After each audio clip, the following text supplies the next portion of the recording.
Chapter 195. So who decided this ranking anyway? Asked Wang Wei. This kind of thing is not something just anyone could do, let alone let other people accept the result. It is the Heaven Mystery Pavilion. For many years, they have created many lists like the most powerful saint, the best chamber of commerce, and the strongest heaven chosen of a generation. Due to the fact that they have mostly been correct for countless generations, people not only accept their lists, but use them to acquire information about the world. Replied Wang Ju. Strongest heaven chosen? Is the list already available for this generation? Yes, you are ranked number 1 on it, while D Tian from the D family is second. However what? You can say it. By now you should me well enough that I do not have such a massive ego that I would let a list made by strangers dictate my mood or actions. Wang Ju nodded before continuing. According to the list, the only reason that D Tian is ranked second is because there is not enough information about him compared to you. They theorized that if you and him were to fight, D Tian would have a 60% chance of winning, while you only have 40%. Wang Wei nodded after hearing this before asking her to hand him the official list to read. Number 1. Wang Wei, Sacred Son of the Tao Opening Sect. Cultivate the Origin Path Scripture, Overlord Fist, and the Ancient Desolate Body Refining Scripture. His fleshly body, origin essence have reached the peak and beyond of any cultivators. And his soul is currently behind comprehension. His will and Tao heart are also beyond measure, as it is known that he is a young emperor. Personality and trait, very intelligent and manipulative. Does not always use his strength to achieve his goal, as he can create elaborate plans and schemes that take hundreds of years. Feat. Defeating Crown Prince Ji Song and Han Lin, who had the strength of the peak of the primordial spirit realm. As a matter of fact, the list about him was a lot longer, especially under Frat, as it also noted certain things he did in the Spirit Road trial and the fact that he evoked divine punishment thunder. After reading about him, Wang Wei continued, #2. D Tian, young master of the D clan, cultivates his own created cultivation techniques known as the 9 Samsara Fist. However, as of currently, no individual has survived more than his second Samsara Fist. Personality and trait, also very intelligent and cunning. His schemes and plots are not under Sacred Son Wang Wei. However, unlike the latter, D Tian is more brutal, cold-hearted and ruthless. So far, he displayed no moral bottom line, as he can do anything to achieve his goals. Many people could even argue that he is a devil cultivator. Feat. Under his command, the D family has completely annihilated countless devil sects or cultivators in the Western continent. For his Chi Luck trial, instead of setting a fortune dynasty, he single-handedly brought the world close to destruction before saving it. We have theorized that he did such a thing in order to absorb the souls of the fallen, however no proof of this has been found. Wang Wei frowned after reading this, as he could tell this person was not a simple role. Then he continued to read. The list placed both Ji Song and Jian Wushuang of the sword-casting villa at number 3. Wang Wei remembered seeing Jian Wushuang after the Spirit Road trial. He was almost killed by a devil cultivator of the heart-beating cult due to his low background, but he was saved and accepted as a disciple of the sword-casting villa due to his innate sword bone. According to Feat, he defeated the third heavenly physique, Suya, during their Chi Luck trial. That made her position right after him. What surprised Wang Wei the most was the fact that the absolute chaos physique, Lin Fan, was ranked 5th. He sighed, as this list perfectly displayed the fact that having a higher ranked physique does not equate to strength. In the end, it's all about the owner and how the physique is used or trained. After that, Wang Wei read the entire list with great detail. This was the perfect way for him to gain information about his future competitors. Of course, he did not take the list as 100% accurate. He knew that some people like him and D Tian have hidden a lot of their strength in cards. Not to mention that this list was created 5 years ago. In that short period of time, many heaven chosens in the list have rapidly grown in strength, experience and wisdom. So this list can only be used as reference. After reviewing the list, Wang Wei suddenly began to ponder how the Heaven Mystery Pavilion acquired all of this information, especially about him. Some of them can be attributed to his battle with Ji Song, as the whole world witnessed it. The other information should be gathered due to his battle with Han Li, however only members of the sects were present at that time. So, this shows that the Heaven Mystery Pavilion has many spies inside the Tao Opening Sect. Wang Wei is not surprised about this, as the sect also has many hidden spies in all the powerful emperor lineage all over the world. With the system of shadow spread throughout the world, each faction has gone through extreme lengths to spy on each other. However, this was not what bothered Wang Wei. What bothered him was the fact that some of the information revealed in this list should only be accessible to the most trusted people of his clique. So, how did the Heaven Mystery Pavilion acquire such information? Wang Wei believes in his judgment and does not believe that someone close to him betrayed him, so they must have acquired this information another way. According to the information he knew about the Heaven Mystery Pavilion, they are an immortal lineage that is very good at divination, so this explained how they acquired that information. However, Wang Wei soon shook his head. This possibility is very unlikely. The pavilion's most powerful tool of divination, the 8-trigram turtle shell, is still in his hand. Furthermore, it has been proven that Wang Wei's Transcendent Tao Foundation nullified most divination against him, not to mention his heavenly physique. The Fate Puppeteer body also involves the power of fate. So, if someone tried to divine something about him, not only would it be blocked, he would also be aware of it. Wait, suddenly thought Wang Wei. The people of the Heaven Mystery Pavilion do not need to divine about me in order to acquire the information they need. They just need to do it to the people closest to me. That way, they can bypass my anti-divination ability and get the information from the people I share these knowledge or secrets with. Li Jun, Yen Liling, and Wang Ju were surprised by the intense and scrutinizing look that Wang Wei gave them. For a brief moment, they thought that they might have done something wrong and upset him. But then they were briefly relieved after Wang Wei explained his conjecture. Then the faces of these people became ugly once they realized that they might have unknowingly released secret information to their enemy. The worst of them was actually Wang Ju, as this was essentially a dereliction of duty in her parts. As a shadow, she should have anticipated such a thing. This time, however, Wang Wei did not console her. "What are you going to do now?" he asked her calmly. After taking a deep breath to calm herself down, she replied, "I will contact the sect and ask about techniques or methods of anti-divination as soon as possible." "That's good," replied Wang Wei calmly. Then, the group started to discuss what to expect from tomorrow's meeting before they all disbanded and returned to their own residence. While Wang Wei went to rest himself after a long journey, Wang Ju had a serious look on her face after returning to her residence. Then she took out a talisman to contact someone. "What is it?" asked a weird voice. The reason that the voice was weird was because it was impossible to tell whether it was a woman or man. "Shadow Teacher, I need your guidance," replied Wang Ju with a serious look on her face. Yes, the person that Wang Ju contacted is the current shadow that serves Sect Master Wang Tian. As her predecessor, she can ask him for guidance when she needs to. Knowing that her teacher was a person of few words, Wang Jun went straight to the topic. "Teacher, I need to know whether the sect has a method of anti-divination?" "So, you finally have reached this stage." "Teacher, you already knew?" "Yes.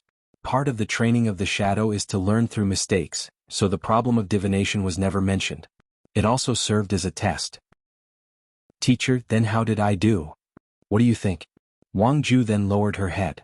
However, the shadow did not continue mentioning the test and proceeded to teach her about the method of anti-divination. The next day, Wang Wei woke up fully refreshed as he prepared for the day's meeting with all the other Heaven Chosens. Chapter 196. Before heading to the meeting, Wang Wei began to ponder about all the information he knows about the Emperor Enlightening Academy in order to further tune out his plans.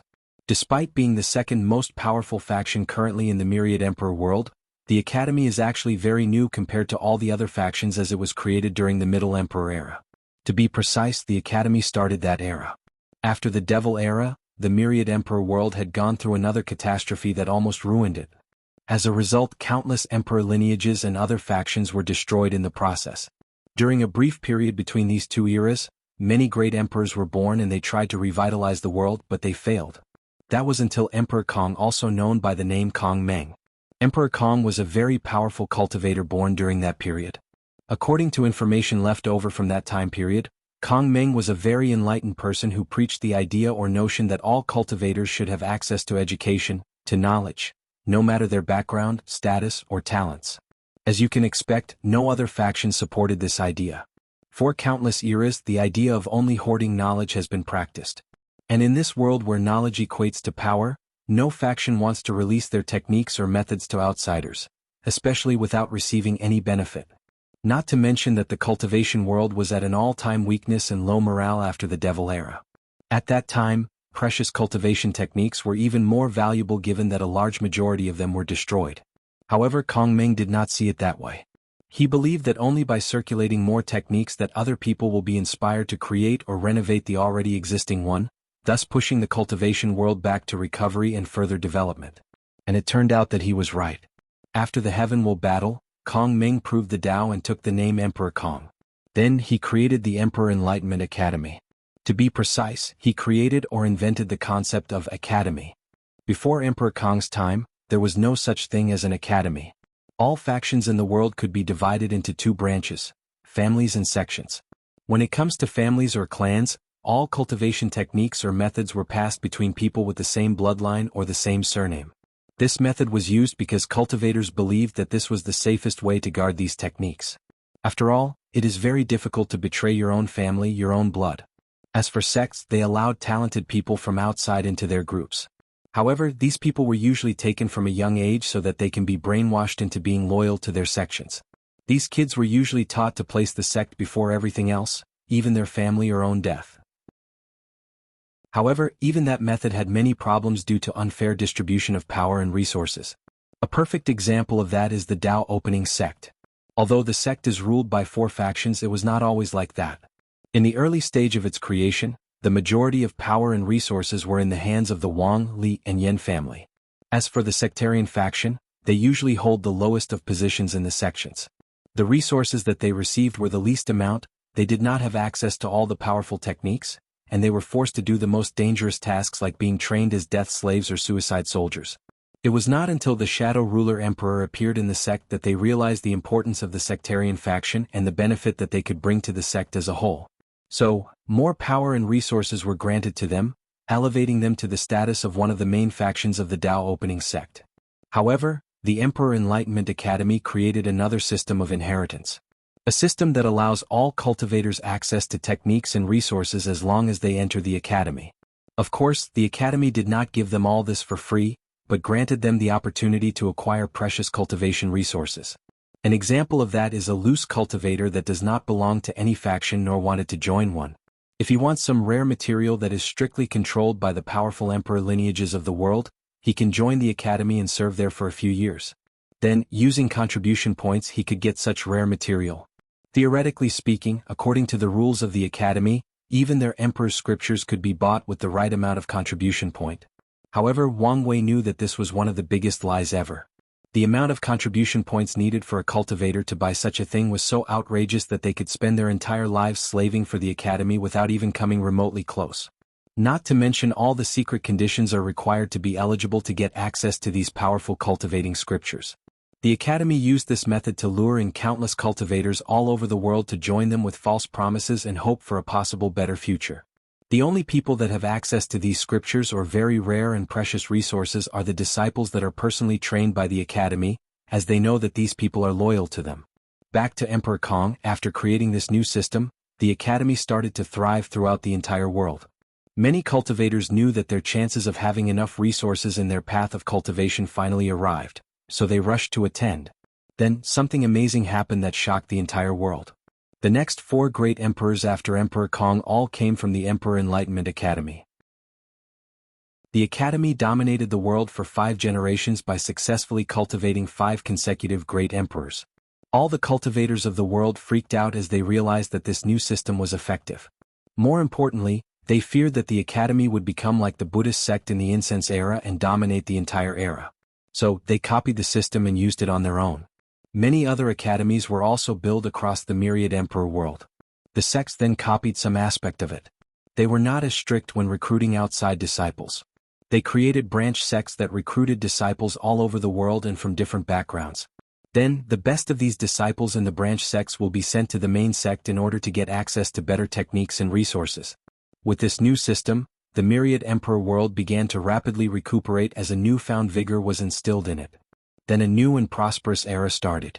As a matter of fact, that period of time used to be called the Academy Enlightenment Era, but was renamed Middle Emperor Era. The Emperor Enlightenment Academy tried hard to fight this name change, but the sects of the world were determined to change the name in the history book in order to reduce the influence of the Academy on the world, and reduce their chi luck. Of course, there is one benefit that the Academy still retains to this day: the Heaven Chosen Selection Trial or the Heaven Chosen Worthy Trial. As the name implies, this is a trial held by the Academy to designate who is worthy to hold the title or position of Heaven Chosen.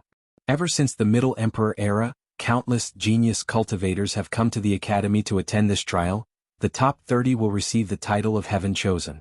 This process has been going on for millions of years, and many other factions have tried to take this honor from the Emperor Enlightenment Academy. However, they have failed and are still forced to send their geniuses to attend the trial. One of the reasons for that was the fact the academy is recognized by the majority of cultivators, thus having more credibility than the other factions. The second reason being that the Heaven Chosens will have access to the 3,000 Dao tablets. These Dao tablets have been blessed by countless great emperors during the past 2 eras. Due to the fact that the academy is open to anyone, many great emperors from different factions have been helped by the academy during their rises, not to mention that they received the position of Heaven Chosen there. So, in order to repay their karma, these great emperors would leave their understanding of the Tao in these tablets, making them the best treasure for enlightenment on the laws of the world. Many people drooled to gain access to these Tao tablets as a result of this, including Wang Wei himself. Of course, this was not the main reason that the Emperor Enlightenment Academy can hold the power of holding this trial for so long. It was mainly because of something called Heavenly Tao Protection, which secured their unshakable positions against so many factions. Chapter 197. The Heavenly Tao Protection, as the name implied, is a form of absolute protection granted to the top 30 Heavenly Chosen that are selected during this trial. As a result, from the supernatural realm all the way to the primordial spirit realm, all these Heaven Chosens are excused from death. No matter the circumstances, as long as they are in the myriad emperor world, they cannot die during that period of time. Even if a supreme realm true monarch were to attack any of these Heavenly Chosens, they would not succeed. The reason for that is that they are under the protection of Heavenly Tao itself. Unless someone has the power to overwhelm the might of Heavenly Tao, then these geniuses will be fine, because they are the true chosens of heaven and earth. As a result of this, after the Heaven Chosen worthy trial, the world would turn into chaos for a few hundred years. With this newfound protection, these Heaven Chosens often act crazy and wild. They will attack other powerful sects fully knowing that they could not be killed. Especially those devil cultivators, they would go crazy after the trial. They will kill, burn, rape, and loot all around the world. Of course, after the protection period is over, the majority of these people will run to hide, knowing that many people will want revenge against them. The only way to stop these people is also to have a true Heaven Chosens. This kind of behavior resulted in many factions throughout the world competing for the few spots in the trial, thus also further boosting the popularity and reputation of the Emperor Enlightenment Academy. After pondering all of these things for a while, Wang Wei then spent the morning visiting the main city of the academy and got acquainted with everything around. Later that afternoon, he met with his group before heading to the meeting place. "Have you figured things out?" asked Wang Wei towards Wang Ju. "Yes, young master. I have received cultivation techniques from the sect regarding anti-divination. Due to the short time period, it is not possible to learn, but the sect have also sent me origin treasures with the same ability. There are some for me, young master Li Jun and Miss Yen Liling. Even Tai Gang and the 5-number generals will also receive one." Wang Wei nodded after hearing this. He had long noticed that his future shadow, although excellent at her job, can suffer from low self-esteem at times, especially when it comes to her failures. Wang Wei often had to reassure her during these moments, hence why he talked to her during the trial and offered her the Tao washing pill. However, he also realized that he could not always babysit when she faced difficulties or failures in her life. That's why he did not say anything to her when she oversaw the problem of divination. Nevertheless, it seemed that she handled the situation quite well this time. Having the ability to not let your mistakes dictate who you are and be able to learn from them is not a simple thing. Even Wang Wei sometimes makes mistakes and suffers from doubts as he knew that he was not perfect. But he always strived to learn any kind of lessons from his failures, thus ensuring that they were in fact not failures, but learning opportunities. After ensuring that Wang Ju was fine, he suddenly asked Li Jun, "What happened to the 5-number general? Shouldn't they have received their own names by now?" "They are fine and are under special training. As for their names, they chose to retain the system of calling each other by numbers. According to them, this is the perfect way to motivate each other to surpass the other, plus they think it is more cool that way." Wang Wei nodded as he could guess that this was the result of these people wanting to be unique. They probably hoped that one day the name 5-number general will actually echo throughout the entire world, thus creating their own lasting legend or myth throughout the world. While the two of them were chatting, they had already arrived at the location of the meeting. It was a very luxurious and decorated with countless precious jade and jewels. Wang Wei looked at the sign that read, True Dragon Inn, and under it was the logo of the Association of Chamber of Commerce. He wondered what kind of price that this association paid for the academy to allow them to set an inn this close to their main location. With a quick scan of his divine sense, Wang Wei's mouth started to twitch.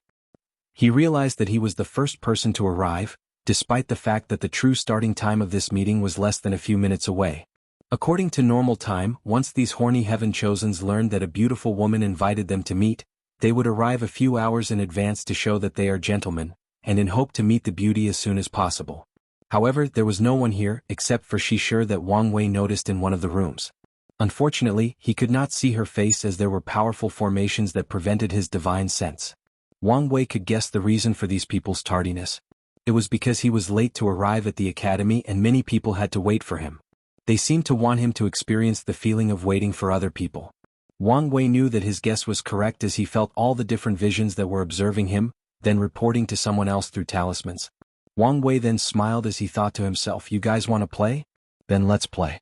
After thinking about this, Wang Wei walked to the front of the entrance door, that he wrote on the top with his origin essence. Are you worthy to enter? Then he mobilized the power of his 13th layer body refining realm, his infinite divine sea, all his 720 divine veins, his 13-colored good fortune flame and combined them into one, his true will ability. He placed the powerful will on the entrance, which would test anyone who tried to enter through this door. Afterward, he and his group entered the inn. Wang Wei and his group were received by a bunch of beautiful maids that led them to the place of the meeting. He then arrived in a large red room full of lavish decorations. There were many cushions with small tables in front of them, however, all the seats formed a circular pattern. Wang Wei was slightly surprised as he could tell that the person who designed the seating arrangement did this in order to prevent a discussion or fight for the number one seat or the one in the center. This person did not want all these heaven-chosens with massive ego to fight each other over seating positions. However, there was still some sort of hierarchy as the seats were in rows. The first seat is probably for the people who are in the lists published by the Heaven Mystery Pavilion. The second row is probably for the heaven-chosens who had potential, but are either relatively low-key or had low background, like being from a holy land or supreme land or even worse being a loose cultivator. After seeing this, Wang Wei smiled as he and his group took a random seat in the first row. While waiting, the maids served them tea, fruits and wine along with a few snacks. While eating, Wang Wei and his group used their divine sense to monitor the entrance of the inn. Soon a person came to the door. Sheni was very excited. A few days ago, he received an invitation from the most beautiful woman of the world to attend a meeting. He was excited not only because of who sent the invitation but also what it represents. He knew that only some of the best heaven-chosens that entered the eye of the association would receive this invite.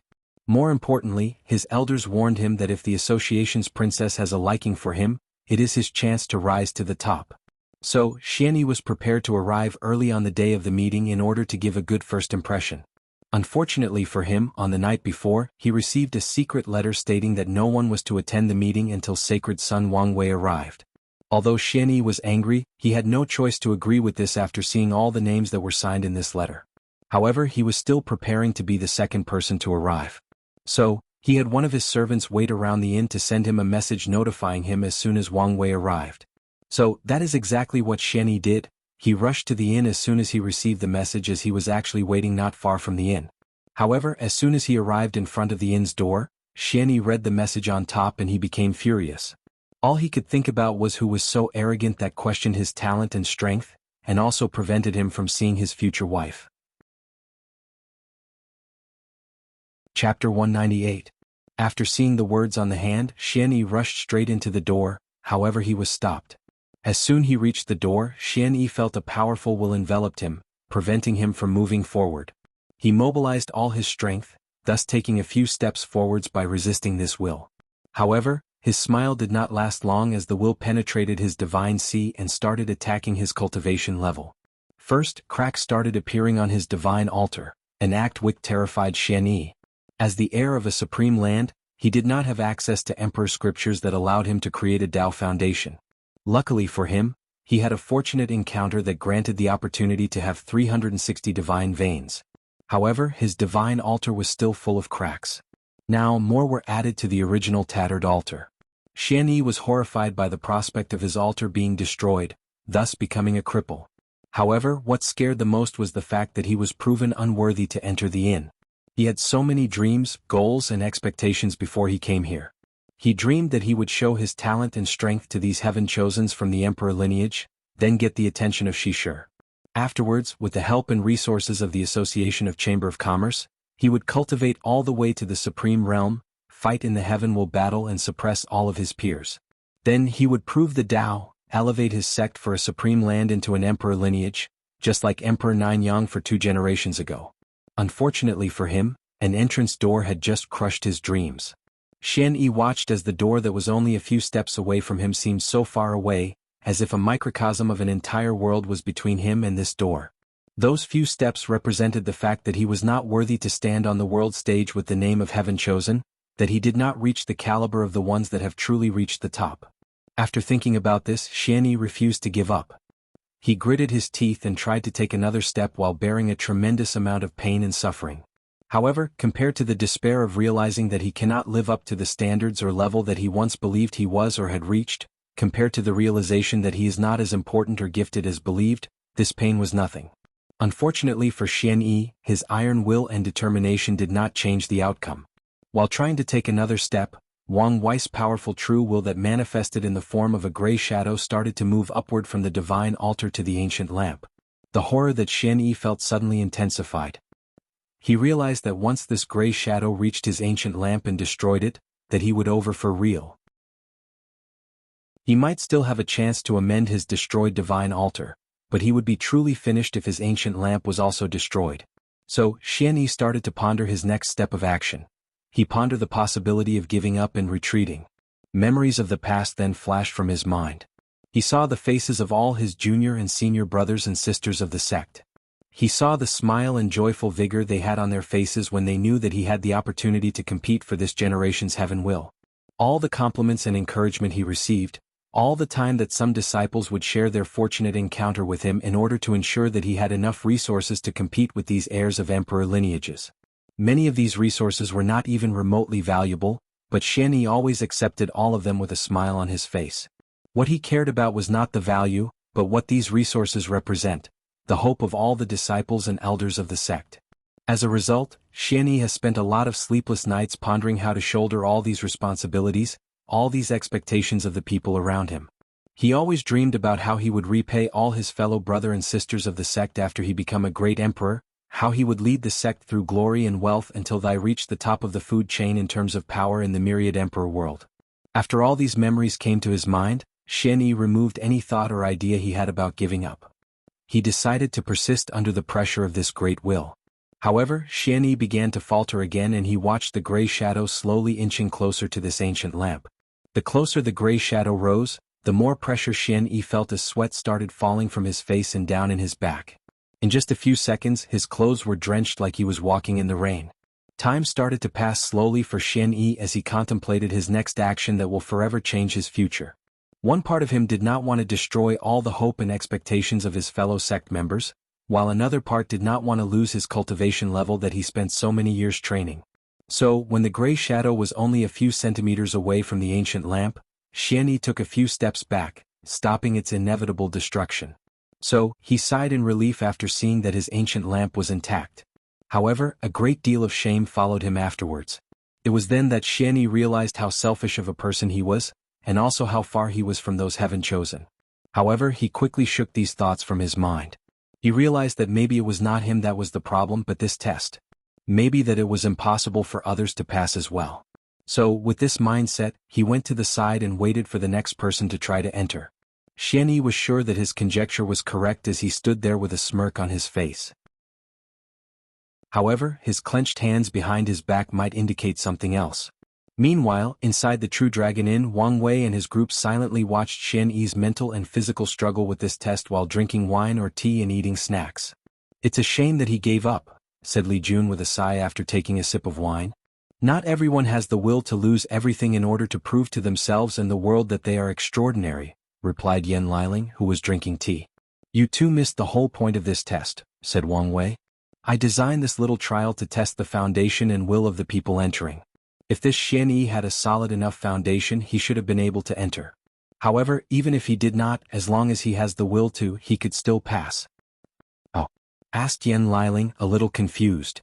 Simple, by allowing his divine altar and ancient lamp to break apart, then reconstruct it. He could repeat the process again and again until he reached the standard that I set for this trial.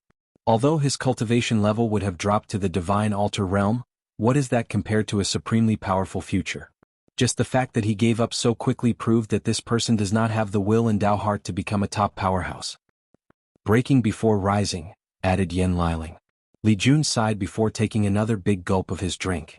Not everyone can be like you, big brother, and treat themselves as cruelly as they treat their enemies, if not even worse. As he uttered these words, Li Jun started to reminisce about the time he witnessed his big brother going through heavenly tribulation.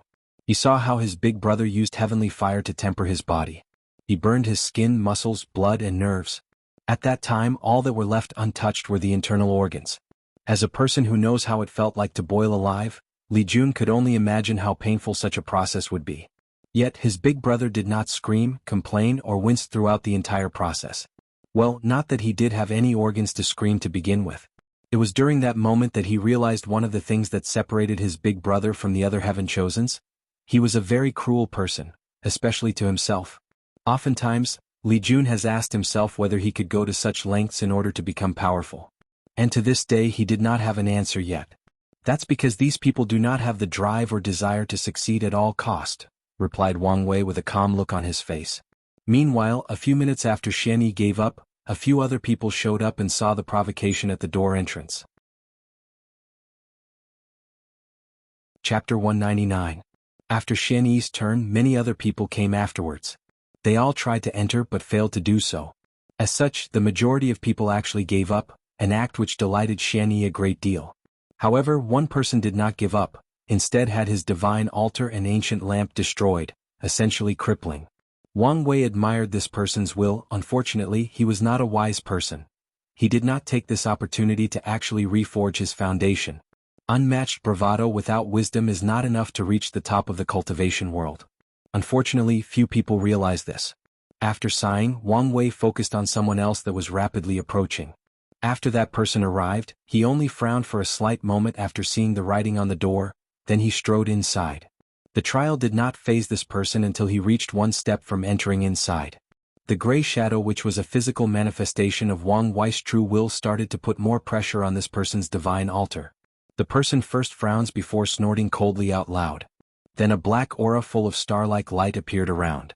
The blackness was not an evil or nefarious like one, but more of the bleakness and profound darkness found in space. However, it seemed more noble and sacred. After the aura appeared on that person, he walked inside without any pause. Meanwhile, Wang Wei identified this aura as Chaos Qi, thus also revealing the identity of the person who came. The number 1 absolute chaos physique, Lin Fan. After being led inside the room where the main event would take place, Lin Fan also noticed Wang Wei and his group, but he did not say anything and just took a seat of his own. Soon after Lin Fan, another person came that was able to pass the little trial. This time it was a beautiful girl with long blue hair. She had captivating eyes that would make any man or woman lose themselves.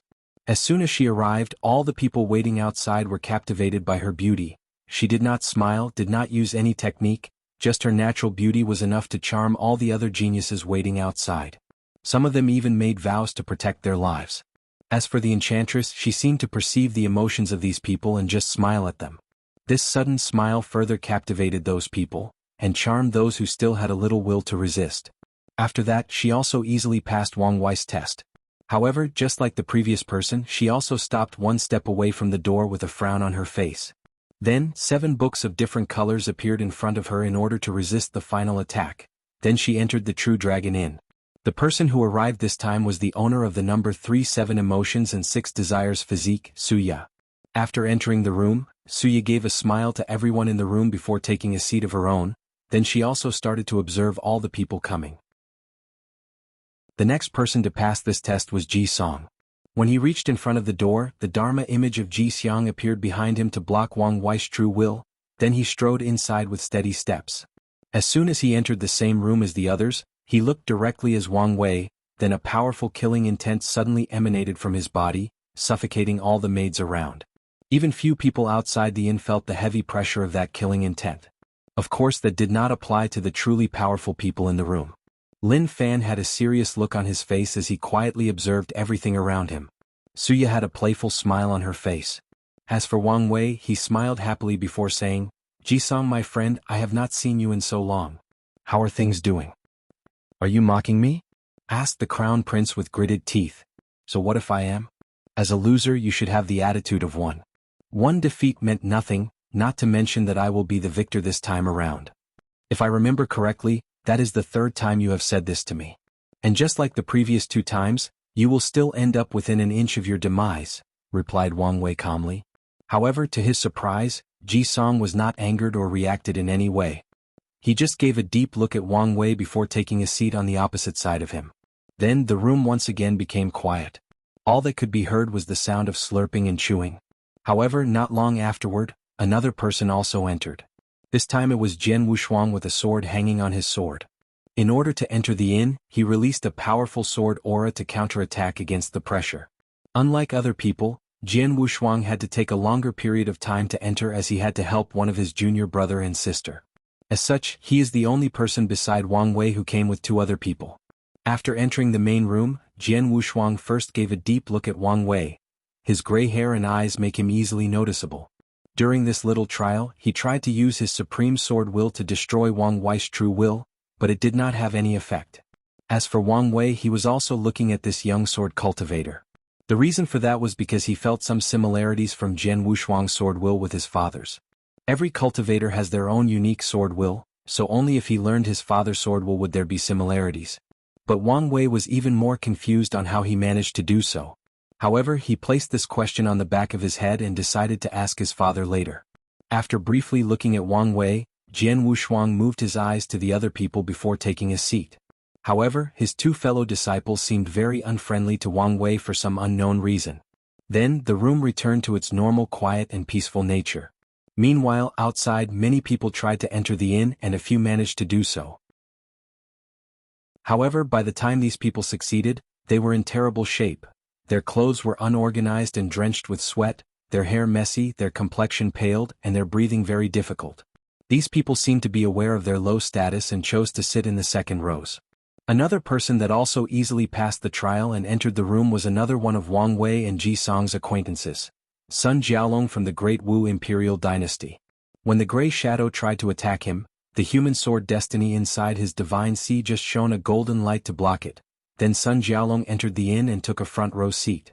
However, Wang Wei began to pay attention to him. And that was because as soon as he entered the room, he instantly knew that this Sun Jiaolong was actually a son of destiny. As a person who has the ability to also become a son of destiny, Wang Wei can easily recognize one when he sees it. Furthermore, he could also see that he might encounter some trouble with Sun Jiaolong if he one day decided to become the son of destiny of the Myriad Emperor world. However, this may not be a bad thing as I can use this to my advantage, secretly thought Wang Wei. Another information that he received was the fact that the human sword destiny was in fact in the hands of Sun Jiaolong. Although the past few decades there have been speculation that he had one, but no proof was discovered. Not to mention the fact that the Great Wu Imperial Dynasty has been constantly denying this fact. However, today Wang Wei sensed the vast qi luck residing inside Sun Jiaolong's body, thus confirming that he had the sword. Suddenly, Wang Wei turned his head in the direction of the entrance. He saw a young man with white hair and a cold face approaching the front door. This young man had a handsome face, however, his cold and indifferent temperament made people want to avoid him. This young man had very special eyes. His eyes displayed the vicissitudes of life. It was like he had lived so long and seen so many things that he became numb to everything and everyone around him. However, if you look deep in those eyes, you will find both a profound sadness and will that could sunder anything between heaven and earth. After this person reached the last step of the door, he stopped for a few seconds with a pondering look on his face. Then he turned around and left without much hesitation. Meanwhile, inside the inn, Wang Wei had a deep look on his face as he asked with a grave tone on his face, "Who is that?" Chapter 200. "Young master, that's Di Tian from the Di family," replied Wang Ju. The reason that Wang Wei took notice of Di Tian was because of what happened at the entrance door. This person was able to ignore his test. Unlike the other Heaven Chosens who had to use their powers to resist his true will, this Di Tian straight up ignored it. This has never happened before, so Wang Wei was concerned about this. Not to mention the fact that he has not figured out how he did it. He did feel a very vague fluctuation from Di Tian's body, however, with his senses, he could not detect it fast enough, nor detect what it was. However, his intuition told him that he was familiar with this power despite not really knowing what it was. After this meeting, use all your powers to discover any information about this Di Tian. And if you have to, use the power of my father's shadow, ordered Wang Wei.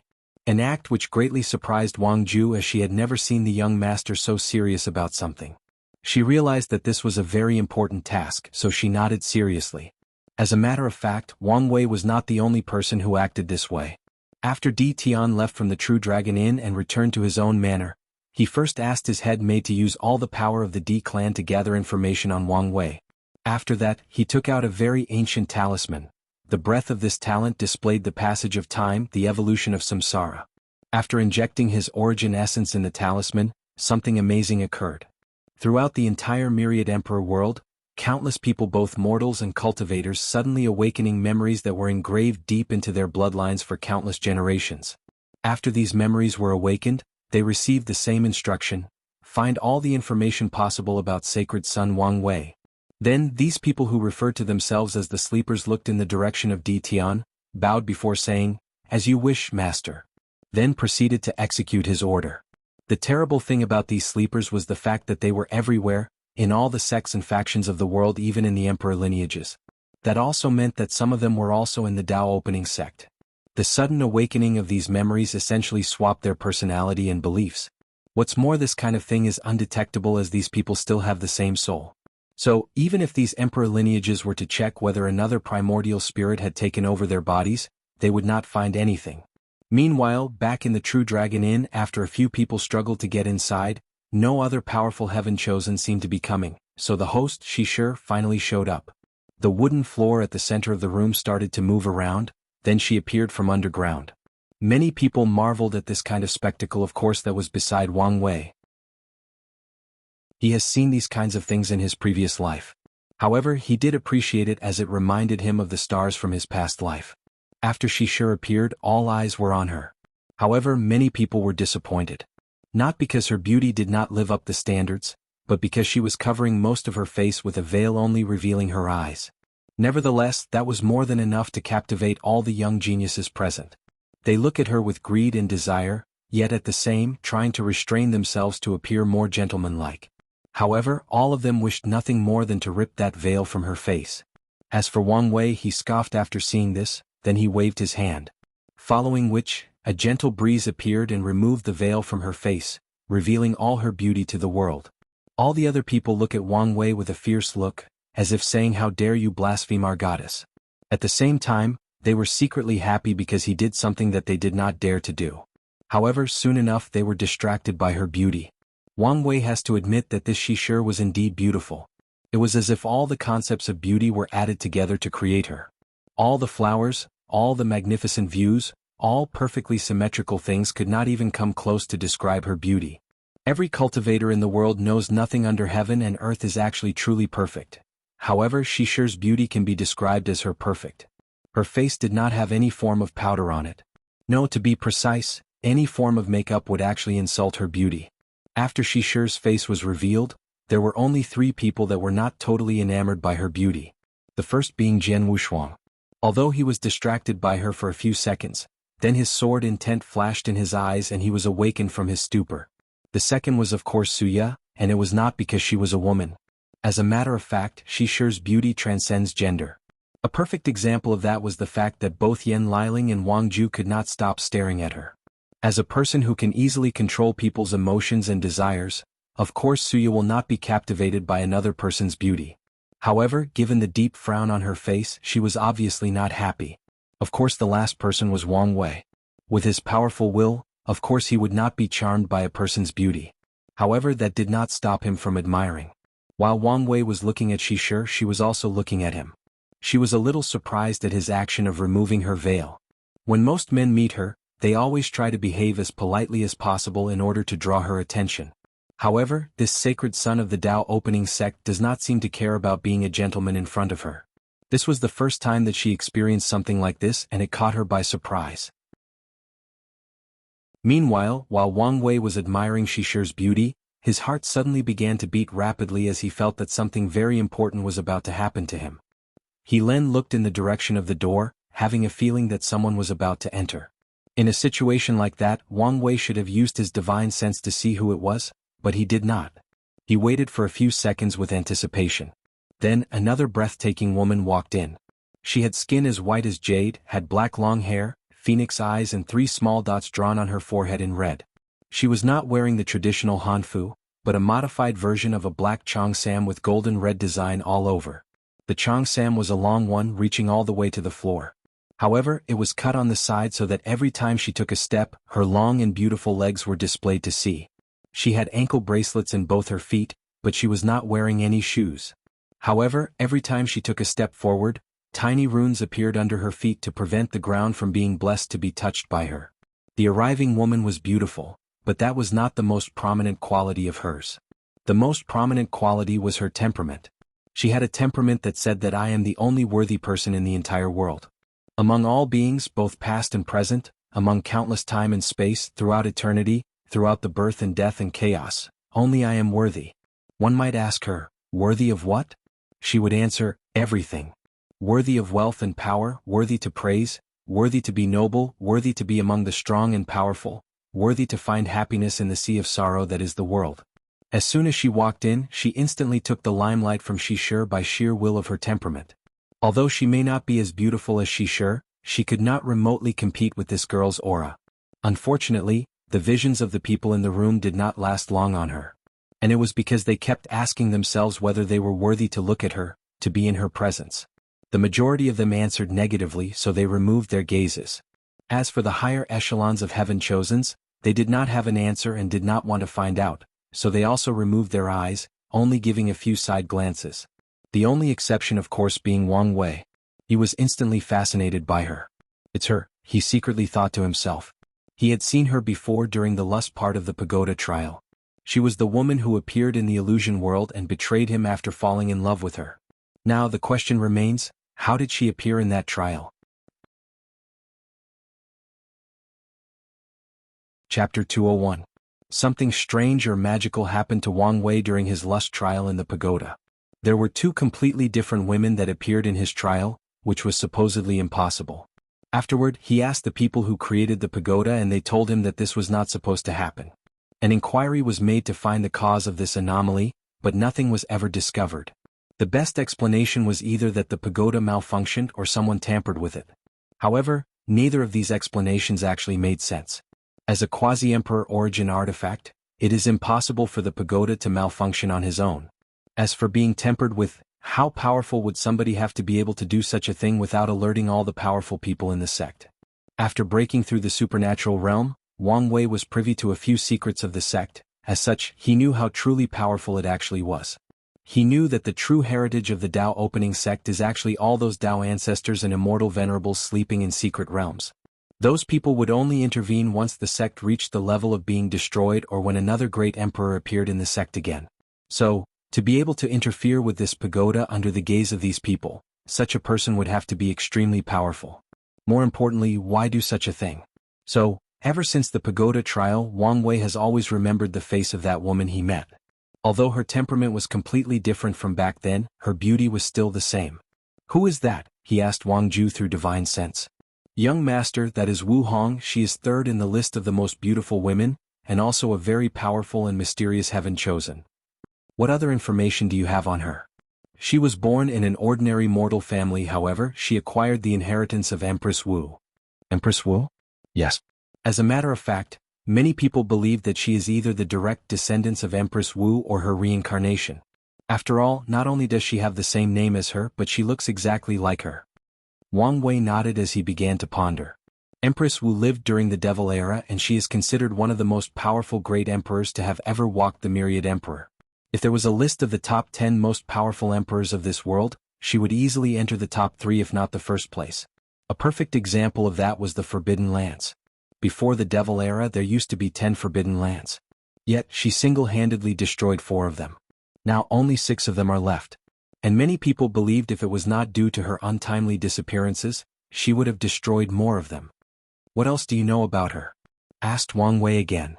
Well, she is quite mysterious. Due to her low background, extreme beauty and talent, many powerful factions wanted to use force to make her join them. However, none of the people they sent after her returned. What do you mean that they never returned? I mean that literally, young master. Whether it was void-shattered realm, saint or supreme true monarchs, all of them disappeared after going after her. It is assumed that these people are dead.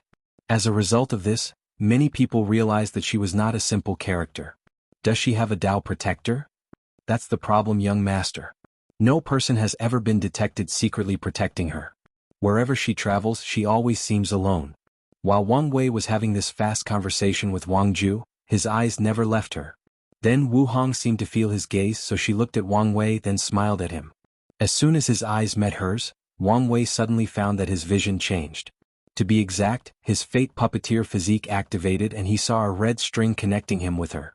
Then he was surprised. This was because of how strong and powerful this fate line actually was. Wang Wei had many fate lines connected to him, however, the strongest has always been his parents. He guessed that because they gave birth to him, he had a strong fate with his family. But today he finally discovered a fate line more powerful than his own family, so he became even more intrigued about her. As for Wu Hong, she only gave Wang Wei a brief look before taking a seat of her own. However, not long after she sat down, Wang Wei approached her and took the seat next to her. "Hello, I am Wang Wei." "I know who you are," she replied calmly with a slight smile on her face. "Sacred son, you are famous all over the world." "I'm sure I am, however, I usually introduce myself when I meet new people." "Is that so? I have the feeling you are not the kind of person that cares for social norms." "That may be true, but I found it very useful to often maintain a surface level of civilized behavior. After all, I would not want people to criticize my parents for not raising me right. Somehow, I doubt that this is the real reason." "Oh," replied Wang Wei with an intrigued look on his face. "So, what do you think is the real reason?" "You probably use that handsome face of yours and the reassuring smile to make other people lower their guard against you.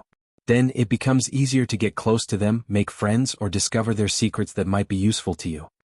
Although I am baffled at the fact that you see me in such a negative light, I'm willing to overlook this fact on the account that you just admitted that I was handsome." "Is the fact that you are handsome something to be disputed about?" asked Wu Hong, still with a calm and confident smile. "No, but it is not often that I see a woman so bold to actually admit it out loud, and to my face at that." "Well, young Master Wang Wei, I am not like any ordinary woman. That is the only thing that I currently know and am very sure about you." While these two people were whispering to each other, Shishu was not very happy that her limelight was briefly stolen by Wu Hong started the meeting. The first part of this meeting was her playing the zither. She was very talented with it, to the point that she can be called a grandmaster. Moreover, her zither had the power to wash away all the worries of the mind, making the listener enter an extreme calm state. What's more, this calm state is very beneficial to understand the laws between heaven and earth. During her piece, even Wu Hong and Wang Wei stopped talking in order to appreciate the music. They both closed their eyes and entered an ethereal and peaceful state of mind. And it was not them but all the people inside the room. After Shishu finished playing, then it was the turn of the other heaven chosens to display their talents. The next person who did something was actually Suya. She also took out a zither and played a piece.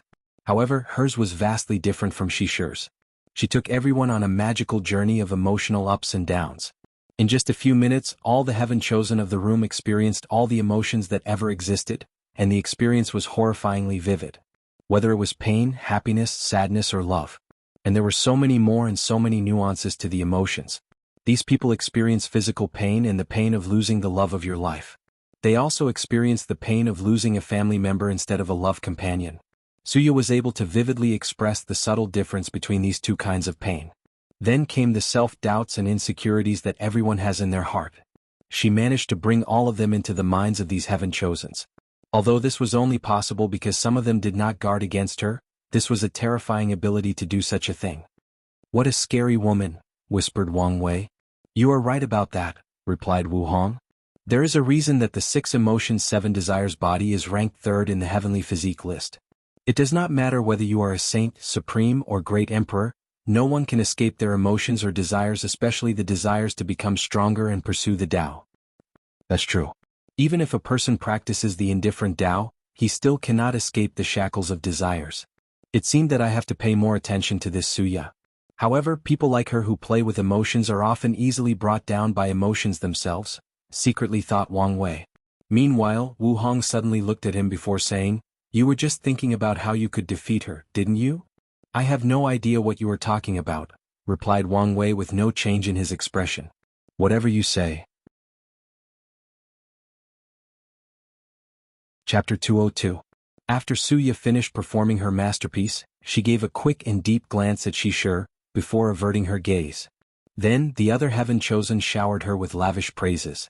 Even Wang Wei was no exception as he acknowledges her talent with the zither. Afterwards, it was the turn of the other heaven-chosens to perform their talents and skills. The first person to go was actually the number one physique, Lin Fan. He recited a poem celebrating Shishir's otherworldly and immortal-like beauty. He eulogized her existence by saying that her beauty was a gift from heaven itself to all life in the world, as her mere presence elicited happiness and joy from anyone who sees her. Wang Wei had to acknowledge that this Lin Fan had a golden tongue as he managed to make Shishir blushed red like the brightest of rouge. He finally understood how this Lin Fan managed to create a harem so big. His words could probably charm a succubus from his past life.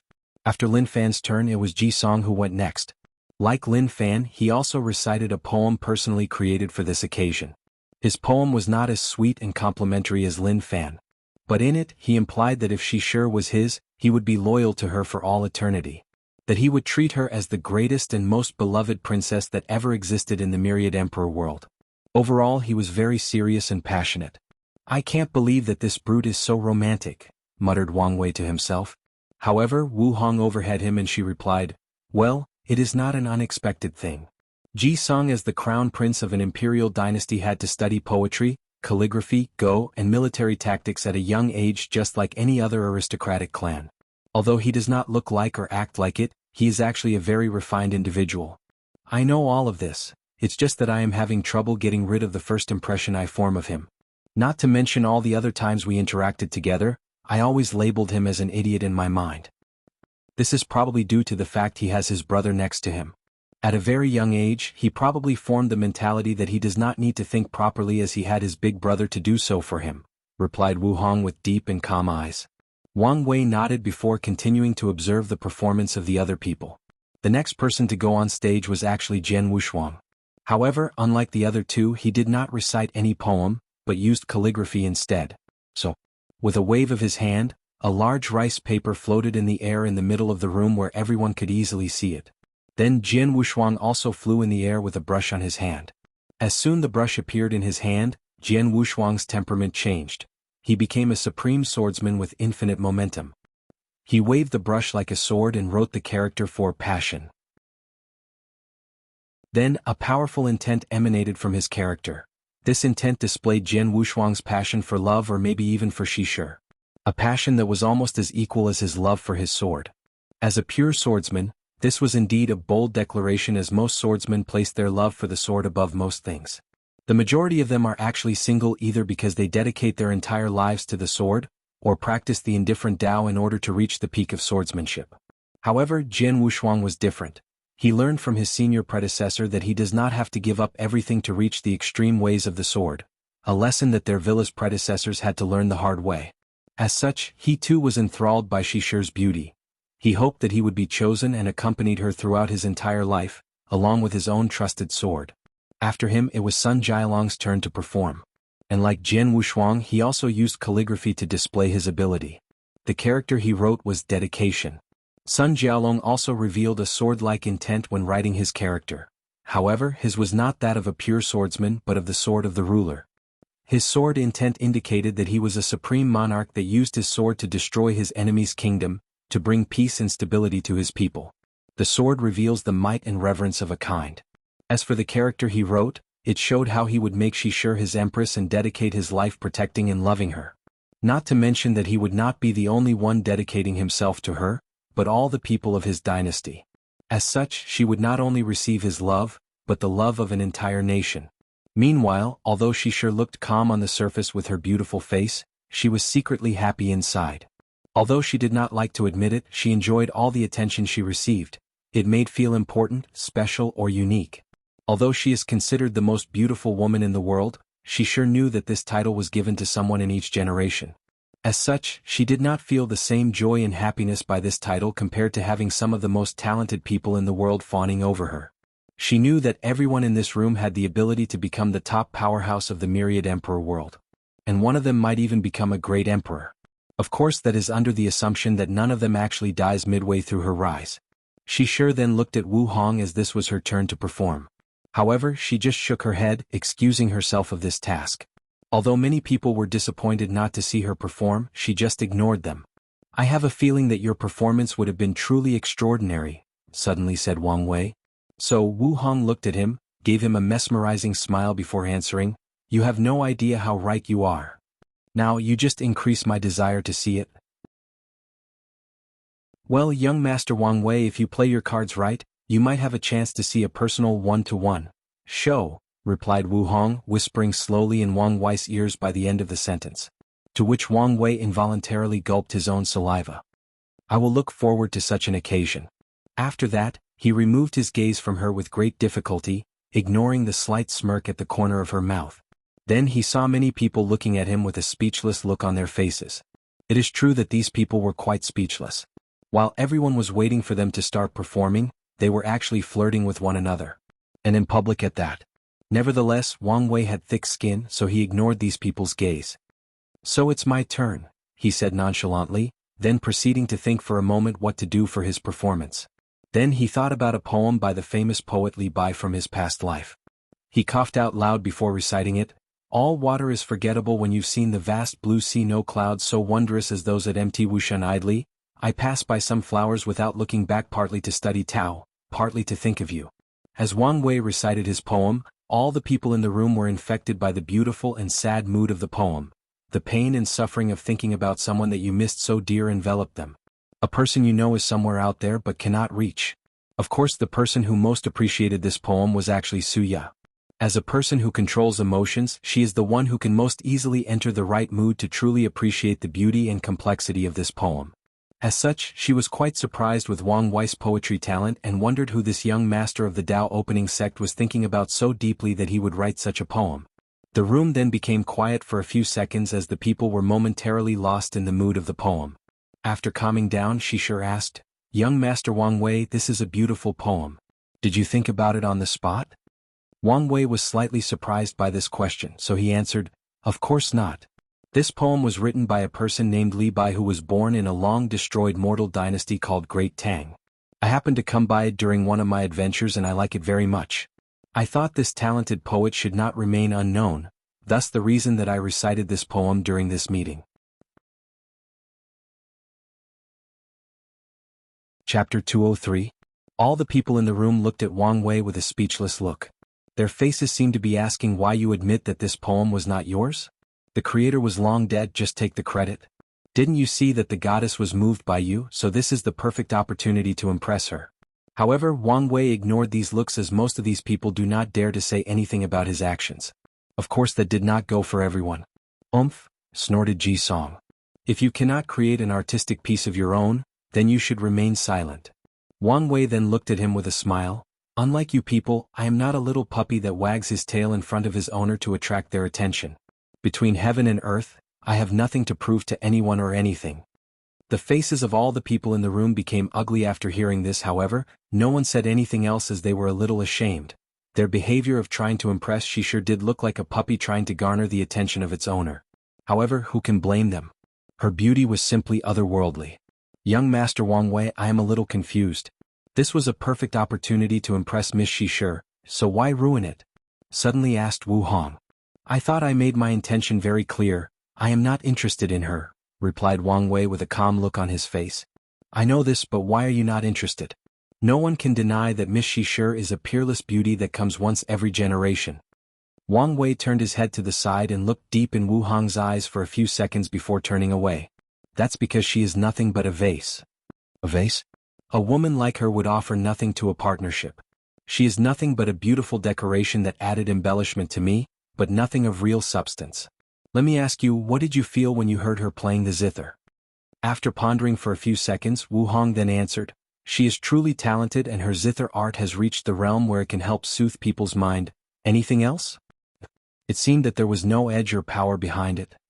Wang Wei nodded before continuing. As a Zither Grandmaster, she should be able to use her arts to attack and kill people with it, but yet I felt none of such power on her Zither intent. Meaning that she actively ignored this part of the Zither Dao because she knew that she would not need it. As a beautiful woman, all she needs is a powerful man to protect her. This kind of mindset has been ingrained in her ever since she was young. Am I wrong, Miss Shishir? However, Shishir did not answer him, and she even lowered her head to avoid his deep and piercing gaze. Is there anything wrong with a woman using her beauty to find someone to protect herself? In this largely patriarchal society, it is the best way for many helpless women, suddenly said Suya, who sat a few tables away from Wang Wei.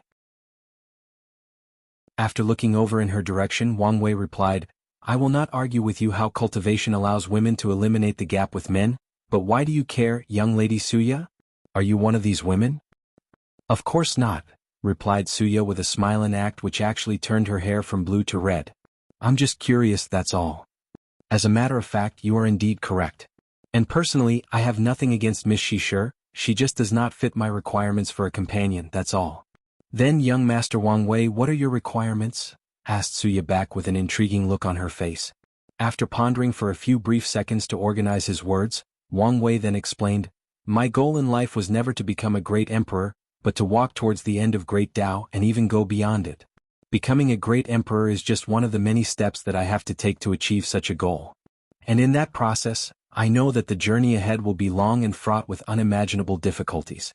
And that I will need someone to walk along with me side by side, someone that can motivate me when things seem hopeless or that there seems to be no path ahead, a person that can carry me on their back when I am beaten and can no longer move ahead. And I will also do the same thing for said companion. To be blunt, Miss Shishir does not come close to meeting my requirements.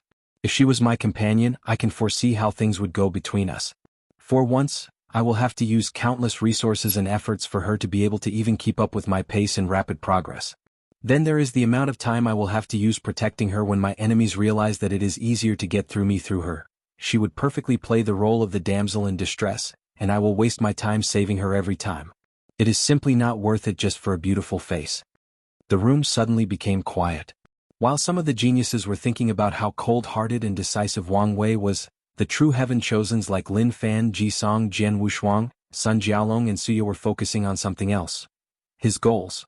While most of them were trying their hardest to one day prove the Tao and one day become a great emperor, their number one competitor already had his vision beyond them.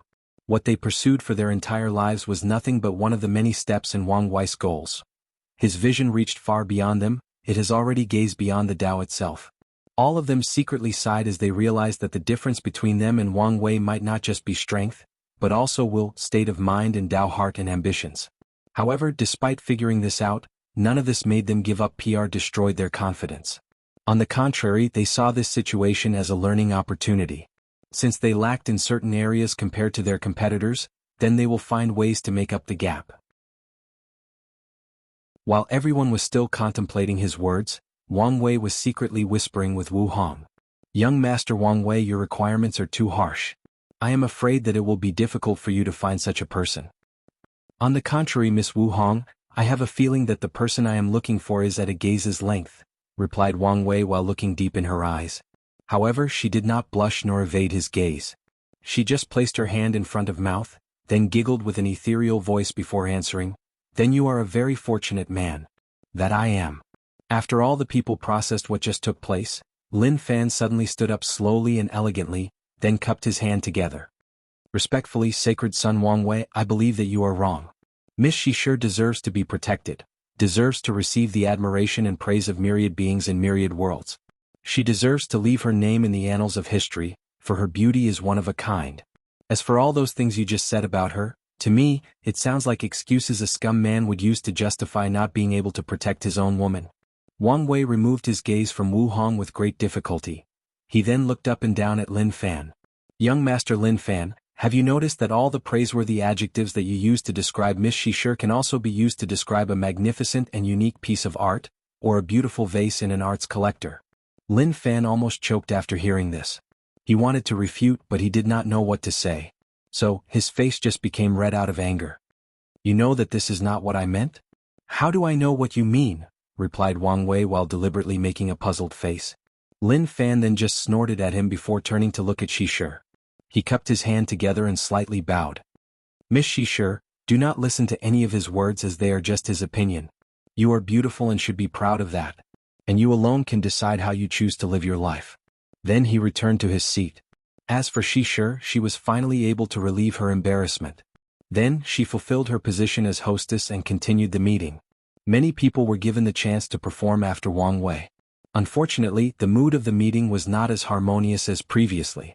While Wang Wei was chatting happily with Wu Hong, he sensed someone approaching him and sitting at the table on his right, making him sandwiches between two people. So, he turned around to see who it was. Chapter 204. After turning his head around, Wang Wei saw Suya approaching him. However, her hair had turned black this time. So, he wondered what were the conditions that decided what color it turned into? Could it be based on her emotions? However, Wang Wei shook his head as this would easily reveal what state of mind she was in. Even if that was the case, he would never use her hair as an indication of what emotions she was feeling. For a person who can easily control other people's emotions and desires, there is no reason not to believe that she could not control her own. Young lady Suya, what can I do for you? Do I have to want something from you in order to start a conversation? Or do young Master Wang Wei find it tiring or bothersome to converse with both the second and third most beautiful woman of the world? Hi, didn't you know? Asked Suya with a cunning smile on her face. Or did you think that I am not worthy to take the number 2 spot? Wang Wei smiled after hearing this before replying, to be frank, I have just arrived yesterday and as such, I am not privy to much information. Not to mention that I have been enamored by Miss Wu Hong during this meeting and that I have paid little attention to many things around me. So, please do not take offense. And you are more than welcome to join our conversation. Suya then gave him a deep look. She did not think that he would use this situation to actually flirt with another woman. Well, at least she learned something new about Wang Wei, that he is the kind of person that knows what he wants and goes directly and boldly after it. Suya then gave a quick look at Wu Hong in order to see her response. However, she was calm throughout the entire situation. Whether it was Wang Wei's little compliment or declaration of her presence that interrupted their conversations, she did not seem to be bothered by any of it. Moreover, Suya discovered that she could not read any of Wu Hong's emotions. This was a rare thing as she could read the emotions of all the people in the room including Wang Wei. She seemed to be in an eternal state of calmness. However, Suya could tell that this was just a disguise to prevent herself from reading her emotions. Among all the geniuses in the room, all of them have tried to hide their emotions deep in their minds, their souls. However, Suya can see what they are feeling even for people of the caliber of Lin Fan and Ji Song. The majority of them are feeling either lust or desire to acquire Shishir. Suya can also feel a terrible hatred emanating out of Ji Song for Wang Wei. And similar hatred can be felt from the junior and senior brothers that accompanied Jian Wushuang to the meeting. To be precise, what they are feeling is more on the line of hostility. Since this meeting, there are 2 things that surprised Suya. One was that she was incapable of reading Wu Hong's emotions, and the other was that Wang Wei actually never tried to hide his. To be exact, he was so in tune with his. As a person with the 7 emotions 6 desires physique, Suya knows how powerful emotions and desires can be. A perfect example of that was the heart demon calamity that all cultivators have to go through when they break through the primordial spirit realm. In order to use the good fortune flame to refine the soul into a primordial spirit, the power of emotion will be needed. Cultivators have to face their inner self and desires. At that time, all cultivators will have 2 options. The first one is to practice the indifferent Tao and give up all your emotions, while the second one is to accept them, understand them, and learn to control them. If a cultivator used the first method, then the heart demon calamity will be an easy thing for them. However, as a result, they will turn into emotionless and numb beings that only pursue power. They will not recognize families, friends, and loved ones. All these types of people care about is to increase their cultivation levels. These cultivators are referred to as deprived cultivators, or better yet, devil cultivators. They are not liked by the general population due to their ruthlessness and cruel ways of doing anything for power. As such, they are forced to live in the Western continent. As a matter of fact, devil cultivators did not exist in the myriad emperor world until the devil era, where the entire world was invaded and enslaved for an entire era by another heaven world known as the 9 devil god world. As for the cultivators to choose to experience the heart demon tribulation normally in the primordial spirit realm, they are considered the orthodox way of cultivating. And in order to pass the tribulation, they have to be in tune or in sync with your emotions. They have to understand how and why they feel at a certain point, until they understand their higher self. And the primordial spirit is a physical manifestation of the higher self, higher consciousness. The reason that Suya became interested in talking to Wang Wei was because of how in tune he was with his emotions despite nor having gone through the heart demon tribulation. And of course he had a question she was dying to know. After taking a few seconds to get comfortable in her new seat, Suya then proceeded to ask, "Young Master Wang Wei, I am confused about something. Why do I find little to no trace of arrogance in you?" "Oh, what do you mean?" replied Wang Wei back with a confused look on his face. He did not understand where this question came from. "Well, I can sense the pride and arrogance of all these heaven-chosens from emperor lineages, especially towards the other people from supreme lands or holy lands. They look down on them and think they are not worthy to even be in the same room as them. Although some of them try to hide this pride and arrogance deeply, it cannot evade my senses. Even geniuses like Lin Fan and Jian Wushuang who came from the lower realm have this pride and arrogance in them. But you are different. I can sense that you do not look down on them. You even have appreciation for a few of them, especially the ones that perform admirably in the little test you left in the entrance. So, I am curious why that is?" The room instantly became quiet. Even the poor guy that was still performing stopped his actions. All the people in this room are in the supernatural realm, so it is quite easy for them to hear Suya's words with their keen senses.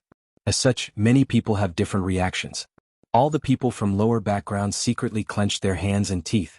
Although they already knew how these heaven-chosens from emperor lineages felt about them, it still hurt when spoken out loud right to their faces.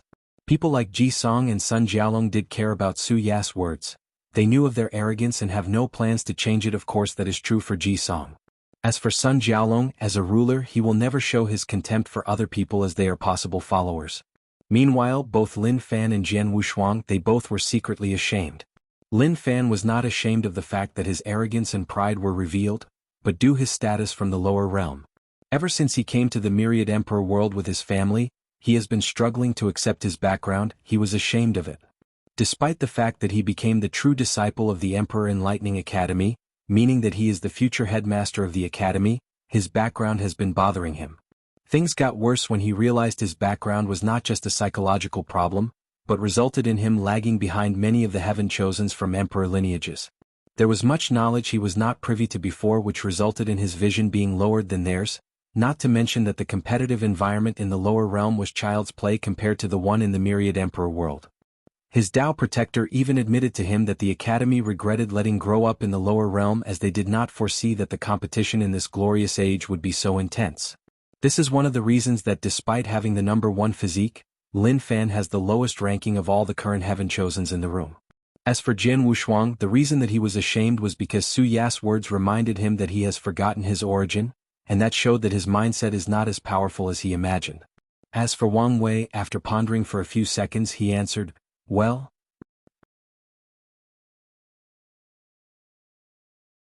Chapter 205. Well, young lady Suya, you are not completely right. As a powerful cultivator, of course I have some level of pride and arrogance, replied Wang Wei calmly with a smile on his face.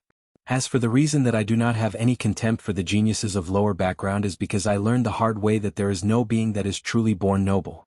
Everyone has a chance to reach the top no matter your origin or background. That's bullshit, suddenly said Ji Song with a cold snort. You are telling me a great emperor is not a noble being? What about their offsprings both direct and indirect? What about people born with powerful bloodlines? Are they not born noble? Is that so, Crown Prince? Then, tell me, beside a great emperor, where do all the noble beings you mentioned get such a qualification? Replied Wang Wei calmly. From a great emperor, of course. That's right. Now, another question, what were great emperors before they managed to prove the Tao? Ji Song looked at him without saying anything. Since you refuse to answer, then I will. They were ordinary people. The first emperor to have ever existed in the Myriad Emperor world was the Heaven-Opening Emperor back in the primordial era. Although the majority of information in that time period is lost, we do know that countless innate life forms like dragons and phoenixes along with primordial gods lived in that era. Now, do you think that us, weak humans, were noble compared to them? No, in all likelihood we were probably treated as either slaves or food. However, the Heaven-Opening Emperor slowly rose to the top and became a great emperor. He slowly became a noble being. My ancestor, Emperor Qiyuan, was the first great emperor of the ancient emperor era. However, before that, he was just like all the other cultivators at that time that were lost and searching for the road ahead. There was nothing noble about his birth. No, he developed noble characteristics after he decided to spread the origin path system to all the lost cultivators of that time. He became noble after he proved the Tao and became one of the most powerful beings in existence. Not to mention that in history all of us here have learned of many great emperors that once were slaves. Some were shunned by society because of being born with defects, or because people did not agree with their views and lifestyles when they were weak. Were those great emperors born noble? One of my favorite emperors was Great Emperor Yellow Teeth. He was born a slave in a small thousand world in the lower realm. One background could not be any lower than this. However, he still managed to slowly crawl the cultivating pyramid until he managed to prove the Tao and proclaimed himself a great emperor. His story has proven that nobility is not an innate quality, but one that is slowly cultivated or acquired. The room then became quiet after Wang Wei's grand and inspiring monologue. Some people agreed with his words, while some found his words demeanor given the fact that he was born with the highest of status among all the people inside this room. So, you are saying that there is no difference between us and them? Replied Ji Song while pointing out the geniuses that were from supreme lands and holy lands. Of course not, that would be preposterous. However, the main difference between us and them is not our birth, but our will and spirits. Heaven chosens like us, ever since we were young, we knew what it will take in order to become powerful. We knew all the pain, suffering, and sacrifices necessary in order to become a true powerhouse. We knew the burden we have to carry and how many people and lives are dependent on us, in our success. We knew that giving up no matter the circumstances was not an option for us. On top of that, we knew that once we reach close to the end of the line, there is a high chance that we might not survive. However, we still have to go forward. As for them, paused Wang Wei while looking at the geniuses from lower backgrounds. They can use the excuse that we are better than them because of our births, our backgrounds, or because we have better cultivation techniques and resources than them. In their minds, they have more than 100 reasons as to why they are not good enough to compete on our level. But they never blamed themselves. They never looked inwards, pondering what they could do to close the gap between us just like many other great emperors have done. To them, it is easier to blame others for their failures than to have a moment of self-reflection. The majority of them do not have the will and spirit to do whatever it takes to truly reach the top. The room became quiet again after Wang Wei finished speaking as many people started to ponder his words. The Heaven Chosens completely agreed with him.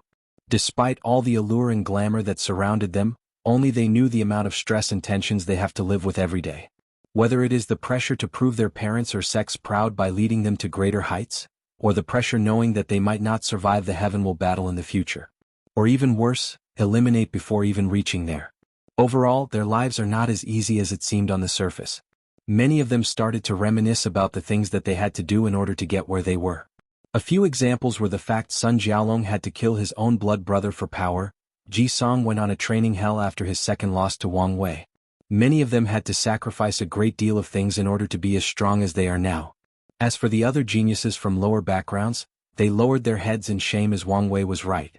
The mentality of the majority of them is that the only reason that they are not so talented and powerful now was due to their low births. For countless years they have used this excuse to make themselves feel better. However, now their facade was torn down right in front of everybody. One person suddenly stood up before saying, "You can use as many beautiful words as you want, but it will not change the fact that your people from emperor lineages have better techniques than us, have more resources than us and more opportunity than us. Tell me, how are we supposed to compete like this?" Wang Wei took a sip from his wine cup before slowly saying, "You are right, my friend, you guys do have it hard. But I never said that the world was fair. However, let me ask you a question, what was the origin of the last great emperor of this era?" The face of the person who asked the question became stiff, then he lowered his head without answering. "That's right, Emperor Nine Suns was from a supreme land just like many of you here. During most of his rise, no one actually paid attention to him. By the time people realized that he was a threat, he was constantly on the run, but he never gave up as he was a man of great will and spirit. When the heaven will appeared, he showed up and did what he was supposed to do, what he believed all his life that he could do. He beat all the other participants including both my grandparents, proved the Tao and proclaimed himself a great emperor. Now tell me, if he ever had thoughts like yours and decided to quit during all the ups and downs, all the failures, do you think he would have become such a noble being?" The room once again became eerily quiet. As for the person who questioned Wang Wei, he sat down on his seat. Unfortunately for hostess Shishir, this time the quiet was quite permeating. No one actually wanted to perform or do any other action. They all seemed to be reflecting on something. However, she sure was determined to continue with this meeting. She had foreseen that there may be intense contradictions when the ego and ideologies of all these geniuses clashed. So, she had other plans prepared just in case. Just when she sure was about to execute her plans to relieve the awkward silence in the room, a sudden rough and rude voice spread or echoed throughout, interrupting her actions. "How rude of all you not to invite us to this party. Miss Shisher, do you think that we are not worthy? I think compared to all the sissy in this room, I am more man than all of them combined. Don't you guys think so?" "Haha boss, you are correct. Maybe you should show Miss Shisher how manly you truly are?" "Boss, that's a good idea. Ha ha ha." Chapter 206. After the voice, a group of more than 10 people walked inside the room. This group was led by a handsome man. However, this person had the eyes of an animal. To be precise, he had the eyes of a rock. As for the people that were following him, although they all seemed human, upon closer inspection, you will discover a few animal characteristics in these people. Oftentimes these characteristics showed their identity to which group of demon race that they belonged to. So, everyone in the room instantly identifies these people as the demonic race, and wondered why these people came here uninvited? Do they want to cause trouble? After all the demon races crashed the meeting, the leader Yu Chao looked at all the people in the room with a smirk on his face. Then, he looked at Shisher with star eyes. "Miss Shisher, sorry for my intrusion of your meeting, but I could not give up the opportunity for my eyes to grace your beauty." Shisher smiled and nodded. However, anyone could tell that the smile in her face is actually very stiff, and that she is very reluctant to do so. Suddenly snorted Ji Song. "If you demon race were truly sorry, then you would not have bothered us in the first place." After saying that, he released a powerful killing aura that surrounded all the demon race around Yu Chao. And he was not the only one. All the members of emperor lineages released their own aura to suppress this group of demon race. Many of the people standing behind Yu Chao had cold sweat running down their backs, while some of them could not bear the pressure and were forced to kneel down on the ground. As for Yu Chao himself, he was still strong enough to support under the aura of all these heaven chosens. Then, on the corner of his eyes, he saw someone that was not releasing his aura. So, Yu Chao thought that he might have encountered a soft persimmon. With a little difficulty he said, "There is no need for everyone to fight with each other. After all, we are all here for the same reason. See the beautiful Miss Shisher." After hearing this, the other heaven chosens then stopped releasing their auras, allowing this group of demon race to breathe properly. Although Yu Chao was secretly relieved, he was also ashamed of himself. As a member of the demon race with imperial bloodline, he came to this meeting in order to show these human heaven chosens what true power is like, but he was humiliated like this. So, Yu Chao wanted to do something to redeem himself, and not just in front of the beauty but also in front of his men. So, he walked towards the person that did not release his aura, the person that was happily chatting with two extremely beautiful women. After Yu Chao approached, he said, "Hey my friend, I would really appreciate your seat. How about giving to us and we will not hurt you in return?" And if Yu Chao and these demonic race had seen the strange look that the other people were giving them, they would never do something so stupid. However, they would soon find out. As soon as the person he was spoken to turned around, Yu Chao had both a shocked and terrified look on his face. "Gray hair and gray eyes, you are as a sacred son Wang Wei," muttered Yu Chao with a great deal of horror in his face. Before coming to the academy, Yu Chao was warned by his clan's elders that he could test out the other heaven chosens, but leave out both Di Tian and Wang Wei out of their affairs. Because it is simply impossible to determine how these two people will react to any situation. As for Wang Wei, after being interrupted, he looked at these demon races up and down. "You know, it never ceases to surprise me, the arrogance that your demon race has. It is clear to everyone in this world that the only reason that your race still exists until today is because we, humans, allowed you to. If it was not our benevolence, you people wouldn't even be allowed to live in the worst continent of the north. You would all be exterminated. However, every generation, a trifling few of you always try to test us humans in the other continent, knowing full well that the result will be the same every time." After saying that, a powerful will suddenly came out of Wang Wei's body and enveloped all the demon races. Following which, 6 of them suddenly fell on the ground, with blood coming out of their mouths. Upon closer investigation through divine sense, the people in the room discovered that the bloodline core, which is the source of cultivation of these demon races, were completely shattered. As for the remaining 4 including Yu Chao, they could not move from their spot. It was as if they were fixed on the ground. Is this an application of his young emperor pseudo-domain? It seemed that he was way more powerful than previously anticipated. I have to take precautions about such abilities when I have to fight him, secretly thought Suya while watching everything with a brilliant smile on her face. As for Wang Wei, after preventing these people from moving, he took out a talisman from his space ring. Supreme Elder, I need your help with something. Whatever you need, young master, replied True Monarch Yan Qin. I'm suddenly in the mood for a high-level demon race meet. Oh, what level and what race in particular? Well, make it a saint and a golden rock will be fine, replied Wang Wei as he looked straight into Yu Chaos' face, who had turned purple after hearing this short conversation. Young master, give me a few minutes.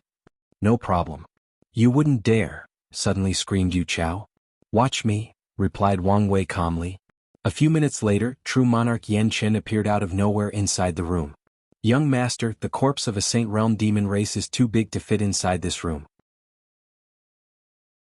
Then please extend the dimension space of this room, if you do not mind, Supreme Elder. No problem. With a wave of his hand, this single room of the True Dragon Inn became larger than a football stadium. Yan Qin waved his hand a second time, then a very large golden rock body manifested itself inside the room. Supreme Elder, I will need a weapon to be able to skin it. Make that 3, said Wang Wei after looking at the two ladies behind him. As the body of Saint is protected by the power of law, it would be extremely difficult for Wang Wei to be able to cut it properly. As such, Yan Qin nodded and took out 3 knives. He blessed each of them with the power of his own Tao. Then, with a wave of hand, a fire made of the power of law also manifested itself inside the room. Wang Wei took all 3 knives from Yan Qin's hand, then he called both Wu Hong and Suya to come help with dealing with the preparations. Wu Hong was more than happy to help, however. Suya complained that someone as beautiful as her should not be forced to do menial labor. Soon afterward, all the members of Wang Wei's group Li Jun, Yan Liling, and Wang Ju came forward and asked Yan Qin for a knife of their own and help with the process. Meanwhile, all the other Heaven Chosens had a shocked look on their faces. This is the first time that they have seen someone so audacious that he used a powerful Saint Cultivator to elaborate a point, to treat a Saint Realm true person as livestock. While some people were still marveling in their surprises, some people realized that this was a perfect opportunity, an opportunity to teach the demon race a lesson and put them back in their place. Especially given the fact that not many people liked the fact that they used humans in chains as part of their entrance during the academy entrance ceremony. The first person to act was actually Ji Song. He did not want his archenemy to steal the limelight right in front of him. So, he contacted his Tao protector and had him also catch him in a powerful Saint Realm demon race for him to barbecue and eat. Following which, all the other Heaven Chosens did the same thing. They all contacted their Tao protectors in order to acquire different levels of demon race to cook. As such, this artistic meeting turned into a feast, a demon race feast. Of course, not all people could enjoy such a feast. For example, all the geniuses from Supreme Lands and Holy Lands, they did not dare to do such a thing in fear that the demon race would retaliate against their sects or factions. Of course, Yu Chao and the demon race that were still standing had a very ugly look on their faces. Watching their own kind being slowly turned into food is the ultimate form of torture for them. Not to mention the fact that they are helpless and could not do anything about it.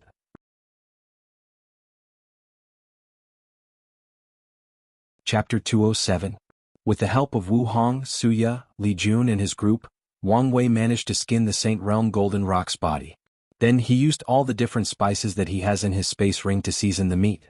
Although Wang Wei had to try different mixes before he discovered something that satisfied him, it was still worth it in the end.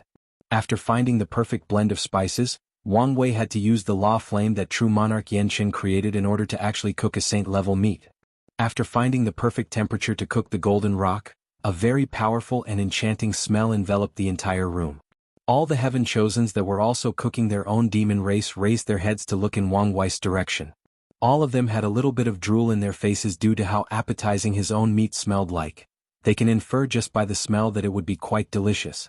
Although these Heaven Chosens knew that their meat would also be delicious on account of just reaching the saint level, however, compared to Wang Wei's well-prepared delicacy, they still are left behind. After the meal was prepared, Wang Wei then took out plates from his space ring and served everyone who helped him skin the meat their own plate or bowl. Then, to the horror of the few remaining demon races, everybody in the room started to enjoy their food. As for them, they had to witness their own kind slowly turning into food, and yet there were nothing that they could do about it. All 4 of them wished that they were the few demon races that were forced to pass out by Wang Wei. Unfortunately for them, they were not. They were full of hatred for these humans but powerless to do anything about it. As for the barbecue that all the Heaven Chosens were enjoying, well, the saint-level meat proved to be even more pristine than any of them imagined. The meat seemed to possess the ability to augment the sensitivity of everyone's taste bud. Although there are only 5 basic flavors, however, after taking a bite of this meal, all the people around felt like they had tasted more than 100 different kinds of flavors. And each of them seemed to be unique. While Wang Wei was enjoying his meal, he was also staring at Wu Hong for some reason. "Young Master Wang Wei, it is very rude to stare so directly," suddenly said Wu Hong while placing a piece of meat on her luscious red lips. However, she was calm the whole time while saying these words. "You don't seem surprised?" asked Wang Wei. "Surprised about what?" she asked back. "Surprised that I know how to cook." "I do not understand what you mean." Wang Wei looked around the room before saying, "All the people in this room were surprised by the fact that I can actually cook so well, but not you. Beside the people that are truly close to me, no one else is aware of my culinary abilities." "Young Master Wang Wei, I think you are overthinking things. I just naturally like to remain calm in every situation." Miss Suya remained calm after seeing my culinary skills, but I could still see the slight surprise in her eyes. "As for you, the reaction that I noticed was as if you were already aware of my abilities, so, Miss Wu Hong, how did you know that I could cook?" "Like I said, you are overthinking things, young Master Wang Wei," replied Wu Hong with a calm look on her face, not even the slightest fazed by Wang Wei's question. "Interesting," said Wang Wei with a slight smile on his face. "I have only known you for a few hours and I can already tell that you are an enigma wrapped in a puzzle. And yet, I find myself unable to resist trying to uncover all your secrets." "Well, isn't there a saying that once a woman becomes interested in a man's secret, then it is the beginning of her falling in love with him? Young Master Wang Wei, you should be aware that you are traveling down a dangerous road," responded Wu Hong with a beautiful laugh full of vigor and mystery. "Miss Wu Hong, you could always stop me from doing such a dangerous thing? You know, save my poor soul and heart from being lost forever." "Why would I do that?" replied Wu Hong while whispering these words straight into Wang Wei's ear. "Then, whatever happens to me in the future, you will be responsible. You have to take responsibility for me," whispered Wang Wei back to her. Meanwhile, all the people around had different looks on their faces as they watched those two people flirt with one another. Li Jun, Yen Liling, and Wang Ju were actually quite surprised as they had never seen Wang Wei behave in such a way. The sacred son that they were used to seeing always had a calm, indifferent, relaxed or stoic face, even in the face of a beautiful woman. A perfect example of that is the way that he treated Miss Shishir, which is considered the most beautiful woman of the world in this generation. However, now he was always smiling, he was charming and witty. In general, he seemed enamored with this Wu Hong. Not to mention he seemed to enjoy himself talking to her. Although all of them were happy for him, however, they were also a little worried that he would become too enamored and lose his focus and drive. As for Su Wei, despite not showing it, she was not happy about the situation as well. For once, she did not like how Wang Wei completely ignored her, and right to her face at that. Logically speaking, as the number 2 most beautiful woman in the world, shouldn't she be more attractive than Wu Hong? On top of that, she was not a vase like Shishir. Of course, Suya had no actual feelings for Wang Wei. As a person who controls both emotions and desires, it is very difficult for her own emotions to be stirred up. On the contrary, she can be very rational and even emotionless if need be. She just did not like the feeling of being ignored. Of course, this was not the main reason that she did not like these two together. The main reason is the fact that an alliance between these two would not bode well for all the other Heaven Chosens. Wang Wei was already powerful enough. But now, if you add the also powerful and mysterious Wu Hong, the power that the Tao opening sect would hold would increase dramatically. It would be like adding a pair of wings to an already very fierce tiger. Of course, Suya hoped that there would be a disagreement between these two over the heaven will, thus leading to them becoming enemies instead of companions. However, things do not seem to be heading in that direction. As a matter of fact, Suya was not the only one thinking about such a thing. Many of the other Heaven Chosens do not like the idea of Wang Wei and Wu Hong getting together. Any form of combination between these two people will forever change the game. Many people who did not like the idea of forming alliances will also consider doing so. Of course, that is if any of these Heaven Chosens can get over their own ego and properly elect a leader in any form of alliance that they would create in the future. As for Wang Wei, although he could guess what these people were thinking, he did not really care. He was not attracted to Wu Hong solely based on the benefits that she could bring her. As a matter of fact, he did not even know the reason that he was attracted to her. He simply was. He found that she somehow completed him, like she truly knows what kind of person he was. Right now in the relationship they are just simply talking or flirting with each other. Wang Wei can foresee that there will be quite a few obstacles between them, especially when it comes to all the mystery that surrounds Wu Hong. Normally speaking, Wang Wei is a semi-controlled freak and would never let himself fall for someone who has so many secrets. However, when it comes to her, he seemed to no care. Ever since he met her, his intuition has been warning him that he should do everything possible to get this girl, otherwise he would regret it for the rest of his life. This was the first time since reincarnation that his intuition became so intense, and Wang Wei can only count a few times in his past life that this has happened. So, he planned to listen to it as always. As for all the secrets that Wu Hong is keeping, Wang Wei believed that as they spent more and more time together, he would eventually discover them by himself, or she would reveal them to him. And if she does not do that, this means that he was wrong about her and that the relationship is one-sided. At that time, Wang Wei will not hesitate to end things with her. What he is looking for is a partnership, not one person swooning over the other. After the Saint Meat Feast, the Heaven-Chosen meeting came to an end. However, the repercussions of this meeting were far from over. Discord below in author's thought.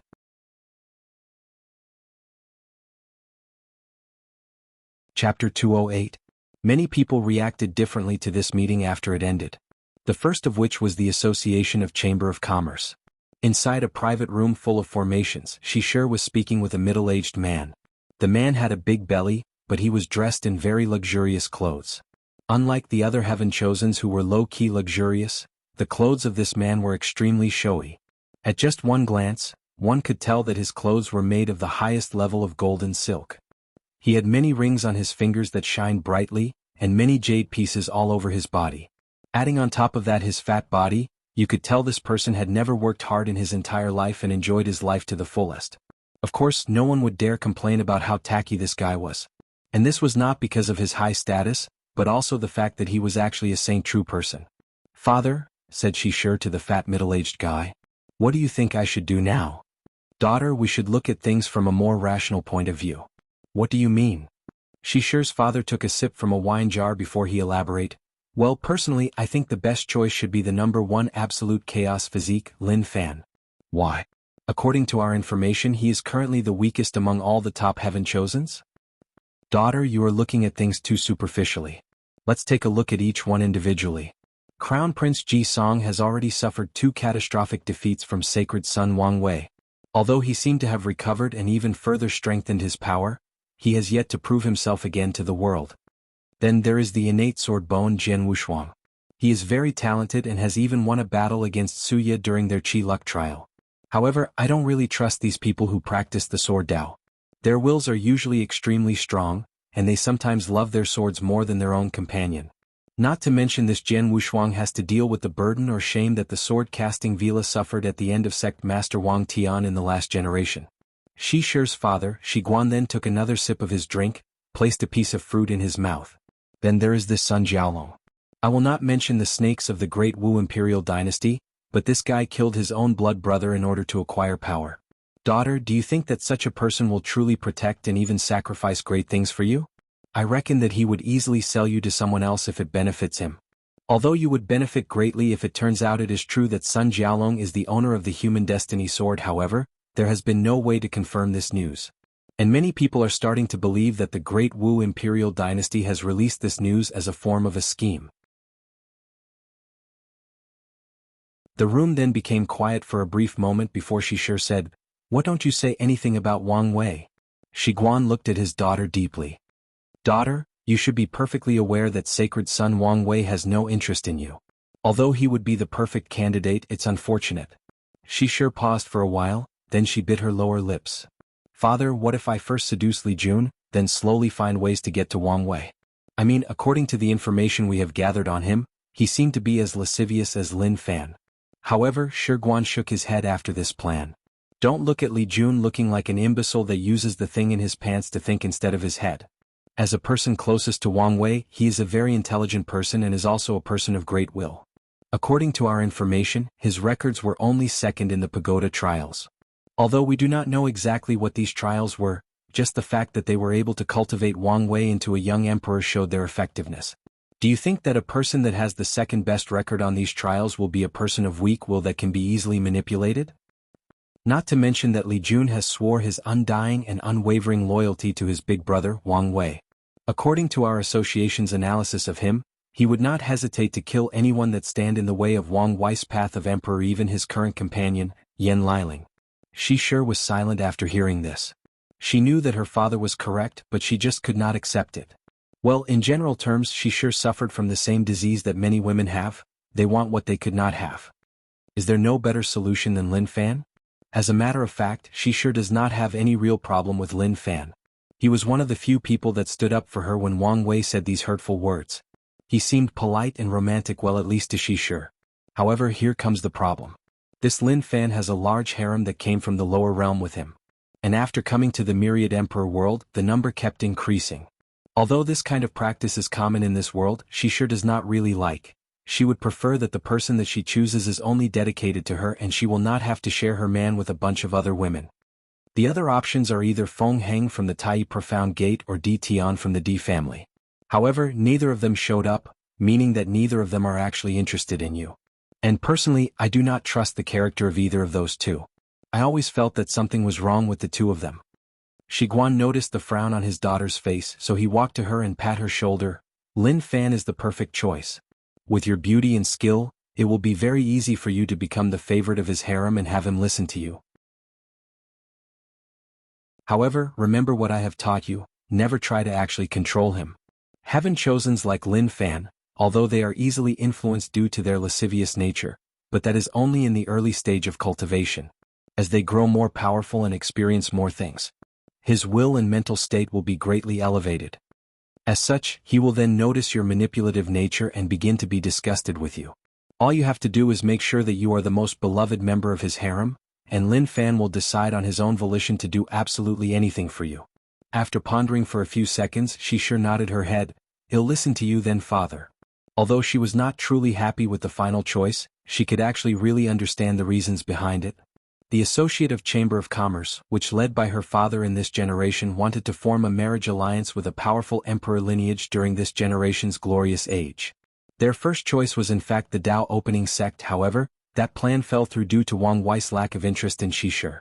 So, the second best option is of course the Emperor Enlightening Academy, which is considered the second most powerful faction of the Myriad Emperor world. After sighing for a few seconds, Shishir removed the negative thoughts from her head. Since she made her choice, she will live with it and do the things that she is supposed to do. After seeing his daughter regain her bearing, Shiguan nodded in satisfaction before handing her a piece of paper. What is this? Asked Shishir in confusion. This is the expected improvement that Lin Fan will go through after the Heaven Chosen's worthy trial.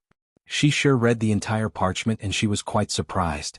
According to what is written here, although Lin Fan is currently considered one of the weakest geniuses among the heavenly physique list, he also has the most room for improvement. And the Academy has created a detailed plan for his improvement, and Lin Fan has lived up to the strict standards that the Academy has placed on him. Worthy of the absolute chaos physique, muttered Shishir under her breath after reading the information on this paper. Father, how did you get such information? This should be the highest level of secrets of the Academy? Well, let's just say that the Academy is more than welcome in our alliance. After all, they would not want the Dao opening sect to become even more powerful than they already are. Shishir nodded while at the same time reinforcing her belief that his choice was correct. One day Lin Fan will prove to Wang Wei that his choice today was completely wrong. Meanwhile, somewhere in the northern Black Tortoise continent, many higher-ups of the demon race received news of what happened at the True Dragon Inn. As such, a meeting similar to Shishir and Shiguan was taking place in a secret location of the demon race.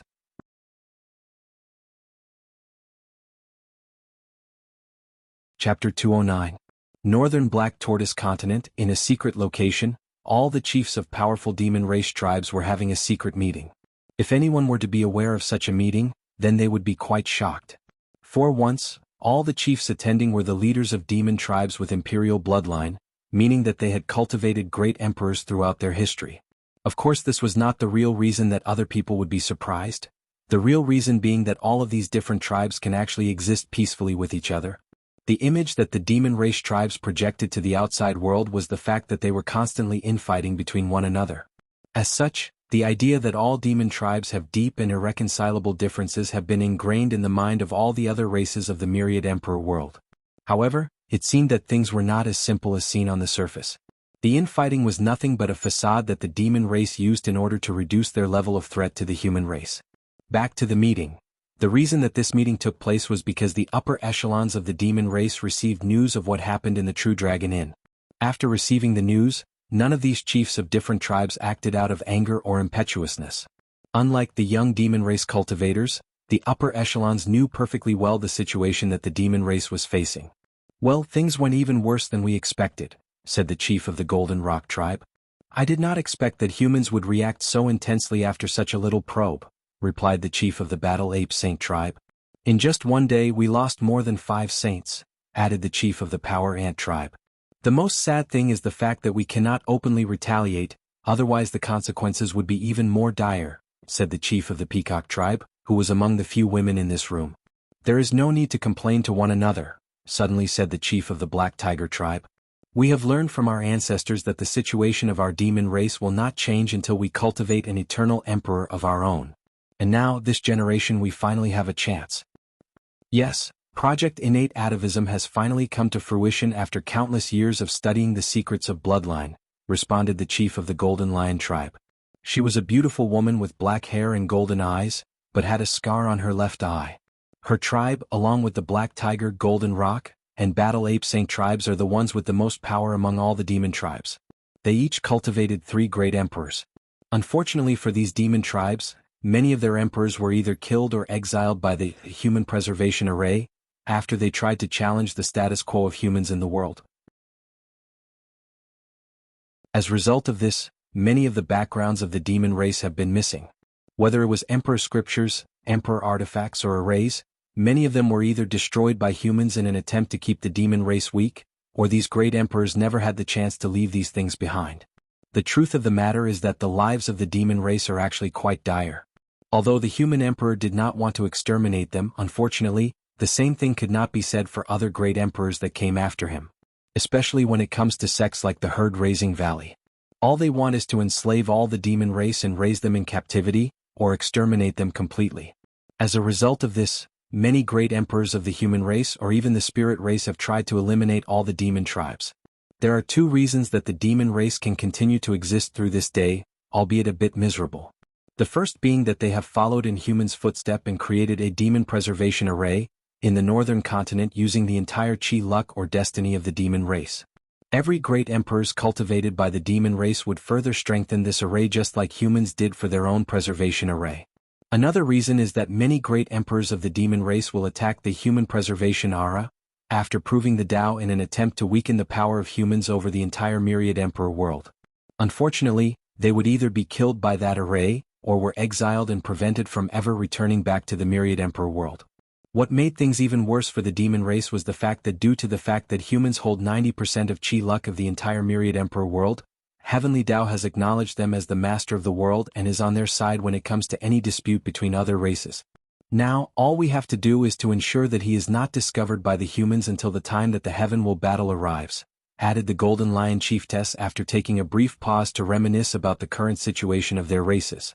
The only reason that humans can truly dominate the world is because they have cultivated eternal emperors like Emperor Qiyuan, the Sword Empress, the Absolute Beginning Emperor, and Empress Wu, said one of the chief.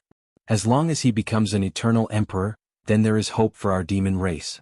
Hope to create an entire era that belongs solely to us. The room became quiet as all of the chiefs started to imagine the bright future that awaits them. They imagined that they would not have to live in this barren and frozen continent with a low level of spiritual energy. They imagined that their kinds would no longer be treated as transportation or livestock. They imagined that they could walk in any of the different continents with their eyes raised and deep pride on their faces. They imagined that they would not have to live in fear that one day, the human race has finally decided that they will unite together to exterminate their entire race. There is no need to daydream, suddenly said the chief of the Black Tiger tribe. As long as our plans come to fruition, all of our dreams will become goals. Goals that can be accomplished. Do we need to worry about the humans suspecting something based on how the people sent to the academy acted? Suddenly asked one particular chief. Not really. We have always ensured that our heaven chosens acted rude, cruelly, and with disdain towards others humans, just to give outsiders the perception that the entire demon race cannot tell their actual situation in the world and is slowly weakening with each passing generation, added the chief of the Nether Crow tribe. That way the human race can lower their guard against us, as long as they think that we are slowly losing our grasp of reality. The room then became quiet for a while after those words were spoken. Then someone asked, "Golden Lion Chiefess, why did you call this meeting? It could not have been just to discuss the behaviors of our younglings at the academy?" "Of course not," replied the Golden Lion Chiefess. "I've called this meeting in order to present all of you with a proposal." "What proposal?" "I think we should invite the Golden Crow tribe to participate in Project Innate Atavism." The room instantly became quiet again as all the other chiefs looked at her in shock. Many people thought that she might be joking at first, but changed their minds after seeing the serious look on her face. Why would you want to interact with these traitors? Let alone let them participate in such important plan that could change the fundamental situation of our race? Suddenly screamed one of the chiefs. Many people agreed with the person who screamed. Normally, these chiefs will show a certain level of respect for tribes like the Golden Lion, however, not this time. Not when it comes to the Golden Crow tribe. To the majority of tribes in the demon race, the Golden Crow is nothing but traitors. They abandoned the northern continent and lived on the sun. They do not have to worry about their clan members being hunted down by humans to become mount or food. Moreover, they never actually contributed anything to the demon race, even the demon preservation array. All they cared about was saving their own tribes. And that is not even the worst part. What the other demon tribes hate the most about the Golden Crow tribes is the fact that they have abandoned the bloodline cultivating system for the origin path system cultivated by humans. And this was not a recent thing, but both great emperors of their tribes proved the Tao through the origin path system. The Golden Lion Chiefess looked at the reaction of all her race and she was not surprised. She sighed before saying, "Because we do not have much of a choice."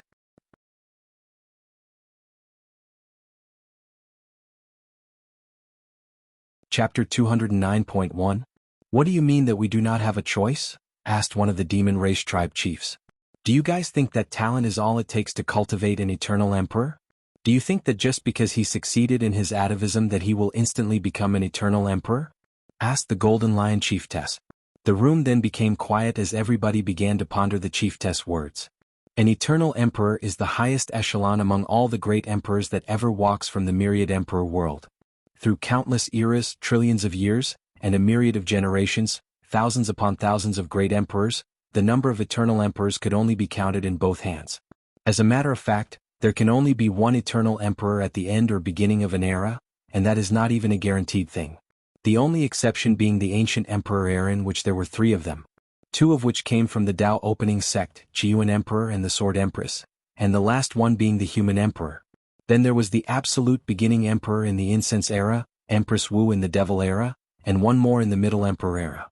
As for the current new emperor era, there has been no eternal emperor, hence one of the reasons that people believe that one will appear during this glorious age. Additionally, many people believe that a new era will begin with the crowning of this eternal emperor. As a matter of fact, only a very rare few individuals actually know 100% what an eternal emperor is and how to achieve this realm. What most people know is the fact that eternal emperors are more powerful than great emperors and can easily defeat or slaughter them. After people finished pondering the Golden Lion Chiefess' words, one of them asked, "What does this have to do with the Golden Crow tribe?" In order to train him properly, he needs to go through trial and tribulations, compete with people of similar level as him in order to properly grow in both will, spirit, vision, and Tao heart. We have to train him to reach the levels of people like Wang Wei, Di Tian, and Ji Song and even go beyond them.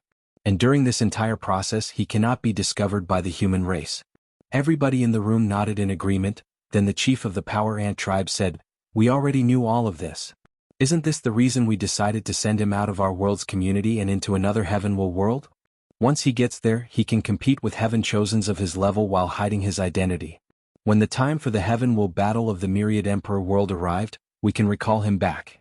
All the chiefs nodded as this was the original plan that they had made in order to train their own heaven chosens. With this method they can hit 2 birds with 1 stone by training their heaven chosens and hiding him at the same time. "Well," said the Golden Lion Chiefess while looking at the Golden Rock Chief and the Black Tiger Chief. "After going back and reviewing this plan, we realized that it is not feasible. At least not on our own." "Why not?" asked one person.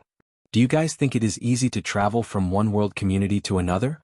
Even a supreme realm true monarchs might spend their entire lifespan traveling from one world community to another. Only a great emperor and a few origin artifacts have that ability, and they are in the hands of the truly powerful emperor lineages. Not to mention the price to activate these artifacts, and the fact that we have to do such a thing in complete stealth, replied the chief of the Black Tiger tribe. So what are you guys saying? Asked one person. Our demon race does not have an artifact that can travel to other world communities. Well, to be precise, it was either stolen or destroyed by the human race and the spirit race, answered the chief of the Golden Rock tribe. So, you guys are saying that the Golden Crow tribe has one of these artifacts? To be precise, they have a broken one. However, as long as enough price is paid, it should function without any problem, replied the Golden Lion chiefess. All the chiefs started thinking about this problem. Even if they needed the help of the Golden Crow tribe, it does not change the fact that they do not like them. Wait, suddenly asked the Peacock tribe chiefess.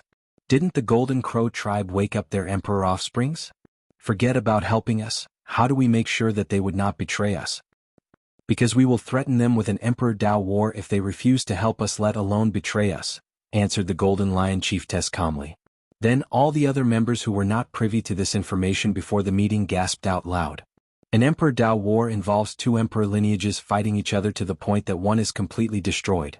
Then they would have to wake up all their immortal venerables and Dao ancestors in order to fight, using all their emperor artifacts and formations.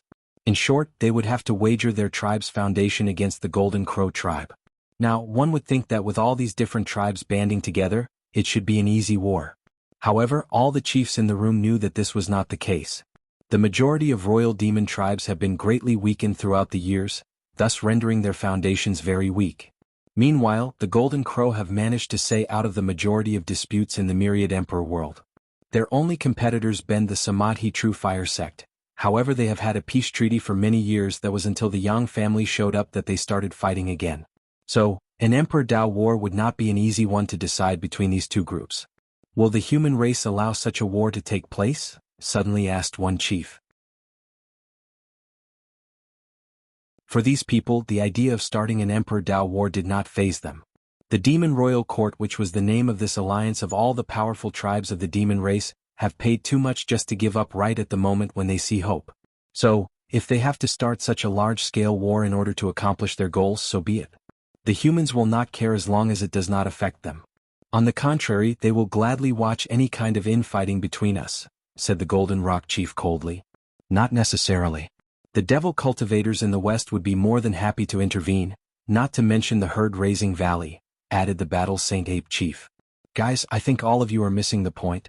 We are not really going to war with the Golden Crow tribe, just threatening them with it, right? Asked the Peacock chiefess while looking at the Golden Lion chiefess, the Golden Rock chief and the Black Tiger chief. You are partially right, answered the Black Tiger chief. If the situation escalated beyond our predictions, then we should all be mentally prepared to start a real Emperor Dao war. The room then became somber as all the people started thinking about the possible ramifications of their actions. Then someone said, let's decide this like we always did, by votes. Each tribe's chief has 1 voting rights, while the 4 head chiefs have 2 voting rights. Following which, a voting process took place.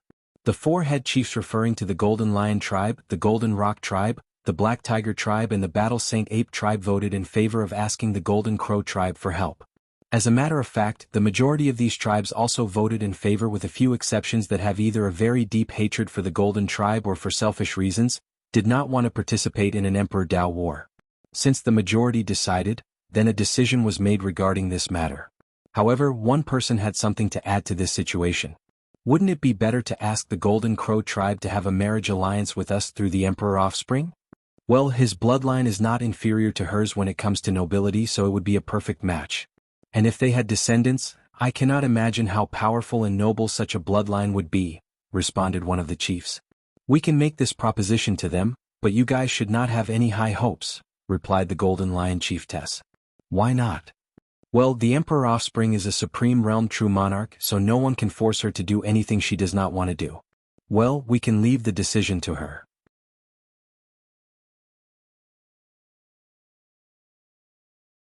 Chapter 209.2 Dao Opening Sect, Tianwei Peak.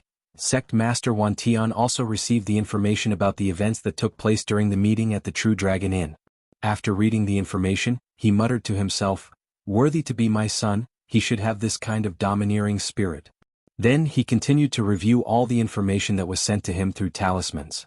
"Shadow," said Wang Tian after finishing reading. "Yes, Sect Master.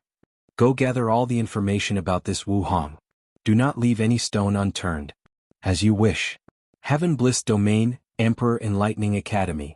A meeting of the headmaster and all the teachers was taken place in order to discuss not only the events at the True Dragon Inn, but also to prepare for the heaven-chosen selection trial.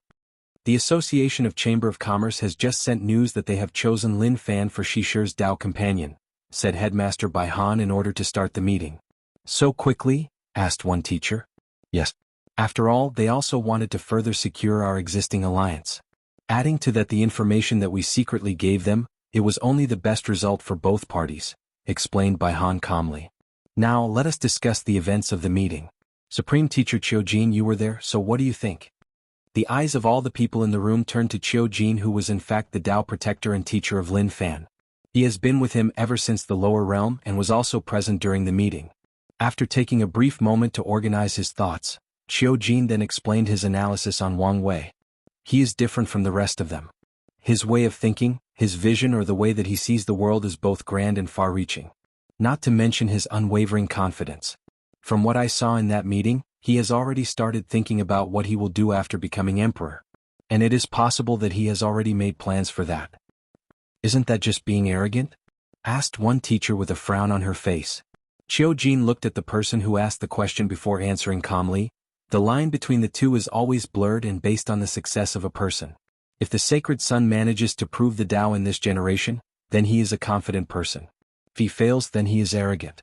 Either way, it does not change the fact that this kind of thinking does give him an advantage over other heaven chosens, especially when comparing to Feiner, who suffers from low self-esteem due to his background from the lower realm.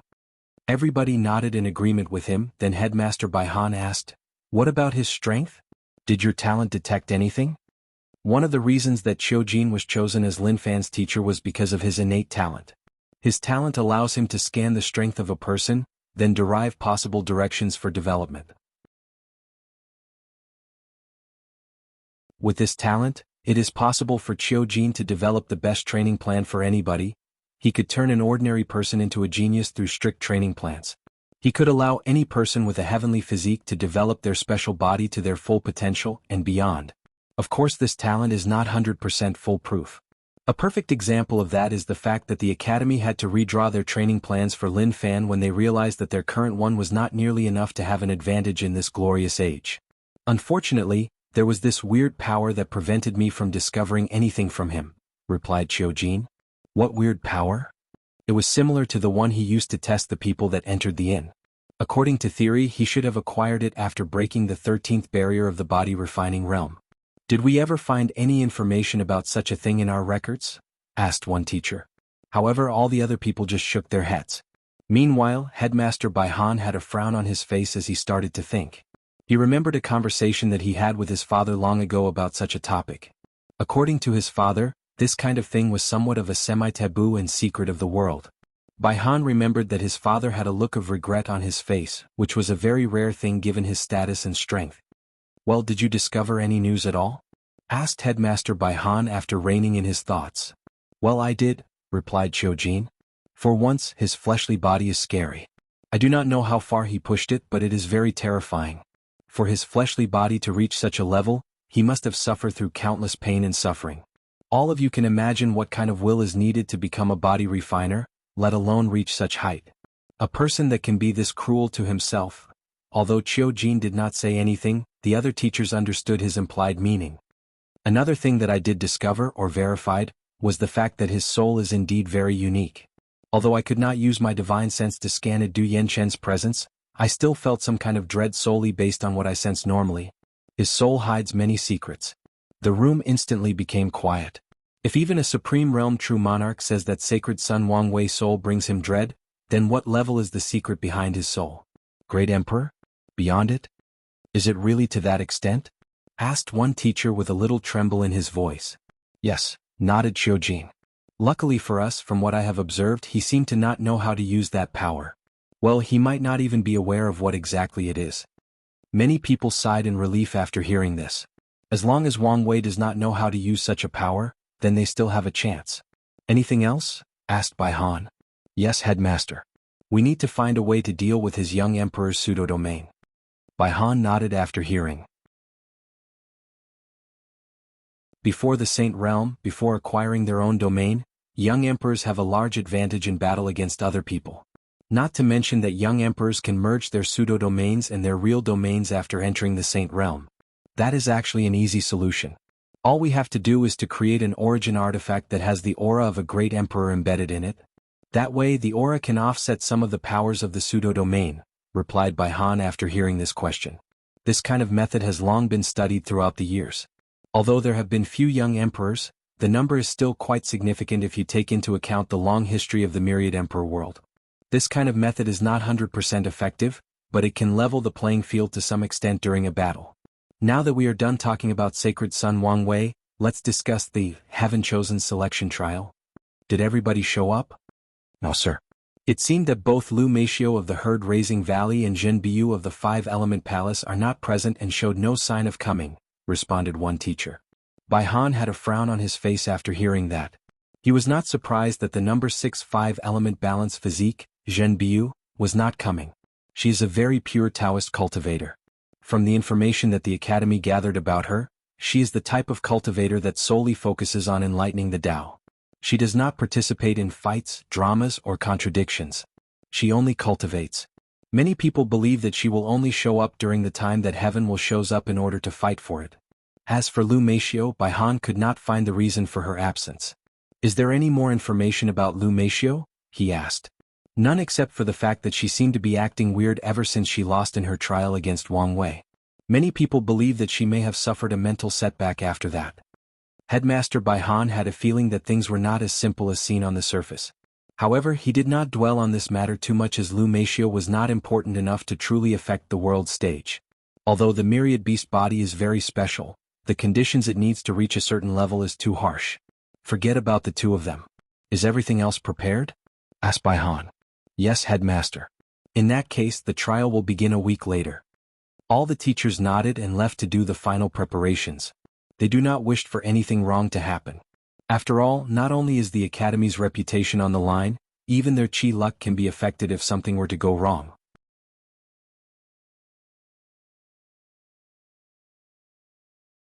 Chapter 210.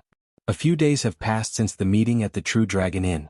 Wang Wei spent most of the time visiting the main city of the Academy and attending different lectures from different professors. He greatly enjoyed the courses regarding alchemy, array, talisman, and weapon refinement. Of course, during those few days he also spent a lot of time talking with Wu Hong. After the end of the meeting, they exchanged communication talismans and have spent days talking to each other non-stop. However, 2 days before the start of the Heaven-Chosen Selection Trial, something happened. Wang Wei was visiting the city when he decided to visit a special place on a whim. This place was where the Heavenly Tao Protection Book was located or displayed for people to see. The book was located on an open plaza where people could see it. There was a formation that acted like a see-through glass protecting the book. As for the book itself, it was a very thick golden book that kept flipping on its own. Each time a page was flipped, Wang Wei saw a list with 30 names on them ranked from highest to lowest.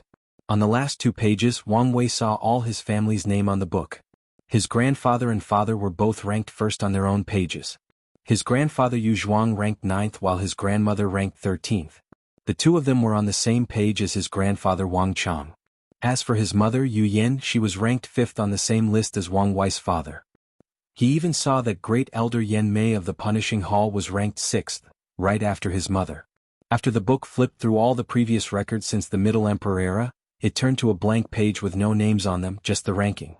Wang Wei knew that this was the page that this generation of candidates would place their names in.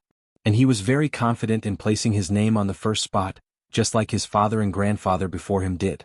After acquiring that spot, Wang Wei will gain access to the 3,000 Tao tablets and comprehend a cultivation scripture that is perfect for his fate puppeteer physique. While Wang Wei was staring at the Heavenly Tao Protection Book, he suddenly frowned quite deeply. An intense warning of danger once again overcame him, warning him of an incoming danger. Wang Wei then looked around to see if something was wrong, but he could not find anything. More importantly, what kind of danger would come to him with true monarch Yan Qin around him? After pondering for a second, he thought to himself, could it be that the reason that I feel a sense of danger is because of the idea of putting my name on that book? As soon as those thoughts entered Wang Wei's mind, his intuition once again activated and the warning intensified. So he knew that he was right. However, here came the problem: he did not know what was wrong with that list. Could it be a plot of the academy? Knowing that he would not find the answer here, Wang Wei decided to leave here and return to his residence. After entering his own room, he said, "Supreme Elder, please use your power to isolate the entire room." "Yes, young master," replied Yan Qin. Then, a mysterious power enveloped the entire room that Wang Wei was in, essentially separating this room from outside spying eyes and ears. Immediately following this, Wang Wei took out a bunch of formation flags and set up an array, a communication array to be precise. Countless circles with strange runes at the center appeared in front of Wang Wei. Then, under his arrangement, they formed a pattern by combining together. Once the setup was completed, he activated the formation. "Why, is something wrong?" said a holographic image of Wang Wei's father, Wang Tian. "As a matter of fact, yes. I just had a premonition of grave danger, and it came from putting my name on the Heavenly Tao Protection Book." "Do you have any information on the book?" Wang Tian had a frown on his face after hearing this. He knew how accurate his son's intuition was. So he did not doubt his words. From what we know, the book was refined personally by Emperor Kong himself, and only the Academy knows how he did it, and it is also one of their Emperor artifacts and luck-condensing artifacts, suppressing the chi luck of the entire Academy. Every time a heaven-chosen selection trial takes place, a little chi luck of these geniuses is taken in exchange for the protection of Heavenly Tao. My name and your grandfather's were in that book. Even your great-grandfather was in that book. As a matter of fact, for countless generations, our Wang clan had many people placing their names on that book and nothing ever happened to them. At least there was no direct correlation between the ones that had an accident and the book. Wang Wei's frown became deeper after hearing this, and he crossed his hand in front of him. "Well, do you have any idea on the reason for this happening?" Wang Tian shook his head. "Wait for a few minutes." He then disappeared from the range of the formation. A few minutes later, Sect Master Wang Tian came back with all the upper echelons of the sect and his father, Wang Chang. Even the other true monarchs were listening to the conversation through their divine senses. After explaining the overall situation, everybody had a pensive look on their faces as they tried to figure out the possible reason for such a situation. The first to give a possible theory was Great Elder Yan Mei. The Heavenly Tao Protection Book is directly connected to Heavenly Tao itself. Given the conflict that you had with it after you broke through the 13th layer barrier, it is not impossible that it does not like you. "Although what you said makes sense," replied Li Jun's father, Li Jiang. "However, Heavenly Tao has rules and regulations. Even if it does not like the young master, it cannot hurt and harm him for no reason. After he survived the divine punishment thunder, his slate was wiped clean and it should not attack him again unless provoked. Young master, did you do something to anger Heavenly Tao again in the past few years?" "How?" replied Wang Wei, who was a little caught by surprise by the question. He thought about it deeply to make sure. "I don't think so. Besides cultivating and traveling, I have done nothing out of the ordinary." Everyone nodded, however they still could not think of a solution. "Could this have to do with the 9 Emperor curse of our sect?" suddenly asked one person. This was indeed a possibility, however Wang Chang shut down this theory. "It is possible but not likely. Wire's true will ability has basically nullified the curse on him. And every time he increased the power of his true will, the power of the curse kept decreasing. Now, everything seemed to go back to zero again." "Well," said Great Elder Yan Mei, "it does not truly matter the reason behind such an anomaly as long as the young master does not place his name on the book. The real issue now is, what are you going to do, young master? Without participating in the trial and getting your name on that book, you will not gain access to the 3,000 Tao tablets and create a scripture that is best suited for yourself. Although with your comprehension, the sect's resources and the merit you still have left over from the Chi Luck trial, you could still create a technique of your own, but I can guarantee you it will not be the same. You have seen your father's Absolute Sword Cut Sutra. Without his understanding of these tablets, no matter how heaven-defying his talent in the sword was, he would never be able to create a sutra of that level." "She is right, Wire," added Wang Tian and even Wang Chang. The only reason that these people were able to create such powerful scriptures was due to their enlightening of these tablets. Wang Wei had a pondering look on his face after hearing Great Elder Yen Mai's words. He also understood the significance of these tablets to him and his future path, so he must get access to him. Not to mention that if his other competitors got access to these tablets and he did not, this might negate all the advantage he had over them in the past century. Especially when it comes to that guy Di Tian. In the past few days, Wang Wei has been reviewing any information about him. Although the information was very little to the point of being abnormal, Wang Wei had a feeling that this guy would be his greatest obstacle towards the path of emperor.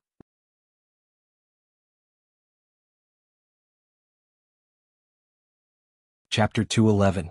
Wang Wei had a thoughtful look on his face after hearing the question regarding his future actions. Although he had a plan, he did not know whether it would work until he tried it. Then he discussed it with the other people of the clan in order to polish it and fix the details.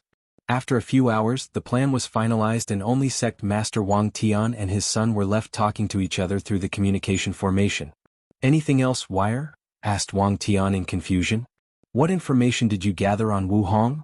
Asked Wang Wei calmly. However, his words made the room quiet and the atmosphere quite awkward. Wire, you have to understand the hope that the sect has placed on you.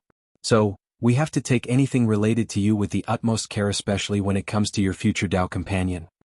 Father, you do not need to worry about anything, as I am not a child that uses his emotions to think or act rashly. I am only asking because I also want to know about her and her motives.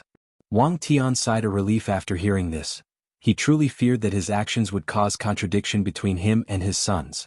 When it comes to matters of the heart, he feared that his usually rational son would start to act out of emotions. And given his son's headstrong personality, if he decided to place this Wu Hong's well-being above everything, above his family and sect, then there is nothing that he could do. And this possibility is not as far-fetched as one would like to believe. During his generation, Wang Tian had many clashes with his father over his current wife. Due to the fact that they were from different factions and their competitors, it was very difficult for them to get together. If it was not that Dao oath that they both took and promised their families that they would fight each other fairly during the Heaven Will battle, and not let the result affect their relationships, then they might never have received the blessing of their factions to be together. Well, in the end, the oath was proven to be futile, as neither one of them had the chance to fight for the Heaven Will anyway. According to the information that we received, she was born from an ordinary mortal family. Soon after that, both her parents died and she was raised by the neighbors. When she turned 15, she seemed to have discovered the inheritance of Empress Wu and started on the path of cultivation. But things are not as simple on the surface as they seemed, added Wang Wei. Yes, nodded Wang Tian. One look at her, you can tell that she is the picture image of Empress Wu. The only difference being the temperament. So, we first theorized that she was the direct descendant of the Empress, however the idea was soon ruled out after seeing one of her battles. To be precise, the only recording of her fighting. At the supernatural realm, she easily suppressed the half-step void-shattered realm cultivator. The odd thing about that battle was not her strength, but the fact her cultivation of the Empress Wu Sealing Sutra was too smooth. It was not just a matter of perfect fit with the technique, more like it was made by her personally. Wang Tian stopped in order to allow his son to digest these words, and he did so. After a few seconds, Wang Wei asked, "So, you believe she is the reincarnation of Empress Wu?" "That is the current working theory. After all, the Empress mysteriously disappeared at the peak of her career and no one knows why. The real question is, why would an eternal emperor like Empress Wu need to reincarnate?" muttered Wang Wei to himself. However, from the little information he gathered from Wu Hong the past few days, he guessed that things were not as simple as his father stated. After reining in his thoughts, Wang Wei noticed that his father had an hesitative look on his face. "If you have something else to say, you can just tell me. To be honest, if she really is the reincarnation of Empress Wu, then her strength is probably even more powerful and terrifying than both you and Di Tian despite her low-key appearance. And if the two of you decide to become Dao companion, then you will also have to make the same Dao oath that me and your mother made when it comes to the Heaven Will battle." Wang Wei nodded after hearing this, but he did not take his father's words seriously. During his talk with Wu Hong in the past few days, he had a strange feeling that her motive was just to meet and help him. He was also worried about the fact that they might have to fight for Heaven Will in the future, so Wang Wei talked to her about it in a roundabout way. However, the feeling he got from her was that she did not care about the Heaven Will. To be precise, she disdained it like it was a common item found everywhere in the streets. Although he did not have a definite answer regarding whether they will be competitors in the future, Wang Wei was not currently worried about this situation. After all, they have just met a few days ago.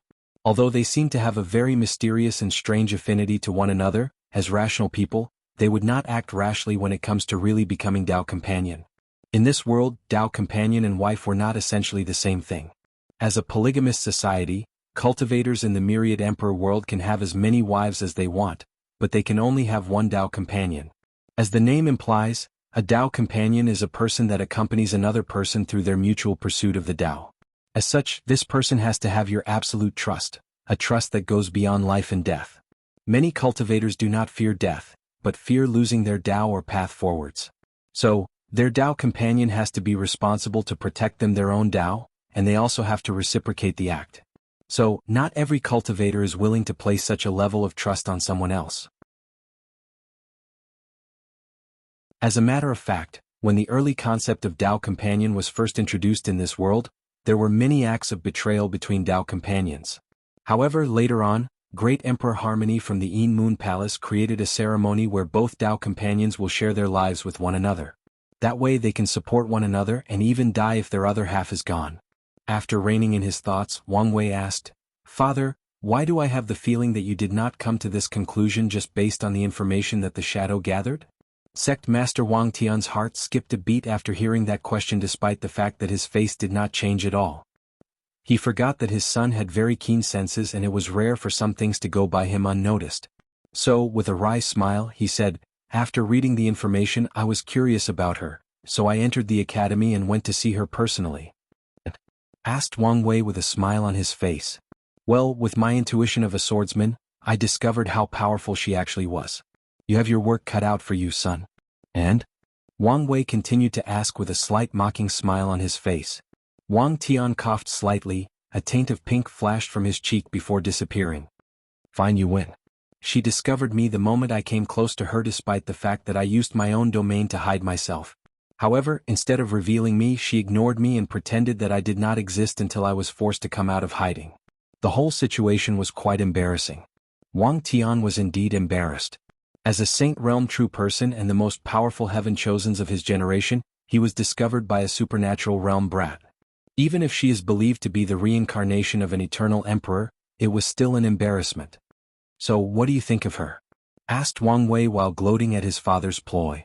"Well, she seemed very mysterious and I could not see through her. Furthermore, I could not shirk the feeling that she knew me and your mother very well." Wang Wei's eyes squinted after hearing this. "So, it is not just me who feels this way. Could she be a time traveler and future me and her are related in some way? If that is true, why did she need to go back in time? And what does Empress Wu have to do with this whole thing? It seems that I have to look for signs of her time traveling." After spending a few more minutes talking to his father, Wang Wei stopped operating the communicating array. "Supreme Elder." "Yes, young master. Please go set up a meeting with the higher-ups of the academy for me." "No problem."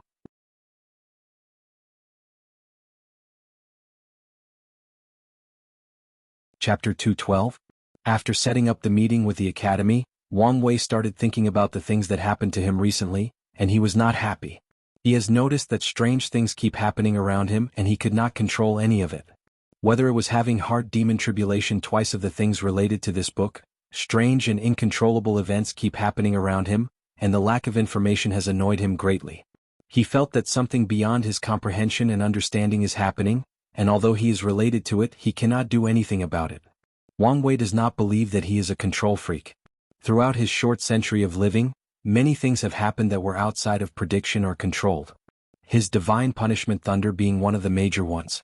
However, during those events, he could think calmly and devise the necessary plans to ensure not only his survival, but also benefit from the situation. However, recent events have made him completely clueless and he did not like that.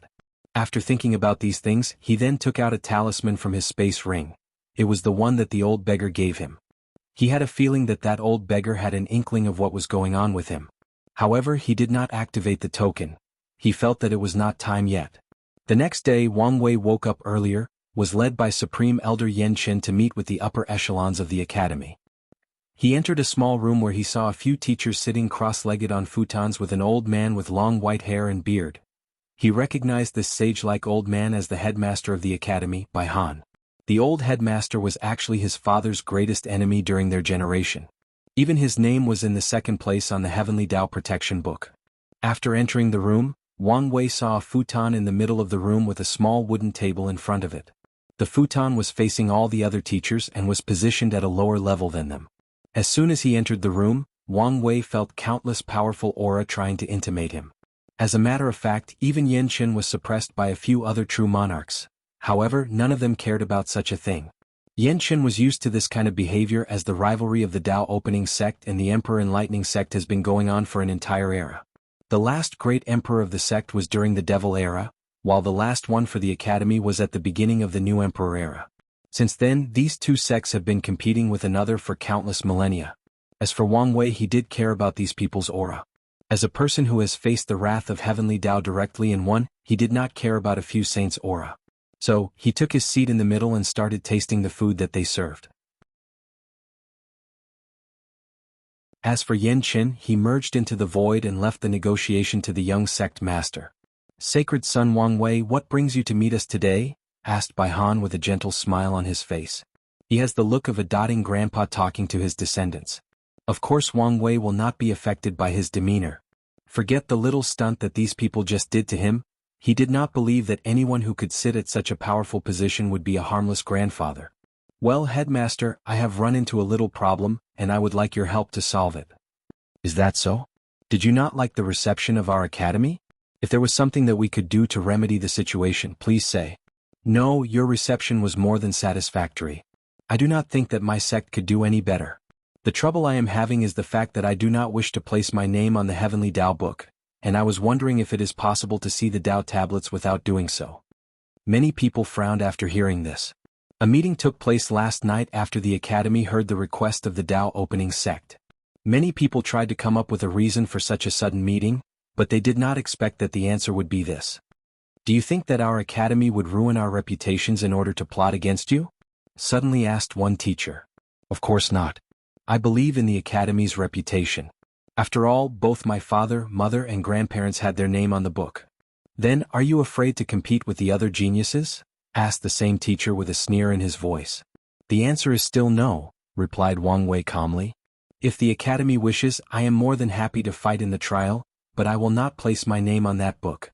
All I ask for is to be able to see the Tao tablets without doing so." "Sacred son," said Bai Han, preventing the previous teacher from speaking any further. "Excuse us for asking, but we need to have some kind of explanation for your sudden action before we can consider your proposition." "Old fox, still trying to get some information from me while not giving me any promises," secretly thought Wang Wei while sipping his tea. "Well, as you know, after my encounter with Divine Punishment Thunder, me and Heavenly Tao do not have the best of relationships.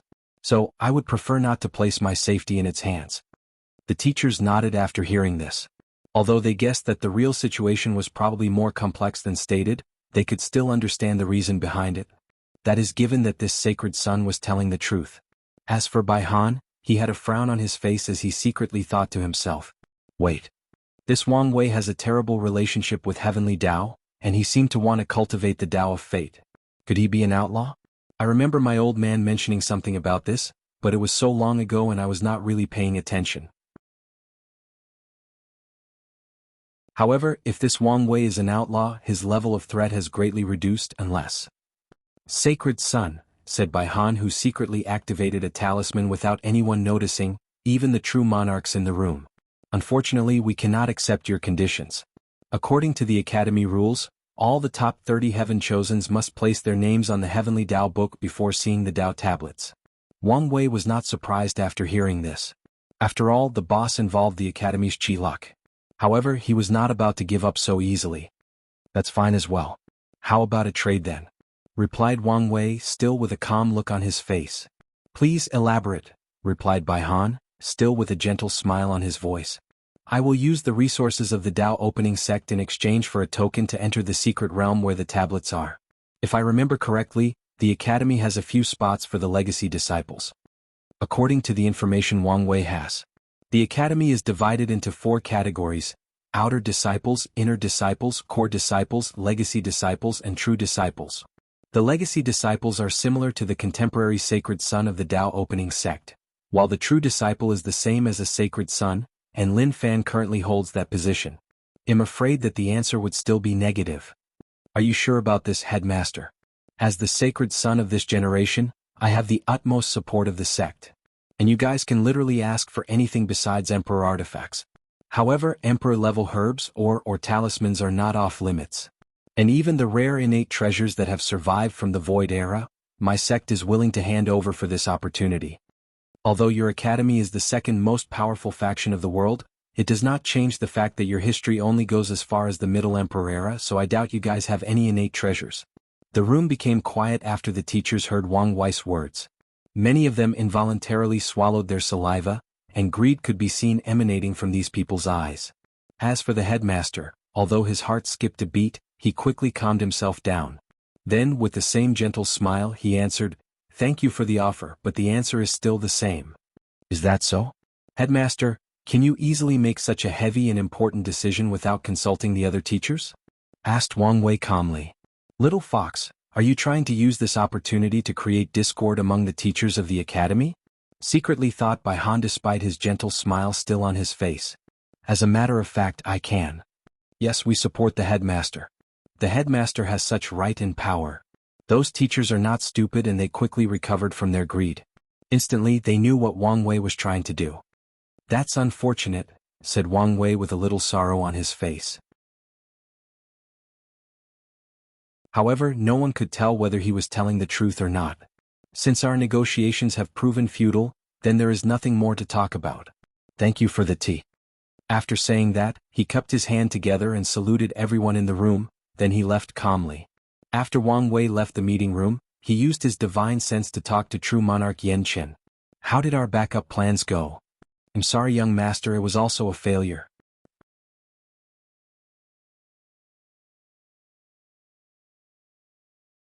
Chapter 213. Inside the meeting of the upper echelons of the academy. After waiting for Wang Wei to leave, they started their conversations about the events that just took place. "Headmaster, why did you not accept this deal?" "From what we know about Wang Wei, he most likely was telling the truth," said one teacher. "Yes, the Tao opening sect finally found a chance to break the 9 Emperor curse, so they would not easily let go of such an opportunity." Bai Han was calm during the entire process, but he secretly sighed inside. These people let greed clutter their visions. "Let me ask all of you," said Bai slowly. "If Wang Wei does not have the opportunity to enter the secret realm of the Tao tablets, who would benefit the most?" The other teachers were first puzzled by the sudden question. They began to think calmly about the question. They still believe in the strategic vision of the headmaster. As a born sage, wisdom was his main ability or gift. One teacher's eyes suddenly lighted up and she said, "It's the other heaven chosens." Without being able to see the tablets, the other heaven chosens will finally have an advantage over him and be able to either make up the gap with him and even surpass him. "That is correct," replied Bai Han. "You guys need to see things from a long-term perspective. Even if we were to agree with his proposition, what do you think would happen if one day, this Wang Wei manages to prove the Tao and become emperor?" The room became quiet as most of the teachers had an ugly look on their faces. They were not stupid, since the headmaster already laid out everything in front of them. "He could just ask us to return or take back all the resources he previously gave us. Or maybe even worse," replied one teacher. "That is correct. By refusing his offer, we have effectively weakened his strength, while strengthening our chances of cultivating a great emperor. As for things like emperor materials or innate treasures, as long as Lin Fan can prove the Tao and become an eternal emperor, everything is possible for the academy." All the teachers then started to praise the headmaster for his strategic vision and abilities. As for Bai Han, he sighed as he thought to himself, "Wang Wei has proven to be even more formidable than previously estimated. Given how calmly he walked out of this meeting, I do not think that he will give up so easily. Lin Fan is my last chance and I cannot afford to lose this opportunity." Sighed. "I should not be so stubborn and listen to my father." Meanwhile, Wang Wei rushed back to his own manor after exiting the meeting room. "Supreme Elder, what do you mean that our plan failed?"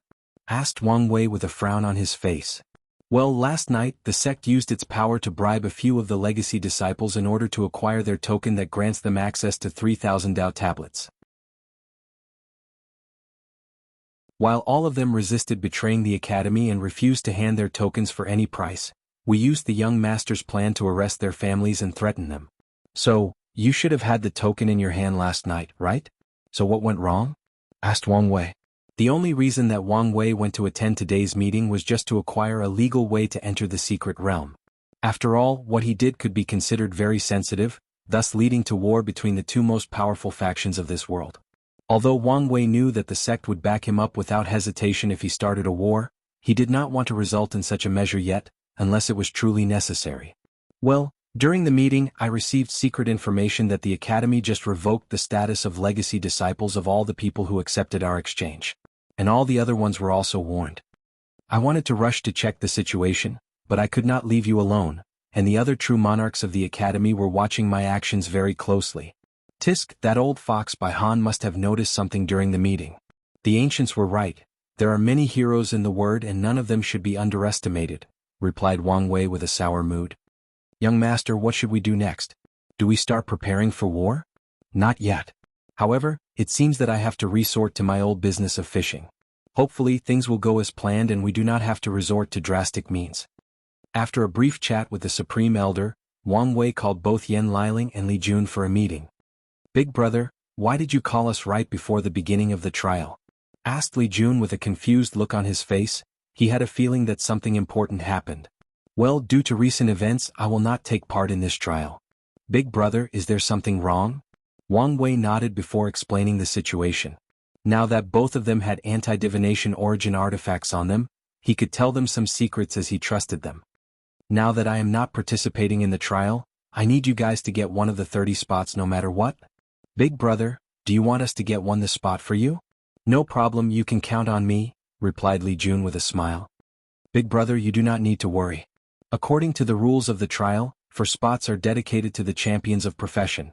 Whether it was alchemy, talisman, array, refinement, as long as a cultivator is the final winner in their competition category, he or she can automatically get a spot.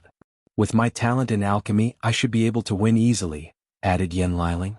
Wang Wei nodded in satisfaction before saying, although I have another plan in place, but if things do not turn out how I expected, then you guys are my last hope. He then looked at Yan Liling and held both his hands outward. 2 flames appeared in each of his hands. One was black while the other was white.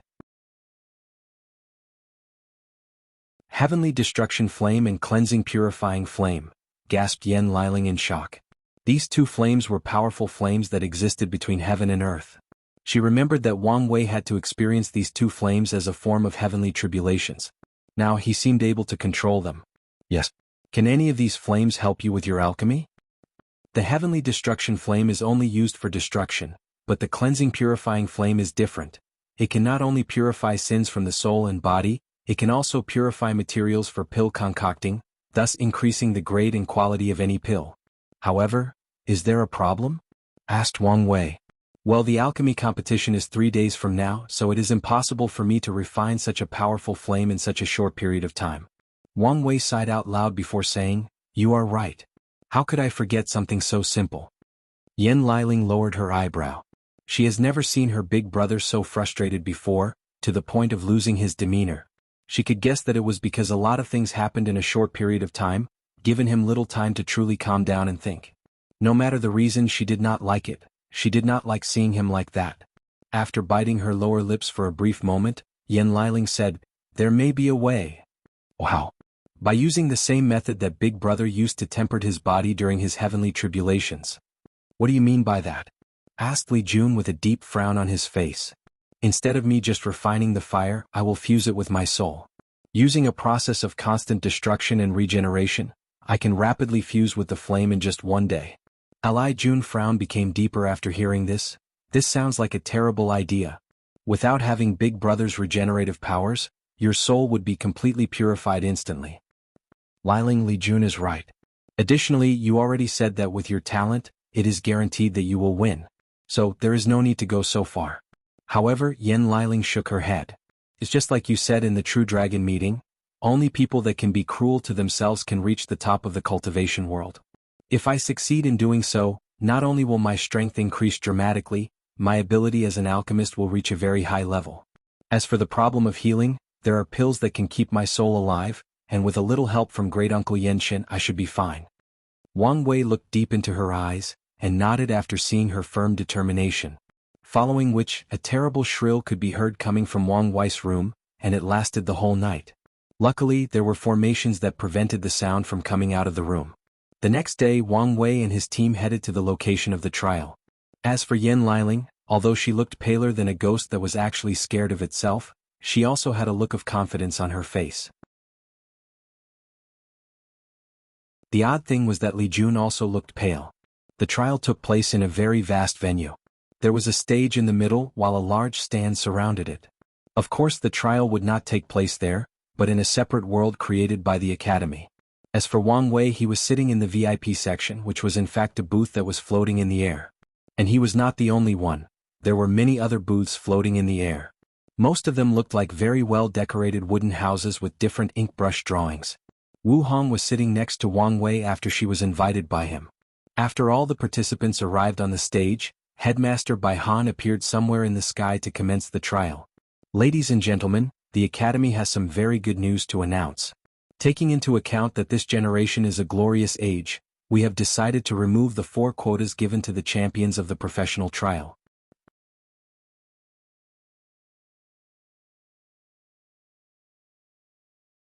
Chapter 214. Bai Han looked at the shocked and excited look of the participants and continued to explain. For this generation's trial, we have decided to focus on strength and power above everything else. So all the teachers have voted that the last 4 spots that were previously guaranteed to these champions would be added to 4 other heaven chosens instead. Although we are sorry for the 4 champions of this year's professional competition, the Academy will do its best to repay all of you. Many people became excited after hearing this, as this new rule increased the chance of them acquiring a spot. As for the alchemist and array master, they were all shocked and angered. They were always considered the most respected professions of this world. Everywhere they went, people always received them with the utmost respects. Rules were always modified to be in their favors, but now, the ones that were the most surprised by this new change in rules were the alchemists, as they hold the most power in this world.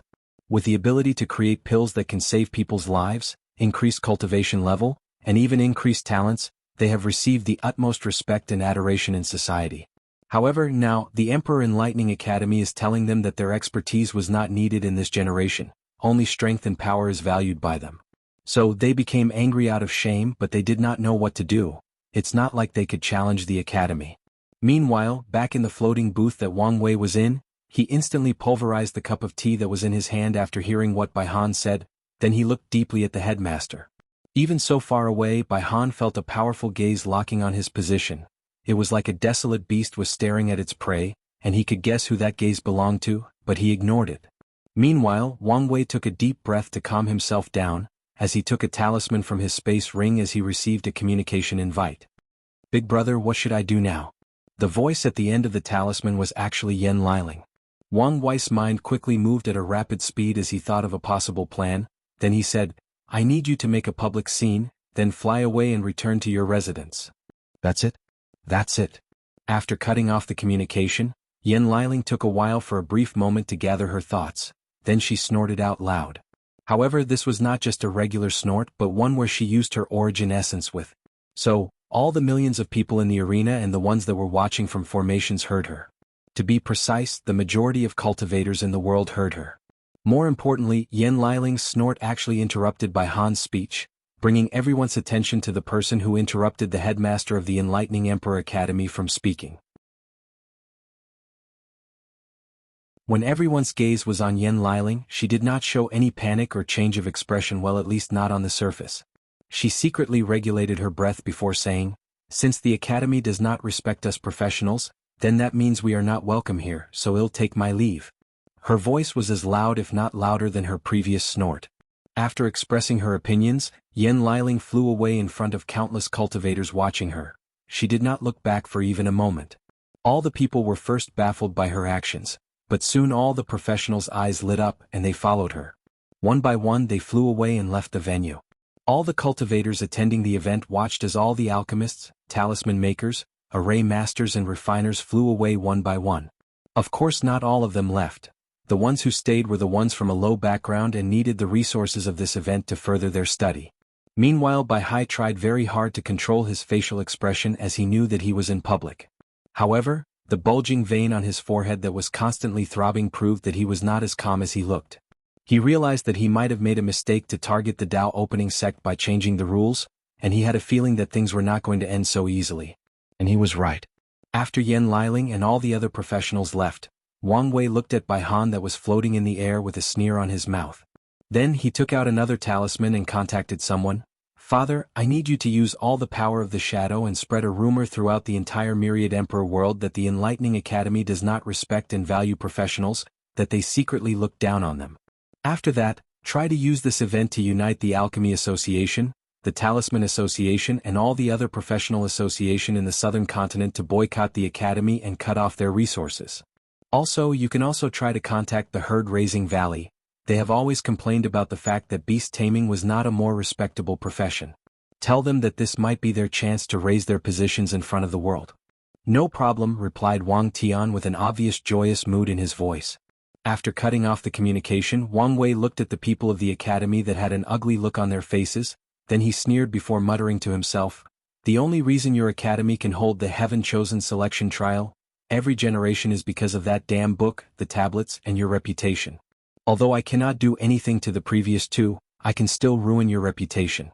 After muttering these words, he took a deep and long breath, then removed the gloomy look on his face before putting a bright and sunny smile. He looked at the quiet Wu Hong next to him. "I apologize for my previous behavior. As you can see, I let my emotions get the base of me. There is no need to act so formal around me, that's not like you. However, aren't you afraid that your actions will start a war?" replied Wu Hong with her usual calm demeanor. "To be precise, I'm trying to prevent a war from happening," replied Wang Wei calmly. "What do you mean?" Ever since the Emperor Enlightening Academy cultivated their 8 great emperors, the Dao opening sect has been pondering whether to start an Emperor Dao war. Many of the sleeping Dao ancestors and immortal venerables are in favor of starting a fight, and just need the perfect time and excuse. With me showing them hope of breaking the 9 Emperor curse in the recent events, it is the perfect opportunity to start a war to the death. Wu Hong nodded as she understood the reason behind such a decision. With only one less emperor before reaching their level, the Dao opening sect will not let anyone easily challenge their status. Having 9 emperors is not just a symbol of being the most powerful sect of the world, but also brings a great deal of chi luck to the sect. This is the reason that every generation, a powerful genius will be born in the Dao opening sect. It is a manifestation of their sect's luck or destiny. "That's very noble of you and all," replied Wu Hong. "But should you be telling me these kinds of secrets of your sect?" Wang Wei looked her straight in the eyes after hearing her question. "Look me in the eyes and tell me you did not already know such a thing." Wu Hong did not flinch or budge due to his intent gaze, nor did she evade it. "I did not know. Although I know many secrets that no one should know, but it does not mean that I am all-knowing." After gazing deep into her black eyes for a few seconds, Wang Wei nodded as he believed her. In the past few days he also learned a few things about Wu Hong. For example, she does not seem to lie to him. When he asked her something of the sensitive nature, she would either not respond, or answer him in a vague or cryptic manner like the mumble of the prophets from his past life, even this life. However, she does not seem to lie to him. Of course, this could be her having the ability to even trick his powerful senses after all. Her mystery has proven that she may have such capability. Nevertheless, Wang Wei decided to trust her. Since he has decided to one day make her his Dao companion, he needs to have a certain level of faith, a certain level of trust. After all, love requires a certain level of blind trust. And if he is proven to be wrong about her, then Wang Wei will consider the experience a learning one. He will acknowledge that he judged the wrong person and try to learn by experience, or maybe just shut his heart for the rest of his life. While he was lost in his thought, a powerful voice rang throughout the entire arena. "Wang Wei, you coward."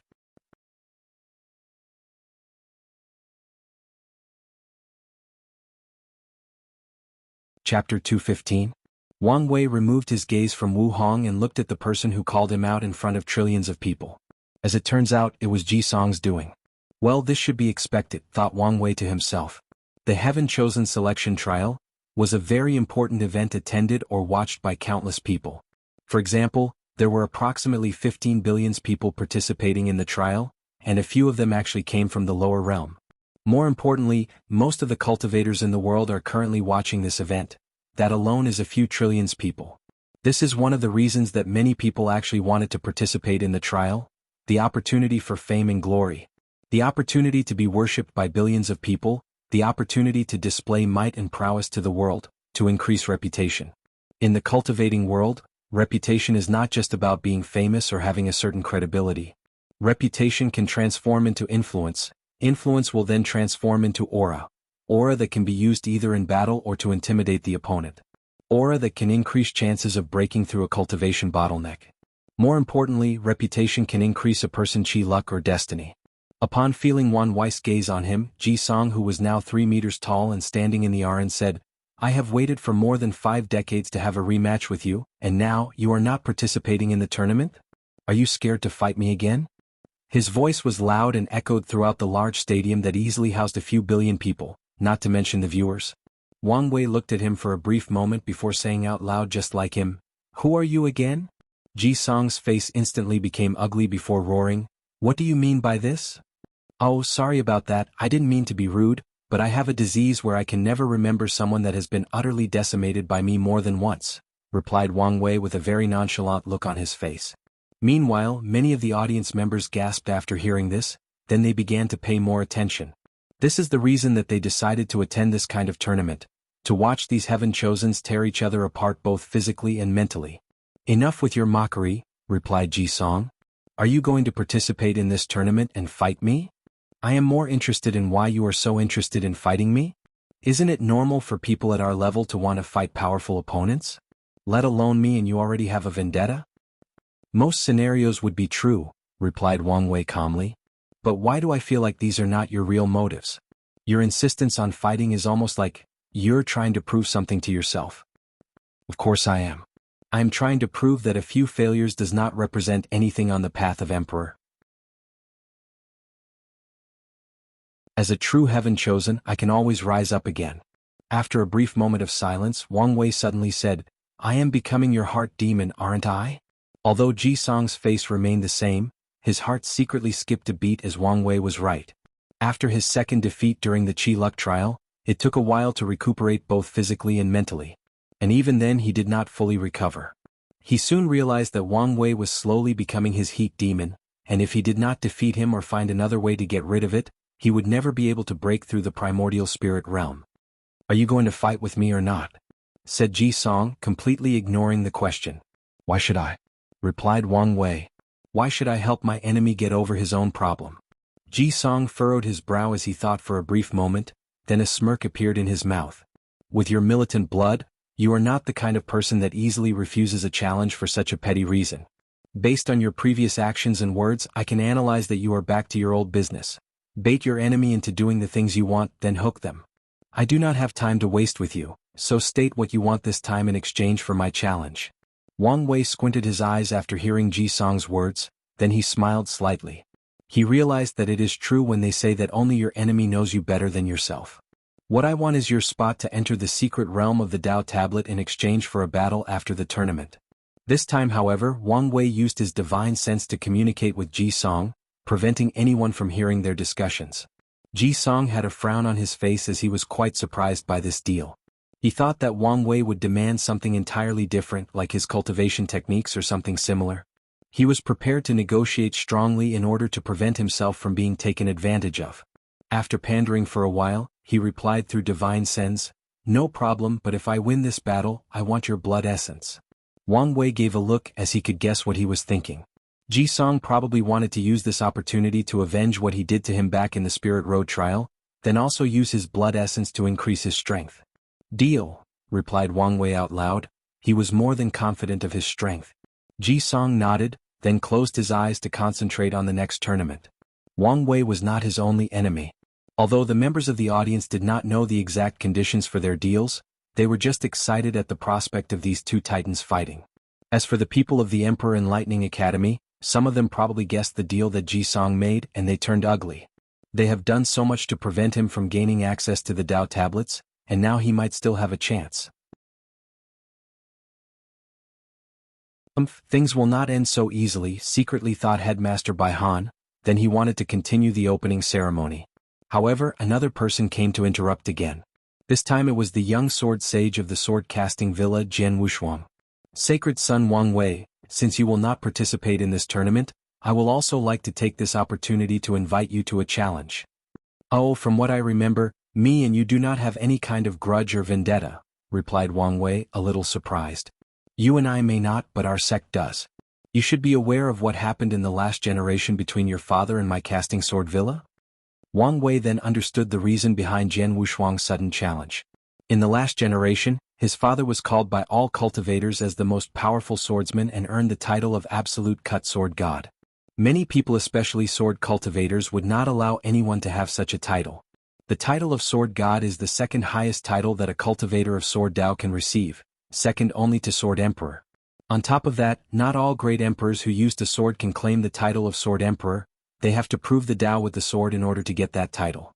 Additionally, the Sword God title was not given to just anyone. Some sword emperors did not have that title during their rise. As long as an emperor proved the Dao with the sword, he could earn the title of Sword Emperor. But the Sword God has to be the best and most powerful sword cultivator of countless generations of sword cultivators that came before. They have to reach the peak of swordsmanship and go beyond it, and they have to prove that their sword Dao is the best of all the sword cultivators in the world. So, people did not like when the title of Sword God was placed on Wang Tian. In order to prove these people wrong, Wang Tian left the sect to travel the world and challenge all the sword cultivators. He was unstoppable. No matter who challenged him, he would use his supreme Dao of absolute cut and defeat them. In the end, the sword-casting Ville, who is considered the holy place of sword cultivators in the myriad emperor word, stepped in to stop Wang Tian. But they also failed even more miserably. Wang Tian traveled to the eastern Azure Dragon continent and fought with all the people of the villa and defeated them all on the way of the sword. That included Jian Wushuang's master, Jian Yi, who is the current leader of the sword-casting villa. What most people do not know was that after your father defeated my master in the way of the sword, he even challenged some of the sleeping ancestors and won. Although they were way more powerful than him in terms of cultivation, when it comes to how pure his sword will and Dao was, no one was his match. So, today I am issuing a challenge in order to restore their honor.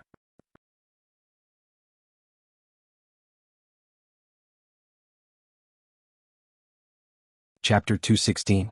Wang Wei was a little surprised that Jian Wushuang would expose such secrets out loud in front of so many people. Usually, most sects would hide their embarrassment or dirty secrets to the world. But after thinking about it for a while, he could guess the reason. Most sword cultivators are usually straightforward in their personality. They do not care about outsider perception of them. All they care about is the pursuit of the sword Dao and their honor. Although a major defeat at another swordsman can be considered dishonorable, it does not really matter if that person truly earned their respect, just like Wang Wei's father did. After a brief pause of contemplation, Wang Wei then said, "Young sword sage Jian Wushuang, I am afraid that I cannot accept your challenge." Jian Wushuang frowned after hearing this, then he continued, "Sacred son, if you need to place a bet with conditions like Crown Prince Ji Song, I am more than happy to oblige." However, Wang Wei just shook his head before answering, "This is not about any conditions or bet. If you want to challenge me to a duel, I will be more than happy to battle with you. However, if you want to challenge me in the way of the sword, I am afraid I have to disappoint you as I am not a swordsman." Jian Wushuang's frown did ease after hearing this, as he could understand Wang Wei's meaning. Since he wanted to clear the shame from the last generation and get the sect's face back when it comes to the way of the sword, it does not make sense to win over a non-swordsman. Jian Wushuang's victory over Wang Wei would just be a victory of one heaven chosen to another, not the sword-casting villa's Dao of sword over the Dao opening sect's Dao of sword.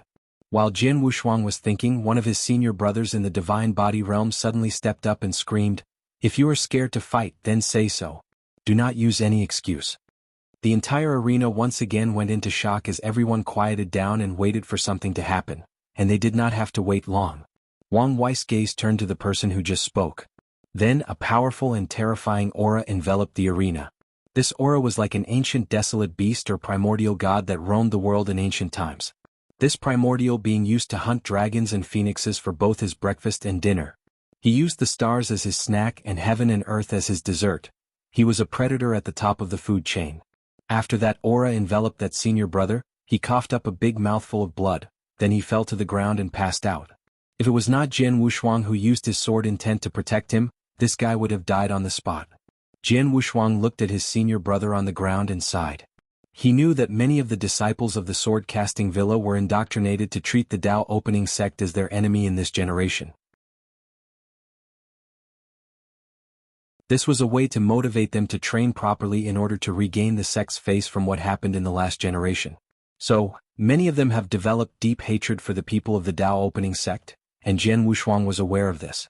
Nevertheless, he always warned them to treat Wang Wei with the proper respect, as he was a truly powerful heaven chosen and deserved such a thing.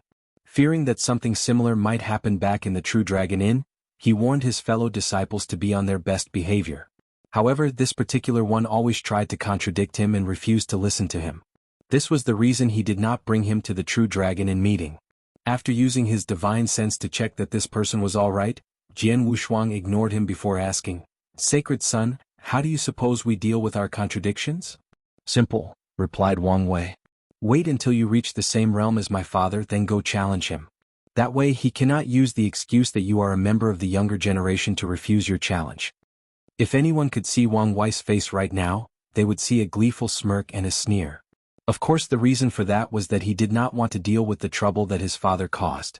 He knew that his father had probably offended a lot of people in his generation. His actions were telling these people that do not come with me with your problems, but go directly to the source.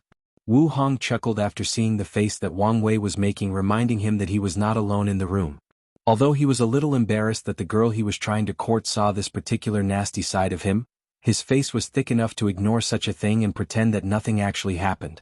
Meanwhile, back in the sect, Wang Tian had veins popping up his forehead as his mouth kept twitching. He cannot believe that his son sold him out like that. He remembered that in his generation he had to deal with some of his father's enemies that tried to go after him for revenge. Wang Tian sighed after watching what his son did. What made more angry was not his actions, but the fact that he did not think of such a method during his time. It would have saved him a lot of trouble. He then looked at his wife, who was laughing herself out to the point of being uncontrollable. "What are you laughing at?" said Wang Tian. "His message is for your enemies as well. Unlike you, most if not all my enemies have already taken a vacation to Samsara, so I have nothing to worry about," replied Yu Yen after taking a great deal of effort to calm herself down. Back to the Emperor Enlightening Academy. Jian Wushuang nodded to Wang Wei to acknowledge his idea, then did not say anything else besides telling another of his fellow disciples to take care of the person that was injured. Meanwhile, most of the audiences were still shocked by that powerful aura that emanated from Wang Wei's body. That aura actually came from his fleshly body. After all, the purpose of the ancient desolate body refining scripture is to imitate the ancient primordial god that is sleeping in the blood earth forbidden land. Headmaster Baihan, who saw that there were no further disruption, continued the entrance ceremony, thus waking everyone from the dread most of them felt from Wang Wei's aura. Inside his booth, Wang Wei suddenly coughed a big mouthful of blood all over the table in front of him. He looked at the blood and frowned, then he went to clean up the trace on the corner of his mouth. However, Wu Hong was ahead of him and took out a silk piece of rag and wiped it for him. "You need to ease up on the gravity training," she said while helping him clean up.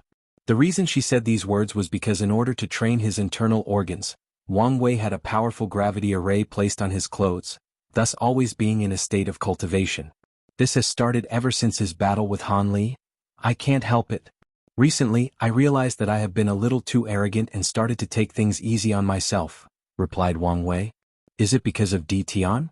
Wang Wei was silent for a while, then he answered, yes. After meeting him, I have a feeling that if I do not push myself beyond my limits and get more powerful as soon as possible, then I will be in serious danger even before the heaven will battle. It is good to push yourself, but you also have to know when to stop. Don't worry, I have a very powerful regenerative ability. I do not need to warn you that if you push yourself too much, then your healing ability will start absorbing your lifespan to make up for it. Wang Wei knew about this, but his plan was to use an abundance of resources that provide life force to continue his training. After Wu Hong said these words, she placed her hand on Wang Wei's back, then countless runes appeared from her hand and entered his body. Immediately afterwards he felt all his pain were gone. He felt refreshed and rejuvenated. After taking a deep moment to feel the changes in his body, he realized what Wu Hong had done. She had sealed away all his pain and injuries, then removed them. Worthy of Empress Wu Sealing Sutra, a technique said to be able to seal everything between heaven and earth, secretly thought Wang Wei. Then his eyes lit up and he said, maybe you can help me with my current problem.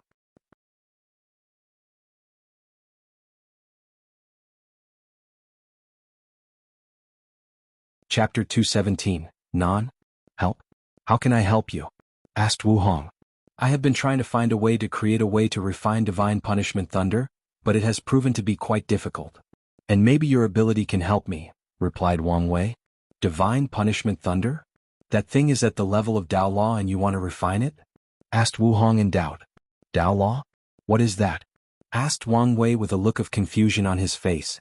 Ask your father, replied Wu Hong. So many secrets, muttered Wang Wei to himself. Anyway, I think instead of creating a method to refine it which would take me a lot of time, it is better if you could seal the thunder inside my body, then allow some power of it to slowly release in order to temper my body. Wu Hong pondered for a brief moment, then replied back. I can do that, but you'll have to make sure that this power is not released to your organs until you finish tempering them. Wang Wei nodded as he also agreed with her. His organs were still in the process of being tempered and were very fragile, so they would not be able to withstand such a tremendous amount of power such as divine punishment thunder. After making this plan, both Wang Wei and Wu Hong secretly left, deciding to not further waste their time with the trial/tournament. Meanwhile, inside the D family booth that was also floating in the air around the stadium, Di Tian was holding a crescent-shaped broken jade pendant in his hand. He looked at it with love, remembrance, and sadness. Then, a firm determination could be seen in his eyes. While being distracted by the jade, someone knocked on the door. With a wave of his thought, the pendant disappeared from his hand, then he said with a harsh and cold voice, "Come in." Soon, a beautiful lady entered the room. She had long black hair, had a blue hanfuan and no makeup on. Her natural lip was petite, but also red and luscious, making any man fascinated with and woman very envious. This girl's name was Di Jia and she was Di Tian's shadow. After entering the room, Di Tian took a talisman from her, but he did not even give a single glance. It was as if to him, it did not matter how beautiful a woman was, they were all skeletons with flesh. Di Jia sighed after seeing this, but she was used to it after so many years. She has long accepted her fate. As for Di Tian, he read the information he just received, which was about Wang Wei. Through this new information, he learned that Wang Wei had planned to participate in the tournament for a long time, but suddenly changed his mind 2 days ago. In the information he received, he even knew that the reason that Wang Wei changed his mind was because of his feelings towards the Heavenly Tao Protection Book.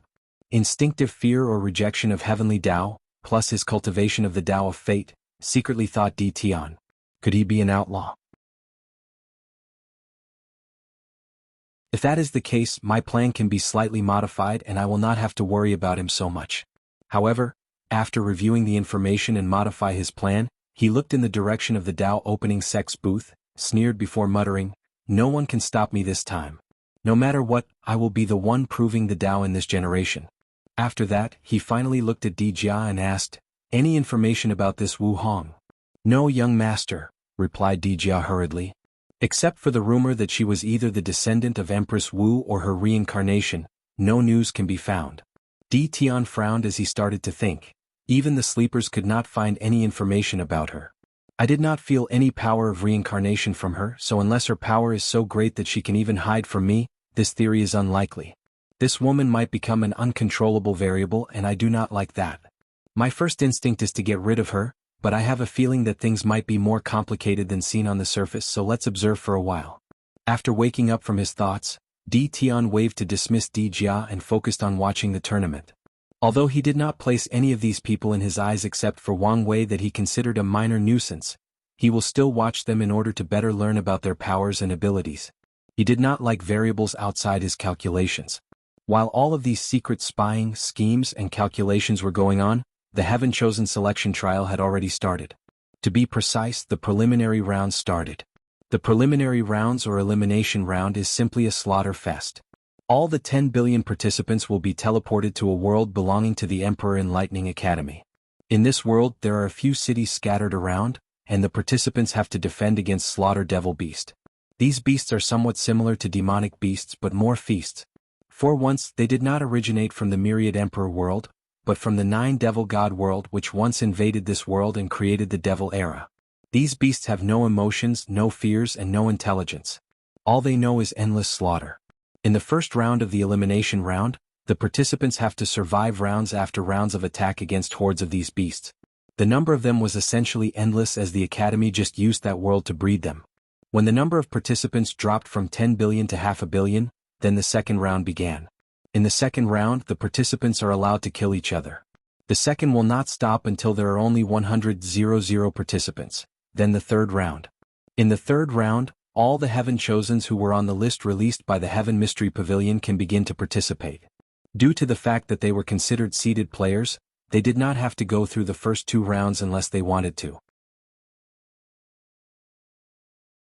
In this case, no one chose to do so, thus after entering the secret world, all the seeded players went to their residences and started cultivating. The trial will actually take a few years, so they did not want to waste time. Inside the booth of the Emperor Enlightening Academy, Bai Han was having a conversation with many teachers. "So, are there any new people to look out for during this tournament?" asked one teacher. "Yes, there are. First there is the number 7, Boundless Void Physique from the Worshipping Tao Academy." Some of the teachers were surprised. The one said, "It seemed that the guys in the Worshipping Tao Academy hid their cards really well. They probably wanted to use this opportunity to build the momentum for their Heaven Chosens, and also blindside us. Well, as an academy with 5 great emperors, they can be considered our greatest competitor when it comes to the other academies." The teachers nodded, then someone continued to explain. The number 8, Nine Physique showed. She is from the lower realm and is also participating in the elimination realm. The number 8 physique was actually a weird one, as there are 2 parts to this physique. If a man is born with it, it will turn into 9 yang physique, which is based on the principle of extreme yang. If a woman has it, then it will be the 9 yin physique, based on the principle of extreme yin. Then there is the very rare occasion when someone is born with a balance of yin and yang, thus also born with both the 9 yin and 9 yang physique. A mutation would occur where such a physique is said to be even more powerful than the yin-yang eyes, and reach the level of the top 3 physiques. The teacher who previously spoke continued to explain the participants of this trial. As a matter of fact, number 8, 9 and 10 physiques are all from the lower realm. The number 9 physique is called the Origin Spirit Physique. The owner of such a body has a very high affinity with spiritual energy between heaven and earth, thus having a very rapid speed of cultivation. Furthermore, they will not have any bottlenecks in cultivation until they reach the void-shattered realm. No to mention their near unlimited amount of origin essence in their divine sea. The 10th heavenly physique is called Star Monarch Physique, which grants them the ability to cultivate the power of the stars. The teachers did not underestimate any of these people because of their background. Given the fact that these people were actually born with such powerful physiques in the lower realm, then they are probably the child of destiny of their world. As long as they are given the chance or opportunity to rise, they will immediately take it. And that opportunity was exactly this trial. "So, none of you will mention the damn Mo family descendant?" suddenly said a teacher with gritted teeth. The room then became silent, as all the teachers including Headmaster Bai Han had a somber look on his face.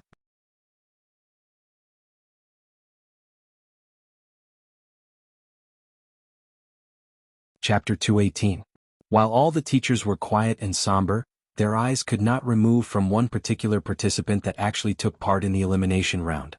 It was a beautiful woman with red hair and eyes. However, unlike Su Ya's red hair that was lighter than a rose, her redness was darker than blood. And it was not just her hair. She even wore a red hanfu and had a bloody aura surrounding her. In this aura, anyone could see the scream of all the people she had killed, and there were many of them, too many to count. Although she had a beautiful face, there was a permanent evil smirk on the corner of her mouth, which made her both very attractive and scare at the same time. This participant was called Mo Xingyun, and she was the descendant of the Mo family. After a brief silence in the academy's booth, one teacher then responded, "According to the rules, she has every right to participate in the tournament." The person who previously spoke against me, Xingyun, then said back, "It is obvious that she has awakened the heaven-devouring physiques. Aren't any of you worried that she will follow in her ancestors' footsteps?" The room once again became silent, and this time many people actually had an ugly look on their faces as they remembered something unpleasant. One teacher then said after a brief hesitation, "This generation, there is a high chance that an eternal emperor will be born, and if she manages to be the final winner, then the Mo family will have 2 eternal emperors in their lineage, just like the Tao opening sect." "Shut up," screamed one teacher. "In the last era, there was only one eternal emperor, and it was the founder of our academy, Emperor Kong." This time the mood of most of the teachers was disturbed after hearing this, as this involved the biggest secrets of the academy. In the last era, there were 2 eternal emperors, which was the first such a thing to happen in the myriad emperor world since the ancient emperor era. One of them was Emperor Kong, while the other was from the Mo family. And he was called the Heaven Devourer Emperor. The Heaven Devourer Emperor was a nightmare for all living beings in this world. As a devil cultivator who only cared about pursuing power and strength, adding on top of that being an eternal emperor at the highest echelon among great emperors, he was a disaster to the world. After proving the Tao, he did not preach to the world or make any contribution. As a matter of fact, he did not try to help his clan or conquer the world. Instead, he did only one thing: try to swallow the world. To be precise, swallow the source of the world. As a person who cultivated the Tao of Devour, he followed the path of swallowing everything between heaven and earth. And the source of the world was the highest form of energy existing in the endless void. It is the thing that determines the grade of a world. For example, after swallowing most of the world source of the myriad emperor world, the entire world entered the age of Tao End. This age took place between the Middle Emperor era and the New Emperor era. For more than 100 generations, a couple hundred million of years, there was no heaven will, hence to no immortality in this world. During that period of time, the highest level of cultivation that cultivators can reach was actually the supreme realm. And even then, that was extremely difficult as only a few talented ones could do so. Since there was no heaven will, there was no great emperor. Since there was no great emperor, there was no immortal venerable or Tao ancestor. During that age of despair, many cultivators tried to find an alternate way to immortality, but they all failed. In the end, many of them were forced to leave for another world community in an attempt to fight for the heaven will battle there. However, no one ever returned even as a great emperor. Other people sealed themselves in bloodstones in order to wake up in another generation when the heaven will appeared again. At that time, many people did not know whether the world would ever recover and whether the heaven will would appear again. As for the Heaven Devourer Emperor, the only reason that he did not completely destroy the world was because of the intervention of heavenly Tao. At first, it used divine punishment thunder, but it was no use to a powerful eternal emperor. Then both the human preservation array and the demon preservation array were activated by both heavenly Tao and all the sleeping immortal venerable and Tao ancestors. But it was also no use. Many other methods were used to no avail. In the end, heavenly Tao asked all the emperor lineages in the world permission to use their emperor formations and artifacts. By combining them together, heavenly Tao was able to exile the heaven-devouring emperor from the endless void. This guy was so powerful that he could only be exiled somewhere where he could not come back. Although most people did not know where he was exiled to, they were lucky that he never returned. As for the reason that the Emperor Enlightening Academy has such animosity against his descendants was because they suffered the most during that experience. For once, the Heaven Devourer Emperor was actually a member of the Academy despite being a member of the Mo family. Due to some complications, he was not appreciated by the family in his early years, so he joined the Academy in his early years. Although later on he was reconciled with the Mo family after becoming powerful, many people still believe that he was a member of the Academy. At one point he was even considered a candidate to be the headmaster. However, the Heaven-Devouring Emperor was a true devil cultivator, so he did not care about the fact that the Academy took him in when he was at his lowest. He knew that with his background, the chances of him becoming the headmaster was very slim. On the other hand, all he needed was to be powerful in order to become the patriarch of the Mo family, hence getting access to all their resources. So he left without much hesitation. However, it was not proven how cold-hearted this guy was until he proved the Tao and became an emperor. At that time, the de facto leader of the entire world and the resistance against him was the Academy instead of the Tao opening sect. At that time, the era was still called the Academy Enlightening Era, and there were many rumors that the Tao opening was cursed and would not produce any emperors ever again in their lifetimes. Adding to that, the patriarch of that time, which was from the Yen family, was a very cautious woman, so she decided to be very low-key. A wise decision that actually preserved the strength of the sect. As for the Academy, during their battle against the Heaven Devourer Emperor, they suffered such a great loss that their foundations were almost destroyed. As a matter of fact, the Academy was almost destroyed at the hand of the Emperor. Luckily for them, they managed to exile him with the aid of Heavenly Tao, and were rewarded a great deal of chi luck that allowed them to survive the age of Tao End and recuperate during the early stage of the new Emperor era. In the aftermath of what occurred, the Academy in many places in the world, many people refused to acknowledge the Heaven Devourer Emperor's status as an eternal emperor even though their acknowledgement meant nothing. The position of eternal emperor is not something that a bunch of mortals can decide. In the eyes of great emperors, even a supreme realm true monarch is nothing but a mortal that can live for a few million years. They themselves did not have the right to decide whether a person was an eternal emperor, let alone these weak cultivators that will eventually die with the passage of time. Heck, even heavenly Tao cannot decide such a thing. After a teacher scolded the person that said the previous words, Headmaster Baihan finally spoke. You guys know that this topic is a taboo in the academy, so do not mention it again. As for Mo Xingyun, even if she has the heaven devour physique, without the proper scriptures she is not much of a threat as her ancestor. Not to mention that this generation is full of heaven-defying genius. All the teachers nodded after sighing melancholy to themselves, then they did not say another words. As a matter of fact, the true secret of the academy was not what the heaven-devourer emperor did to them. No, the whole world already knew of this history. The true secret revolved around the fact that there were two eternal emperors in the last era. As a matter of fact, Emperor Kong was not a true eternal, but a false one. The reason that he is considered a false eternal emperor was because he was so close to reaching that level, that echelon, but he did not succeed, at least not on his own. Due to all his contributions he made to the myriad emperor world, he was given a little help or boost to reach the level of an eternal emperor by heavenly Tao through merits. A few eternal emperors refused to accept Emperor Kong as their own, while the others did not really care. As for other great emperors, they did not dare to say anything in front of him as his strength was a real eternal emperor. As for the academy, only the truly trusted teachers were privy to this information, and they were sworn to so many oaths and binding contracts never to reveal such a secret, otherwise a fate worse than death awaits them. And of course, Headmaster Baihan is the person who has the most knowledge regarding this topic, as he is Emperor Kong's own son, making him an emperor offspring.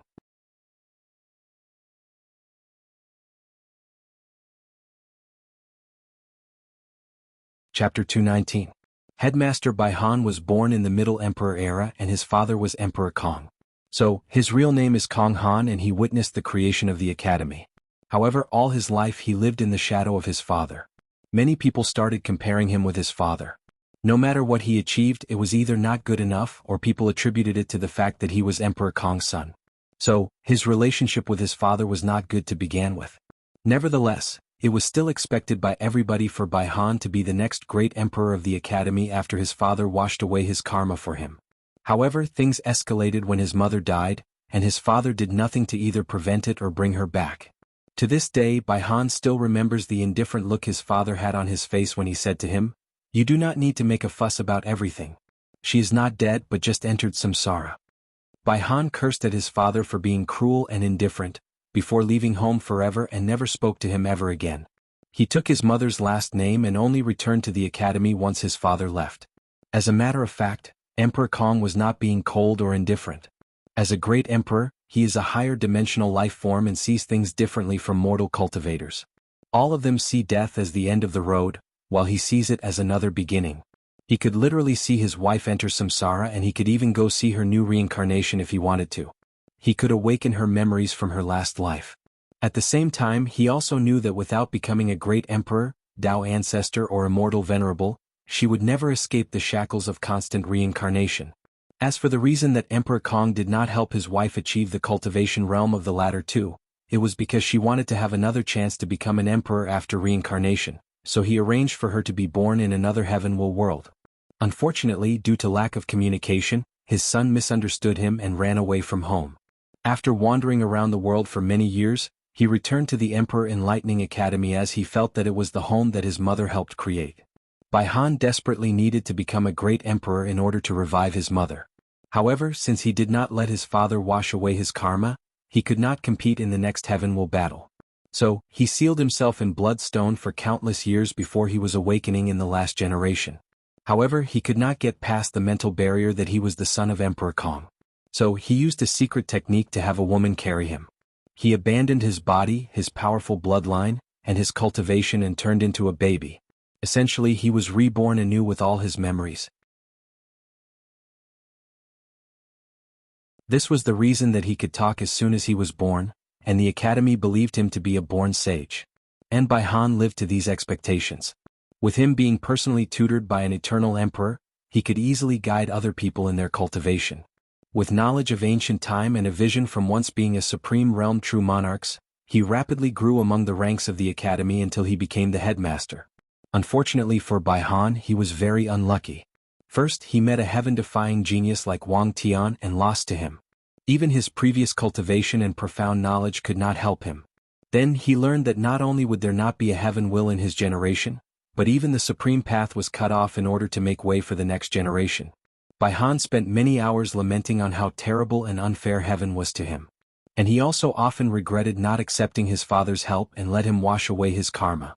By then he should have already proven the Tao and resurrected his mother. After all that happened to him, Bai Han considered whether to seal himself again, but he did not want to. Being sealed is not a fun experience that anyone can withstand, especially the people that have to live through countless generations. There are two types of seal. One for people who are about to die and want to lend their strength to their sect or faction one last time in the future. These people are completely sealed, and once they wake up they know that they will not survive long. As for the people who want to wake up in another generation in order to wash away their karma, they have to keep a silver of their consciousness alive in order to experience the baptism of time in order to properly wash away their karma. And the process is a form of torture.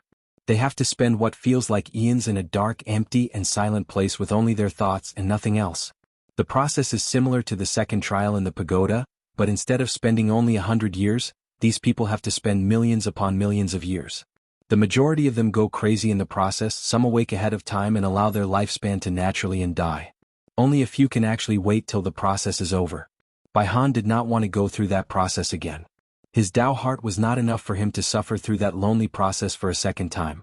This is the reason that he is so focused on properly cultivating Lin Fan. He hoped that once Lin Fan became a great emperor, he could wash away his karma for him, and compete for the next generation's heaven will battle.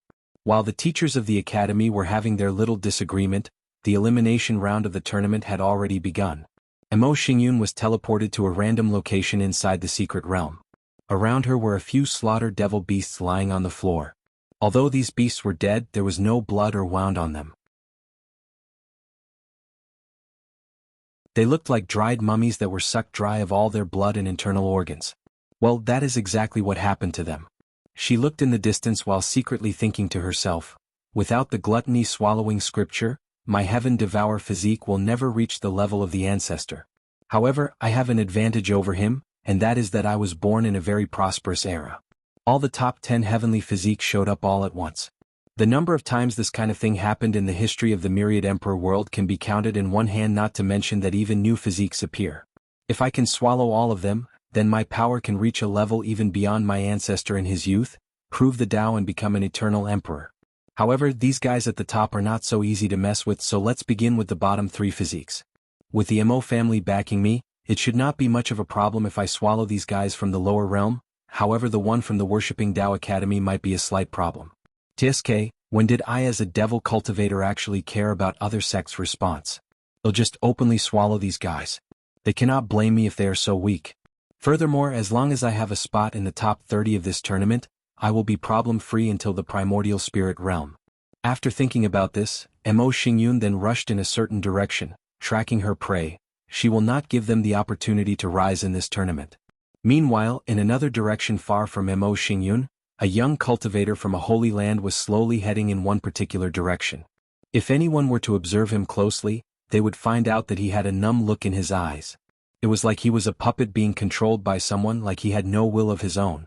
Inside this poor man's sea of consciousness, a vague shadow was suppressing his soul and controlling his body. The shadow looked in the direction that the body was headed as it muttered to itself, I have finally found the owner of the heaven-devour physique. With her help, my plans can finally come to fruition. I have been waiting too long for this day.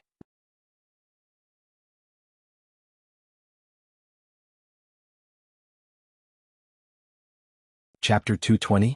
After leaving the arena where the competition took place, Wang Wei and Wu Hong returned to his residence. After activating the formation to prevent anyone from spying, Wang Wei took out something from his space ring. It was actually the room that housed the divine punishment thunder. It was previously located somewhere under the Tao opening sect, but before leaving for his trip, Wang Wei had True Monarch Yan Qin create a small world where he can place the thunder and carry it inside his space ring. After entering the small room, both Wang Wei and Wu Hong found themselves in front of a lake with black liquid inside. Countless lightning and thunder strikes could be seen flashing once in a while on top of the lake. There should be no problem, no? Asked Wang Wei. Wu Hong looked at the river for a brief moment before nodding. Wang Wei then immediately removed his sacred sun garment and stood inside the room with only his underwear.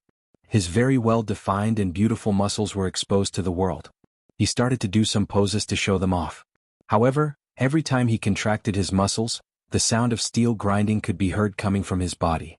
Every time he clenched his hand, the sound of the air breaking could be heard. His vitality and blood was so exuberant that the temperature around could be raised by him just by the blood flowing throughout his body. Meanwhile, Wu Hong looked at Wang Wei's poses with a calm look on her face. However, a deep sense of speechlessness could be seen in her eyes as she knew that he did that on purpose. Don't you have any shame? Getting naked in front of a lady you just met less than a week ago? If I do not remove my clothes, how are we supposed to properly do this kind of thing? Replied Wang Wei with a look of innocence in his face, despite the fact that his words were purposely vague and ambiguous. Wu Hong sighed helplessly, however she had a slight smile on her face. It was as if she was very amused. All right, let's begin, she ordered sternly. Wang Wei nodded before sitting cross-legged in front of the lake. Suddenly Wu Hong's eyes lit up white, then with a wave of her hand countless runes appeared in the room. There were 4 of them and were circular in shape. Then, with a wave of her other hand, all the black water or divine punishment thunder in the lake floated into the air. The 4 runes surrounded the water in the shape of a box. Wu Hong clenched her white and smooth hand, then the black thunder started to condense and decrease in both size and volume. Meanwhile, Wang Wei was watching the entire process in awe. He did not feel any aura from Wu Hong, nor did he understand the meaning of these runes that she made. Forget understanding them, he did not even recognize them. It was then that Wang Wei realized how little does he truly know about the world, and how powerful his future girlfriend is. A few minutes later, the divine punishment thunder was turned into the size of a first surrounded by a sphere made of runes, and it was floating in the palm of Wu Hong. She then looked at Wang Wei. Now, I will seal it on your spine, that way it becomes much harder to intervene with your internal organs. The power of this thunder will slowly release in order to temper your body, and you can determine the level of power that is released, but don't go overboard. And do not release that power in your internal organs until you properly tempered them. Wang Wei smiled before nodding. So Wu Hong did what she said and sealed it inside his spine. As soon the little orb entered his body, Wang Wei groaned as he felt a mysterious power starting to ravage all of his bones. Soon after, his already tempered to great perfect bones started to crack. In just a few seconds, all 206 of his bones were cracked to the point of almost being destroyed. However, his regeneration ability kicked in and his bones were back to normal. Unfortunately for Wang Wei, this process did stop after only one time, but a few 100,000 times. In just a few hours, he experienced his bones being repeatedly cracked and repaired. The worst part was that the pain was even more severe when he used heavenly tribulation to temper his body. Half a day later, the process stopped as his bones were no longer cracking. However, Wang Wei had an ugly look on his face. The power he was using to temper his body was not even 1/1000th of the divine punishment thunder, yet it had such power. After taking a deep breath to calm himself down, he started the process again. This time it was his skin that went through that torture. So, he spent another half day feeling the pain of his skin being ruptured and being repaired again and again. Meanwhile, Wu Hong was looking at all of this with a calm look on her face. She knew what it took to become a true powerhouse, so she did not help him, not even to remove his pain. She knew that if Wang Wei could not bear such little suffering, then his chances of becoming a great emperor would be close to zero. As for their relationship, unfortunately, without becoming a great emperor, she will have to witness him entering the cycle of samsara again and again until he finds a way to reach immortality. It is just like Wang Wei said during the True Dragon in meeting. As a future companion, he has to be able to pull his weight in the relationship, otherwise he would become a burden that Wu Hong has to carry by herself. Although Wu Hong would not mind such a thing, she knew that Wang Wei's pride would never allow him to become a burden to her. So, she did not try to appease him as she knew that he did not need it. She knew that he had the will and spirit to do what it takes to reach the top, and accompany her along the way for eternity. If they want to establish a true companionship, then they have to have similar status, strength, and starting line. Meanwhile, after finishing retempering his skin, Wang Wei then directed the black thunder to his muscles. However, this time he dramatically reduced the power. His muscles have not been tempered to great perfection yet, so he did not want to take any risks. After doing that, Wang Wei stood up from the ground, clenched his hand, then threw a punch. Boom! A powerful explosion ringed out in the room, following which, a space crack appeared where his fist landed. However, after a few seconds the space crack closed and everything returned to normal. Wang Wei knew that this space crack represented that his fleshly body had reached the strength of the void-shattering realm even if it was the lowest level of that realm. His fist could break the power of law. However, he was not that happy. Well, to be precise, he was thinking about something completely weird. He realized that the reason that it took him so long to create a method to refine the divine thunder punishment was because it was involved around the power of law. To be precise, it involved Tao law according to Wu Hong. Wang Wei can deduce that Tao law was probably the law controlled by great emperors based on his knowledge in all the cultivating realms. However, here comes the issue: how can his future wife easily seal such a power? Wang Wei has always known that Wu Hong was powerful, but he did not expect her to be so powerful. However, he did not really care about such a thing as he himself will reach such level and beyond eventually. What he really cared about was his future sex life. When in the future he and Wu Hong get intimate, wouldn't he have to be at the bottom? Without the proper strength, he can imagine that with Wu Hong's personality, she will really make him the bottom without hesitation. Well, as a modern person he does not really care about this, but he still has his macho side and would like to be on top. Wang Wei sighed as he realized that for a great while, his sex life will be quite miserable until he has the strength that is. Then he will take his revenge. Hopefully. You were thinking weird again, weren't you? Suddenly asked Wu Hong with a smirk on her face. I do not know what you are talking about, replied Wang Wei calmly while putting his clothes on. Wu Hong smiled before walking up to him. She then caressed his gray hair slowly before saying, Don't worry, I will take your ego into account and let you be on top once in a while. Wang Wei had a shocked look on his face as his eyes bulged and his mouth opened wide. He was genuinely shocked. Then he backed away from her with vigilance. Can you read my mind? You do not have to worry about that, replied Wu Hong calmly. Wang Wei still had the vigilance on his face. Although he could accept her being more powerful than him, more knowledgeable and even have many secrets, but he will never accept if she could read his mind.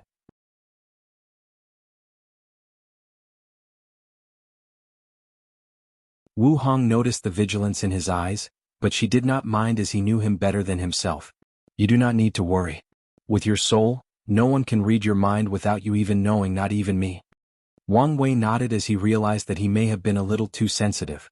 However, an idea suddenly appeared in his mind and he asked, Do you know about my soul? About paragons? Wu Hong pondered for a brief moment before responding, Well.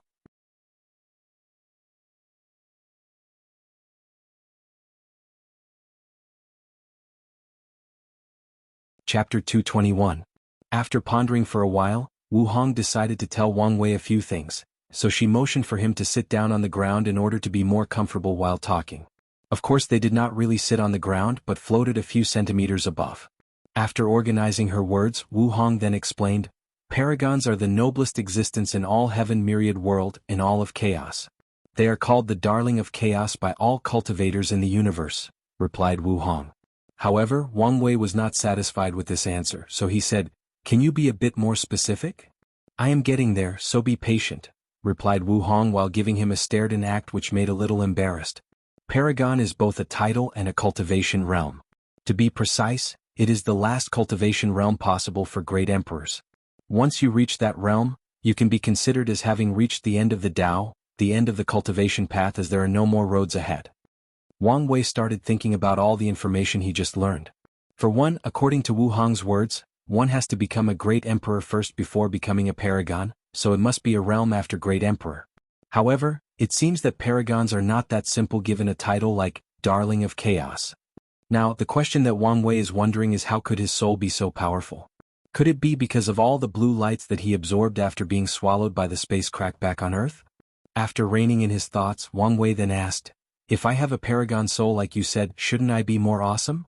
For example, I should be able to easily comprehend the Tao laws and the divine punishment thunder, or I should be completely unaffected by things like illusion, spiritual guidance, etc., but I am not. Wu Hong looked at Wang Wei with a speechless look on her face. This guy's narcissistic nature can sometimes pop up out of nowhere. For one, that is because your soul only has the quality of paragon but not the quantity. Second, most paragons have been baptized by the power of Tao law, but your case is very rare where your soul quality reached their level without any Tao law. You do not even have the power of ordinary law. More importantly, you do not know how to properly use the power of your soul. Of course, the truly most important reason is the fact that someone actually sealed the power of your paragon soul, But I cannot tell you about that, secretly thought Wu Hong to herself with a calm and peaceful look on her face. Meanwhile, Wang Wei felt that something was wrong, but he could not wrap his head around what it was, so he placed his worries in the back of his mind. Could you teach me how to use the power of my soul? He asked with a look of expectation in his face. Unfortunately, I cannot, replied Wu Hong still with the stoic look on her face. Why not? It's for your own good. What do you mean by that? If you start to use the power of Paragon in this world, then I can guarantee you that you would not live long. Even if the Tao opening sect used all 9 Emperor formations and Emperor artifacts, even if all the Tao ancestors and immortal venerables that were secretly sleeping woke up, they could not protect you. Your only result would be death and the destruction of your sect with all your loved ones. Unless one of your sect's great emperors reached the realm of Paragon and interfered, there would be no chance for you to survive. And even if a Paragon intervened for you, you would be forced to leave the myriad emperor world forever. Wang Wei frowned after hearing this. He did not think that Paragons involved so many secrets and power in this world. He had to sigh how vast and complex this world is, let alone if you add the entire endless void. On top of that, the will of the battle-maniac emperor once insinuated that there is a world out there where great emperors go to after proving the Tao. If you add that, how vast and complex the universe he is in actually is. What about Earth? Is it out there somewhere, or in a completely different universe? Wang Wei sighed at how insignificant he truly was in the grand scheme of things. His little accomplishments so far are truly nothing. His pursuit of one day being free and unfettered by pursuing the end of the Tao and beyond has barely begun. So, he warned himself to never be complacent for any of his so-called achievements. Let me ask you, said Wang Wei. Where would I be forced to go if one of the sect's paragons were to interfere? However, as soon as he asked that question, the room inside this small world became black and white. It was as if all the colors in this room were completely removed, leaving only these two. Then, a powerful will suddenly descended inside the room. This will was mighty, noble, cold and indifferent. At first Wang Wei thought that this was heavenly Tao that appeared, but he could feel that this will was more supreme and more noble than heavenly Tao. It was like heavenly Tao was nothing but its slave and not worthy to be mentioned in the same breath as it. As soon as the supreme will manifested, Wang Wei felt an instinctive dislike for this will that came out of nowhere. It was like it was deeply engraved in his soul. Then the supreme will started to scan everything around inside the room. It first scanned Wang Wei.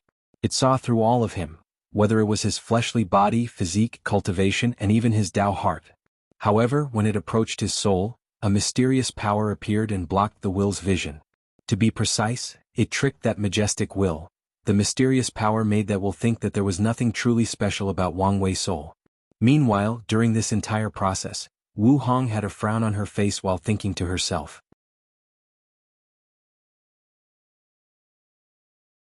I went a little overboard and let Wang Wei's previous vigilance of me get the best of me. I never should have revealed these secrets until after he became a great emperor. Now even great Tao showed up. After the Supreme will finished scanning Wang Wei, it looked in the direction of Wu Hong. It seemed it also wanted to scan her. However, she just raised her hand and said out loud, I promise I won't say anything again. The Supreme will paused for a few seconds, then it disappeared as if it never was here. No one in the entire world besides those two noticed its existence. Of course, the real reason that the will of Great Tao did not scan or punish Wu Hong was because a similar mysterious power as Wang Wei secretly came from her and interfered. Unfortunately, Wang Wei was too weak to notice any of these powers. So, after the Supreme Will left, he asked out loud with disgust, what was that? Heavenly Tao. And why do I feel so revolted? However, this time Wu Hong did not answer his question. She just raised her shoulders before saying, you just saw what happened when I tried to tell you about some secrets of heaven and earth. So, until you manage to prove the Tao and become a great emperor, many things I cannot say to you. Wang Wei frowned after hearing this. He realized that not only does he not know many things, he does not even know many things even about himself. He is shrouded in many secrets. The worst part is the fact that someone he met a week ago knows him better than himself. Of course, as intelligent as he is, Wang Wei can still guess the reason that so many things out of his understanding keep happening to him. Or at least he has a working theory. His theory is the fact that his future self is doing some shady business, and as a result he is paying for it. Or to be precise, his future self is playing chess with another supreme being, and even time and space is nothing but a game for those two. Although this sounds far-fetched, Wang Wei does not think so. In this cultivating world, it is not too far-fetched to control the power of time. Not to mention that there is even a scientific theory back on Earth that mentions such a thing. It is called retrocausal quantum theory, which basically states that present you can affect past you, and future you can also affect present you. Although this was a simplified explanation of such a complex theory, the whole notion of this idea relied on the principle that time is not linear, that all of time is happening simultaneously. So, Wang Wei does not believe that his theory is so far-fetched as it can explain a lot of weird phenomena occurring around him. For example, why he went through 2 hard demon tribulations without even reaching the primordial spirit realm. It can also explain his powerful intuition and how he got such a talent. More importantly, it can also explain the existence of Wu Hong. Why he was so easily attracted to her, why she knows him so well despite having met for the first time in the past week. More importantly, it can explain why she knows so many secrets. Obviously she might be one of the players in that game that his future self is playing, and she is here for a reason. Of course, Wang Wei knew that he could also be wrong, so he did not place all his cards on that theory and is open to another or better explanation. After taking a deep breath to calm himself down, he asked Wu Hong, "Is there anything else that you could tell me without getting into trouble?" After pondering for a while, she nodded, "Your paragon soul will make it virtually impossible for you to enter the primordial spirit realm."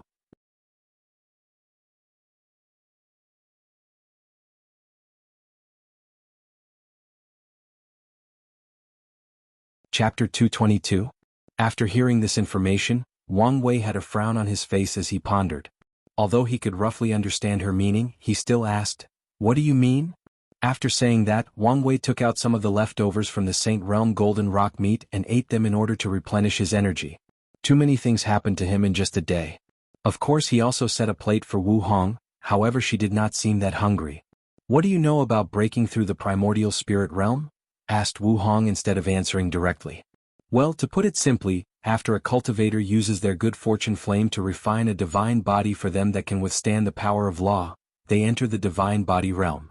Then they have to use the same good fortune flame to refine their soul into a primordial spirit which is necessary to be able to wield the power of law." After saying that, Wang Wei stopped with a deep frown on his face. He was thinking deeply this time. It took him a while to wake up. "So you have already figured it out?" asked Wu Hong. "With how powerful your paragon soul is, it is impossible for your good fortune flame to actually refine it into a primordial spirit unless you abandon the paragon quality soul." Of course Wang Wei would never do such a thing. Even if this paragon soul is nothing but a pain in his arse so far, he knew that he would benefit from it greatly in the future as long as he can get through the troubles it brings. After thinking for a brief moment, Wang Wei waved his hand, then his good fortune flame appeared in the palm of his hand. "My good fortune flame is different from the normal one, are you sure it will not be enough?" he asked. Even the best of good fortune flame has only 12 colors, but he had an extra color, signifying his transcendence. After looking at the 13-colored good fortune flame, Wu Hong stared at it for a while before muttering, 9 is the extreme and 12 is perfection. 13 is detachment. Wang Wei had heard of this saying before but not the last part of it. He wanted to ask what detachment was, but he learned from his mistake and decided to shut his mouth. He was already under a lot of psychological pressure from all the things he learned in one day, so he did not need any more. Plus, he knew that Wu Hong would not answer him this time. "So, does my good fortune flame make it possible for me to break through the primordial spirit realm?" asked Wang Wei. "Well," replied Wu Hong after waking up from her momentary daze, "it only increases your chances, but that's all. On its own, it is still impossible for you to make a breakthrough." "Well, what should I do now? Any idea?" asked Wang Wei. "Unfortunately no," replied Wu Hong. "Plus you do not need my help. I am sure that during our conversation, you have thought of a few methods to solve the problem." She had a bright smile on her face when she said that. Wang Wei nodded in acknowledgement as he did indeed have a few plans. Although he did not know whether they would work, he still has a few hundred if not thousand of years before he has to worry about breaking through the primordial spirit realm. So, he was not that worried as he had plenty of time to come up with other and better solutions. However, he was worried about something. He discovered that his mentality had slightly changed after meeting Wu Hong. He realized that in such a short time he was beginning to rely too much on her. Wang Wei knew that this could not be helped as Wu Hong knew so much more than him and her input in things are usually vastly different than his, But he also warned himself not to rely on her too much unless absolutely necessary. After all, if he developed such a mentality, then it would be impossible for him to continue his path of emperor. A true emperor is someone that can shoulder both heaven and earth on their own. Although they can receive help from other people, they should never rely too heavily on someone else. They should never become a crutch. After figuring out these things, Wang Wei felt that his state of mind had sublimated a little bit. He felt that many of the things that happened to him in the past few days were not as much of a big deal as he thought. All he needs to do is take everything in stride. No matter the situation, all he has to do is remain calm, then think of a plan that either benefits him or further his agenda. After his little epiphany, Wang Wei took a deep breath to calm himself down. Meanwhile, Wu Hong had a slight smile on her face. She noticed the slight dependence that Wang Wei was developing towards her. The reason that she did not say anything was because she believed that he would also notice it, solve the problem by himself. People with Dao heart as powerful as young emperors are usually very in tune with not only their emotions, but also their state of mind. They can easily notice when something is wrong with them, analyze the reason for the change or problem, then fix it themselves. After calming himself down, Wang Wei decided to change the topic and talked about something else. "Can you tell me about Empress Wu? This should not be some big secrets, right?" asked Wang Wei. "No, it is not. What do you want to know?" replied Wu Hong. "Mostly about her rise and why she suddenly disappeared?" Wu Hong nodded her head, then took a brief moment to organize her thoughts. "Why don't you tell me what you know about the Devil Era in general?" she asked. "Well, after the absolute beginning emperor ended the Incense Era, the world went through a brief period of peace and prosperity. At least for Taoism and the Tai Profound Gate. Then all the cultivators in the myriad emperor world learned about the horror of the endless void. Another powerful heaven world named the Nine Devil God world suddenly invaded our own. These devils were a cruel and bloodthirsty race that took pleasure in slaughter, rape, and destruction. It did not matter whether it was children, woman or man, human or demon race, they killed everything in their sight. They basically enslaved all races in the myriad emperor world and treated them as livestock. As a matter of fact, their entire cultivation system relies on committing sin and negative karma in order to reach a higher realm. So, the more terrible things they did, the stronger they became. These people then committed the worst and most unimaginable crime or sins possible. The worst thing was the fact that this world actually had 9 great emperors at once called the Devil Gods. Although the human preservation array prevented these demon gods from entering our world, it did not change much. The cultivators of the myriad emperor world were still not a match for all the other devil races that managed to enter. Adding to that, these devils seemed to have a method that allowed them to compete for the heaven will without an identity token. So for an entire era, the majority of great emperors cultivated in our world were actually from the devil race. The situation was actually similar to back in the Incense Era with Buddhism. At least this was the current theory, as not much information is left about Buddhism from that era. Of course, not all the great emperors were from the 9 devil god world. Some genius in our world managed to defy the odds and prove the Tao. Unfortunately, they were immediately besieged by the 9 devil gods and either killed, sealed or exiled. Then there was a great emperor from the sword-casting villa that managed to kill 2 of the 9 demon gods. Then he negotiated a temporary peace with the others, which brought time for our world to recuperate. However, it was then that we learned that the heaven will of the 9 devil god world was actually a position. After one of the devil races acquire the heaven will, they will become a devil god and serve the world for a period of time. After their services are finished, they can leave with the heaven will and become a true great emperor. And one way that these devil gods figured out to reduce their long sentences in that position was to actually invade other worlds, then sacrifice either the entire world or the heaven will of that world to the heavenly Tao of their own world. Then they can be free.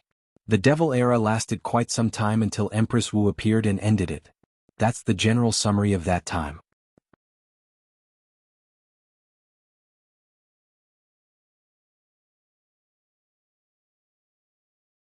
Chapter 223. Wu Hong nodded as this was the broad and general description of the historical events that occurred during that era. After reorganizing her thoughts, she started to narrate. Well, Empress Wu was born in a very small village in the mortal world. As you can imagine, back then, the lives of mortals was even worse than cultivators, as they did not even have the strength or the will to resist the devil race. According to the law back then, every time a mortal kingdom, city or village reached a certain level of population, 90% of the people would be selected as food, slaves, or plaything for the devil race. As for the remaining 10%, they would be left alive in order to repopulate before the next selection. Right after Empress Wu was born, her parents were selected and she was raised by the old uncle in the village. When she was 18, she had grown into a beautiful young woman which caught the attention of a human noble. Wang Wei frowned after hearing this, so he asked, "There was still human nobility back then? In such a terrible era?" Wu Hong nodded before explaining, "The so-called human nobles were actually traitors of the human race. Most of them betrayed their own race and submitted to the devil race and became their running dog. The devil race which reveled in sins truly liked seeing those traitors and used them as a way to control the other human race. As a matter of fact, some of them even inserted the devil race bloodline inside their bodies in order to become closer to their enslaver." Wang Wei nodded as he could foresee this happen. The human race is a very complex one, and it is not unaccepted that they would betray their own kind. Even the demon race that has the concept of tribe and bloodline connection embedded deep in their souls has traitors among them, let alone the human race that is easily divided amongst each other. However, Wang Wei still had a question, so he asked, "There are rumors that devil cultivators originated from the devil race, is that true?" "Indeed," replied Wu Hong. "The early devil cultivators were actually normal cultivators that took the cultivation path of the devil race and studied it. Then, they combined it with the origin path in an attempt to become stronger and end the 9 devil god worlds' occupation of our world. In some ways they were successful, as many devil emperors were born in that era, and they all fought against the devil race to their deaths. This is the reason that even though many cultivators do not like the devil cultivators, they are still allowed to occupy the western White Tiger continent. It was all thanks to their merits during the devil era that even Heavenly Tao acknowledged their contributions to the world." Wu Hong paused for a brief moment, and seeing that Wang Wei had no more questions, she continued her narration. "The human noble did not want Empress Wu for himself, but to be handed to a devil prince.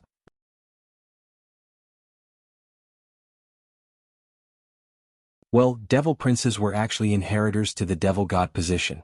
Once one of the 9 devil gods left their positions and became true great emperors, the devil princes would battle it out and the winner would become the next devil god. Knowing what her fate would be like if she was caught by the human noble, the empress ran away from the village. It was then that she had a fortunate encounter and started on the path of cultivation. However, her early years were quite miserable as he was constantly on the run from that human noble. Things got even worse when that devil prince became aware of her existence and desired her. He even promised the human race alliance that if they sent her to him, he would negotiate with the other devil princes to ease the suffering of the humans in the world. As that devil prince was a genius that appeared once every thousands of generations in the devil race, and given the fact that he was the most powerful one, the human alliance believed his words. Wang Wei frowned after hearing this, as he had read about the human alliance. It is similar to how all the factions of the world banded together in the ancient emperor era to fight the Golden Ape Emperor. However, this time they were fighting the devil race, and Wang Wei also knew that the Tao opening sect was in fact in charge of the alliance during that time, but he had never heard about such a thing. Wu Hong further explained the situation as he could guess what he was thinking.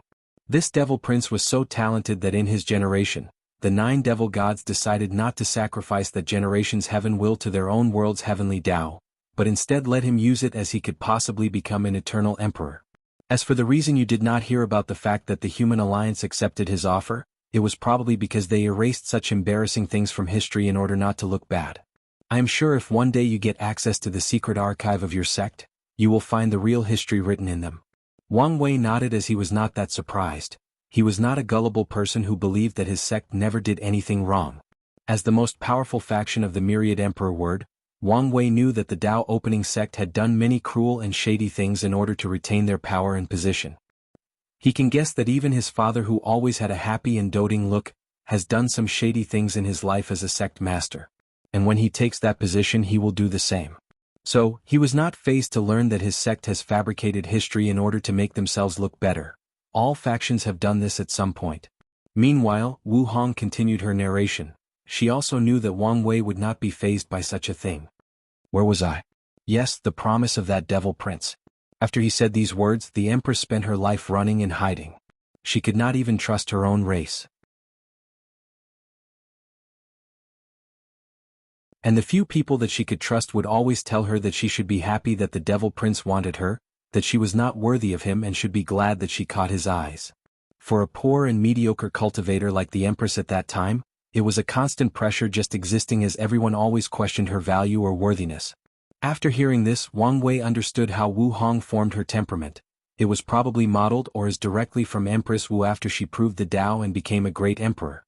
However, he was truly surprised to hear the word mediocre describe Empress Wu, so he asked, "Are you saying that Empress Wu, an eternal emperor and one of the greatest great emperors to have existed in this world, was mediocre?" Wu Hong nodded her head calmly before explaining, "At the beginning of her cultivation journey, she was indeed mediocre. As a matter of fact, it was not until she reached the void-shattered realm and comprehended the law that her extraordinary nature showed up. Of course, the changing course of her life started after she broke through the supernatural realm." Wang Wei frowned as he did not understand, so he said, "Elaborate, please."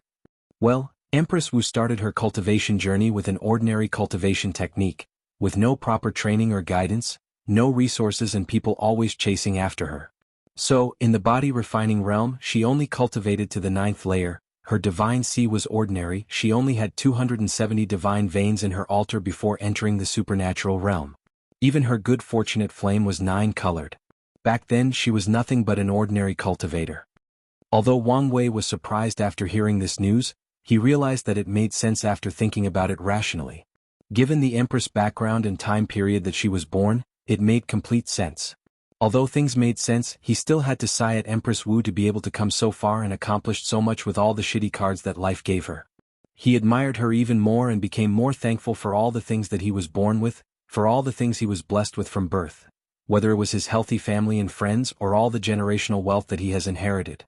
He also promised himself to do whatever it takes to make sure that he cherishes and protects all these things. "So, what happened to her in the supernatural realm that made her so exceptional?" asked Wang Wei with an intrigued voice. After acquiring a relic from the past, the Empress was able to absorb enough qi luck to reach the level of purple gold. Then she acquired a taboo innate talent called Universal Seal.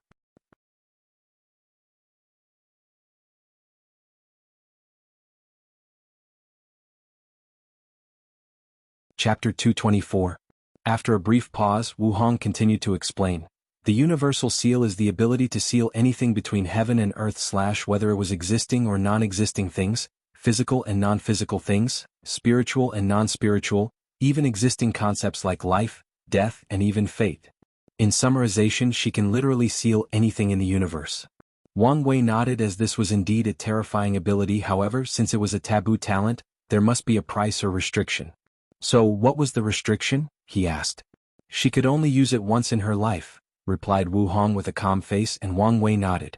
"So how did this talent help her?" "After she received that heaven-defying talent, she started to study it instead of using it. Although the Empress talent was mediocre, she had an outstanding comprehension. She tried to create a cultivation technique solely based on her talent, and when she broke through the void-shattered realm and understood the law, she finally succeeded in her endeavor. Then her meteor rise started." Wu Hong took a brief pause to brew herself and Wang Wei some tea, then ate and drank the Saint Realm True Person golden rock meat. The first thing she did after making her breakthrough was to actually improve her foundation. She tracked down the most powerful human genius of that time period and sealed his talent and foundation, then absorbed that person's Tao foundation. Wang Wei raised his eyebrows as he looked deeply at Wu Hong. "What do you mean by that?" He was indeed confused. How can sealing have such ability? Suddenly he thought of how Wu Hong was able to seal his pain, then removed it from his body. So, he guessed that the Empress sealing Tao was not a simple one. However, it made sense thinking about it logically. How could a person that became an eternal emperor be ordinary, especially the Tao that they cultivate? "As you can imagine, her sealing Tao was not a simple one," replied Wu Hong while sipping her tea. "After sealing something, she can actually control that thing like it was a part of her and do whatever she pleases with them. For example, after sealing that human genius perfect Tao foundation, she absorbed it on her own in order to benefit from it. Of course, there are limits to this ability. She has to have a deep understanding or knowledge of the things she seals.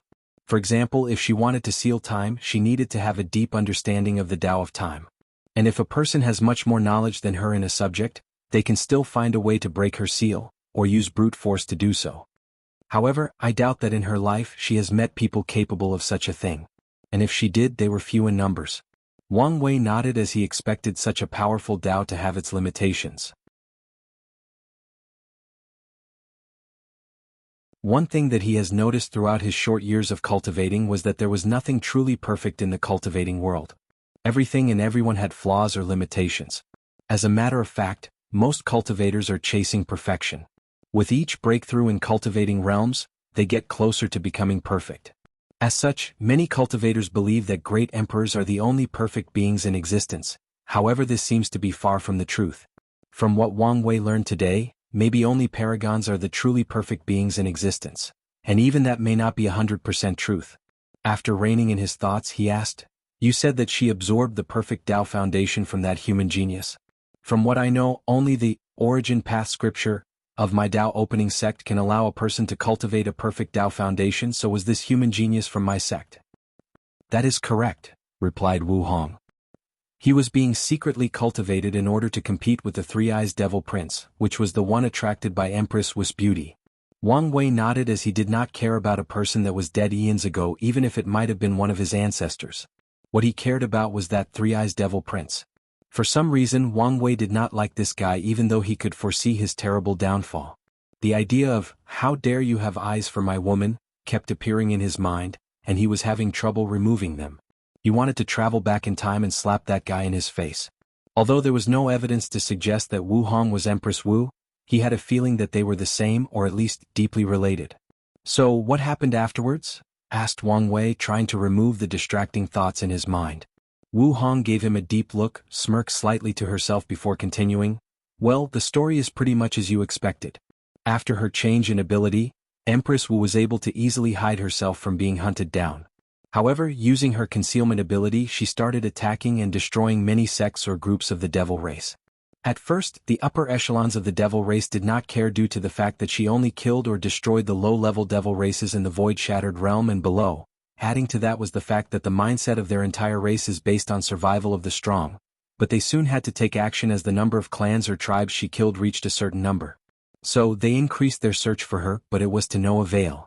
So, the devil race threatened to make the human race pay for her actions if she did not stop. So, the Empress stopped and disappeared after that. She only showed up on the day of Heaven Will Battle. Then she and the Three-Eyes Devil Prince had a magnificent battle. It was truly one of a kind when it comes to Heaven Will Battle. Although Empress Wu had the advantage at first, the other 9 devil gods secretly interfered with the battle. They somehow managed to render the heavenly Tao of our world completely useless, then secretly helped their prince. Unfortunately, this was not enough. The Empress was way more powerful and became victorious in that battle. She proved to the world and to herself that she was worthy of anything she desired, whether it was power, beauty, strength, and even the worship of all living beings. Wang Wei sighed as he tried to imagine what such a battle would be like. With these 2 heaven-defying geniuses born only after countless generations, it must have been magnificent. So, what happened afterwards? How did she end up disappearing? After the battle, she did not kill the Three-Eyed Devil Prince, but sealed him and took all his talents and strength. Then she proved the Tao and became an eternal emperor. Despite the way that the human race treated her, she did not hold any form of grudges as she understood the situation that they were in. So, after proving the Tao, she prevented the 9 devil gods from entering the Myriad Emperor world. Then she started a devastating attack on the devil race. She single-handedly annihilated all the devil races that were in the Myriad Emperor world. In the process, she even destroyed 4 forbidden lands by herself. Then, she repeated the same process for all the worlds in our community that the 9 devil god world had invaded during their reign. Once she was done, she traveled to the world community that originally belonged to the 9 devil god world and eliminated all their influences. This included all the world communities that they had previously invaded or destroyed before attacking the Myriad Emperor world. Her last stop was the home world of the devil race itself. By herself, she easily killed 5 of the 9 devil gods in their home. However, the other devil gods seemed to be prepared for her arrival. They used some kind of sacrificial ceremony magic and exiled from the endless void. However, before leaving, she used her universal seal talent to permanently seal both the 9 devil god world and the remaining 4 devil gods. As a matter of fact, she even sealed the heaven will on that world so that from that day on, there would never be another devil god born in that world. With her strength, the Empress single-handedly ended the devil era, and even the devil race itself. To this day, the majority of devil races are nothing but slaves, and their status is even worse than the demon race. Maybe a few of them managed to survive the purge by hiding in a faraway world community, but it is impossible for their races to rise again, as the Empress even sealed the chi luck of destiny of their entire races. "Damn," muttered Wang Wei to himself. My Empress Wu is truly a savage queen. She did not give the devil race any chance to breathe at all. Wu Hong, who heard his mutter, looked at him before saying, "Your Empress Wu."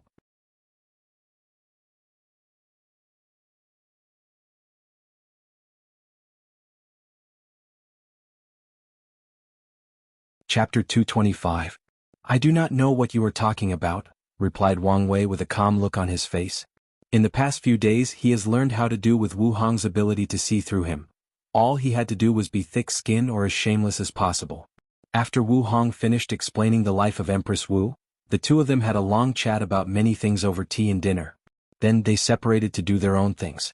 Wu Hong returned to her own residence, while Wang Wei stayed in the small world created by true monarch Yan Chen to continue his training. He first headed to a place where a large and vast ocean was located in this small world, then he took out his clothes and started refining them.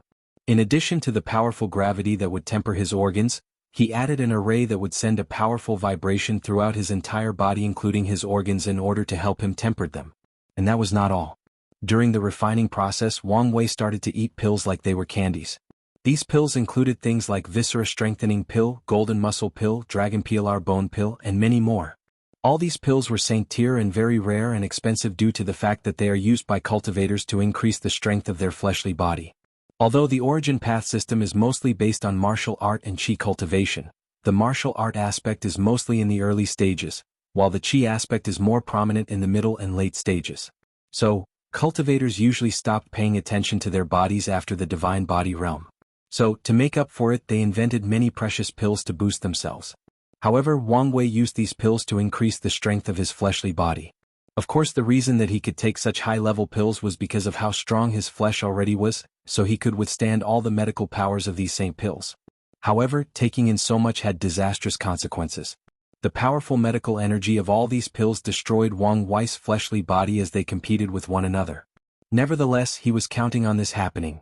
He allowed these pills to destroy his body, then when his regenerative ability kicked in, he could strengthen his body through the process of constant destruction and rebirth. Furthermore, he could easily mix all these pills that have different properties and effects, thus increasing the benefit he gets out of these pills. Of course, one could imagine how painful this process was, but by now he was used to pain. Of course, his pain innate talent grew rapidly during this time. After finishing refining his clothes, Wang Wei put them on before diving deep into the ocean. After traveling about 10,000 meters deep, the pressure was too much for him to handle, so he stopped temporarily. So, with gravity, vibration, medical energy and underwater pressure, Wang Wei started to temper his fleshly body and the origin essence inside his divine sea beyond his limits. He tried to temper his soul and divine sense, but it was no use, so he gave up. Just like that, Wang Wei entered a cultivation seclusion, and could only get access to information in the outside world through communication talismans. Of course, during that time he did not stop talking to Wu Hong through talisman as well. A few months passed. Inside the secret realm of the Emperor Enlightening Academy's trial, Mo Xingyun was standing proudly opposite another beautiful lady with her red hair dancing with the blowing wind. As for the person opposite her, she had skin as pale as the snow, black hair and eyes, and a temperament as pure as an angel. However, the blood dripping down the corner of her mouth and her tattered blue garments somewhat ruined her pure and holy temperament. This person was Gu Bingqian, and she was the owner of the number 8 heavenly physique, 9 physique.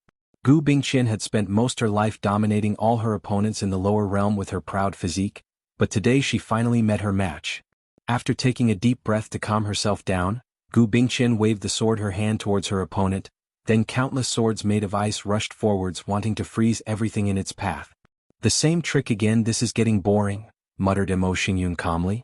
With a wave of her hand, a black light appeared and all the ice swords were swallowed by a mysterious force from her body. Meanwhile, Gu Bingqian was not surprised by this, as she was never able to injure her opponent ever since this battle began. The reason she used the same method again was in order to test whether this person had some sort of limit to the amount of things she could swallow. Unfortunately, she had not found the answer after so many attempts. Knowing that her attempts were futile and knowing that she was desperate, Gu Bingqian decided to use her most powerful attack, her innate talent. So, countless strange markings or tattoos appeared all over her snow-white skin, then she roared in a cold and emotionless voice, "Hell freeze!" Following which, a terrifying chill came from her body that surrounded a few kilometers around the two of them. Whether it was trees, mountains, or rivers, they were all instantly frozen. And if Mo Xingyun did not use her swallowing ability to protect herself, both her body and soul would also be frozen. As for Gu Bingqian, she was perfectly fine. She was better than fine. After creating the frozen area, her injuries healed by themselves and even her strength increased by quite a bit. However, her attack was far from over. In the frozen area, countless pale and see-through beings rose from the ground. These things were ghosts or souls from hell. They all looked weird. Some had broken horns on their head despite a human face, some had animals' heads instead of human, some had their faces in different locations beside their heads. In general, these ghosts all looked creepy. Mo Xingyun frowned after seeing this. She had tried to absorb the cold energy in the environment, however she was not as successful as she would like. Although she did manage to swallow some of it, however she soon realized that it took too much time to refine this terrible cold.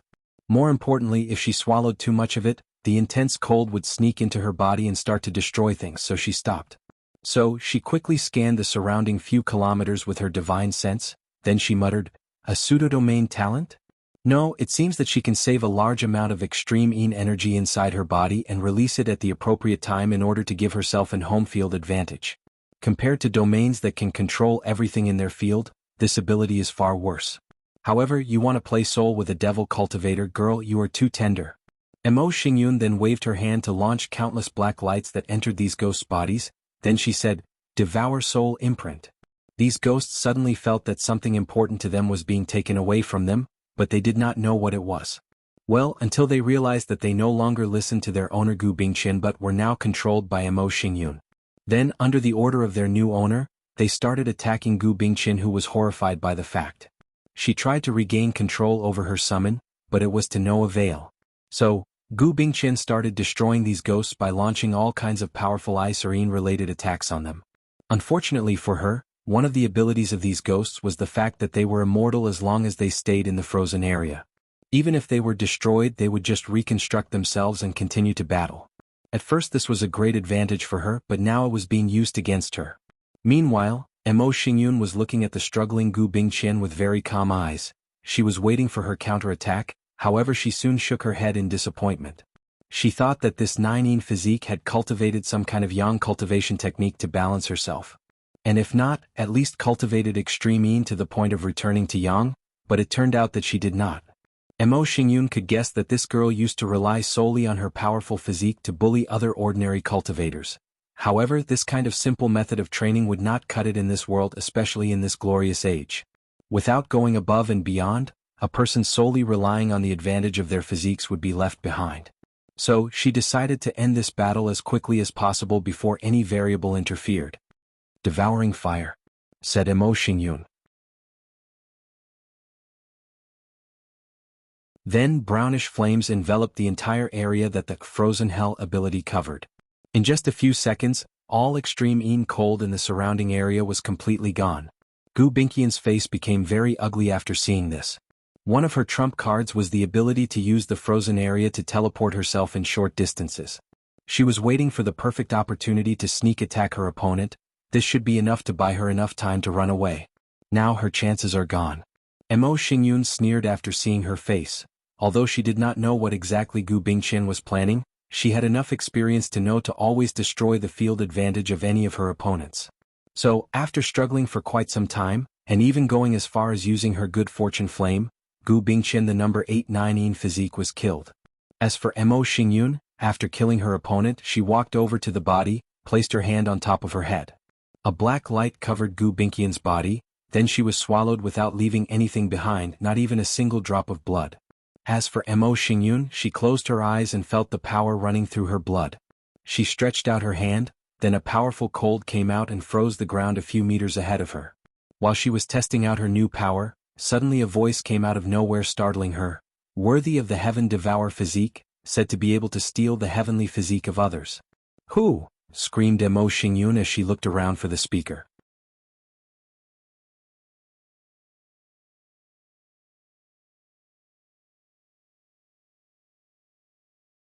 Chapter 226. Mo Xingyun was truly startled due to the fact that someone actually got so close to her. and yet she did not even notice it. As a person born and raised in a devil-cultivating family, she had to learn at a very young age to always be vigilant. Otherwise she would not have survived for so long. Even with her status of the descendant of the heaven-devouring emperor, her family did not treat her better or give her preferential treatments.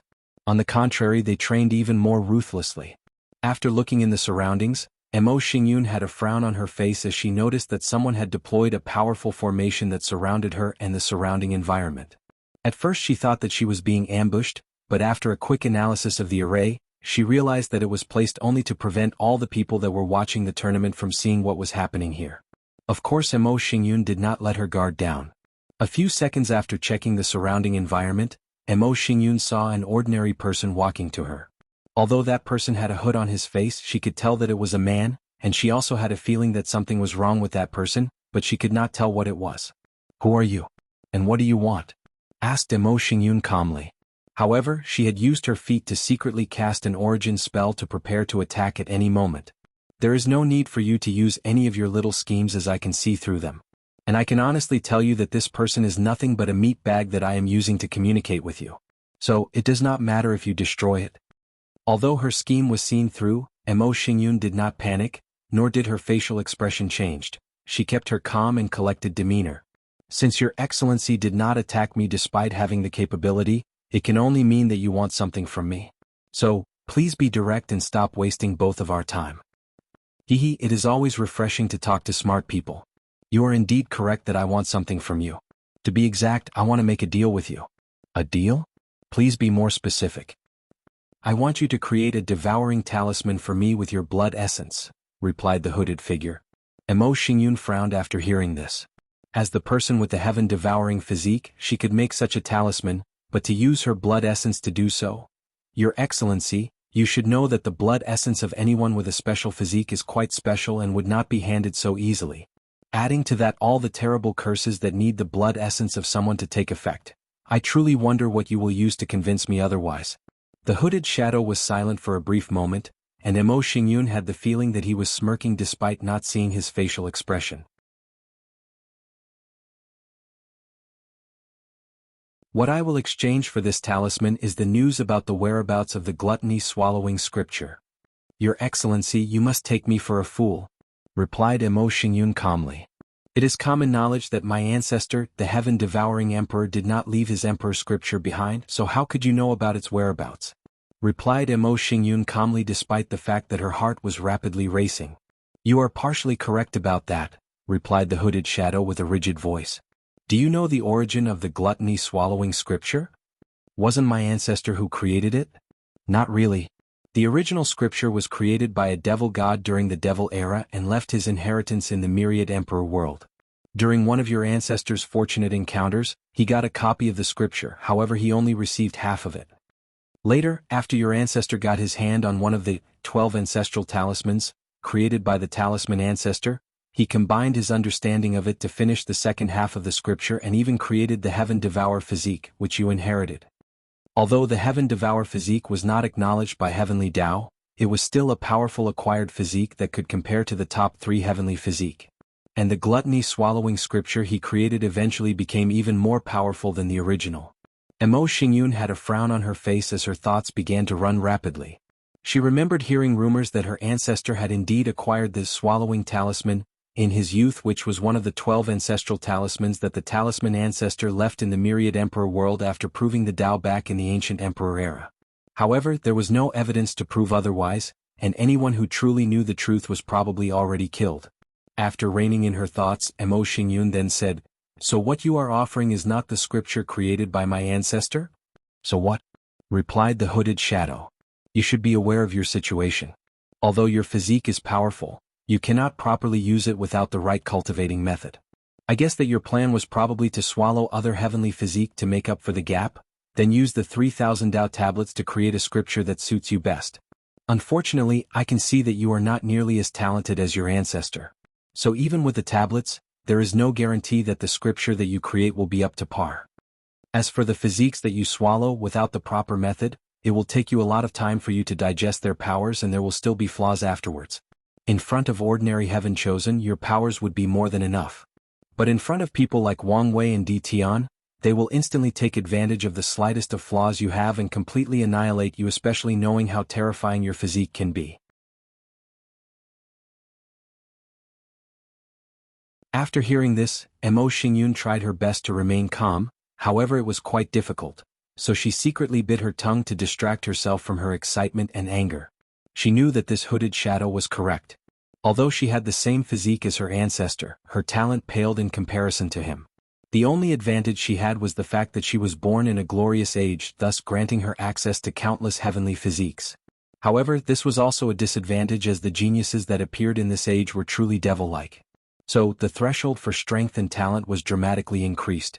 After taking a moment to calm her emotions down, Mo Xingyun then said, "I can accept your deal, but you have to help me catch a few of the other heavenly physique, especially the ones in the top 5. "No," replied the hooded figure. "You can either accept my terms or we can part ways." Mo Xingyun frowned after hearing this, as she could not tell whether this deal was very important to that person. "Before I give my answer, I have one last question. If you know the whereabouts of the gluttony-swallowing scripture, why not take it for yourself? Since you want a devouring talisman from me, then it is obvious that you need the power of devour to do something, so why not take the scripture and accomplish your goals?" The hooded shadow paused for a few seconds before answering, "Do not ask stupid question. If I could do that, do you think I would negotiate with you?" Mo Xingyun then secretly sighed in relief as she finally found some form of advantage during this negotiation. From this answer, she could determine that this hooded person had some kind of restriction that prevented him from directly forcing her to do his bidding. Of course, she will not let her guard down because of this fact. So, how do we make sure we each keep our part of the bargain? A Dao Heart Oath? The hooded shadow secretly sneered after hearing this. He knew that devil cultivators care little for Dao Heart, so he would not fail for such a simple trick. Without hesitation, he took out a contract that he made himself and sent it to Mo Xingyun, who took it and read it carefully. She was not disappointed that her little trick failed, as she did not expect much of it. After making sure that there were no hidden conditions inside, she signed it. If it was any other time, Mo Xingyun would never sign some random contract made by someone else. She would use her own instead. However, she did not have much of a choice. As the inheritor of the Heaven Devour physique, her life was constantly in danger due to the actions of her ancestor. So, she needed to increase her strength as soon as possible. After both of them signed their names on the contract, oddly, neither of them actually tried to cheat the other.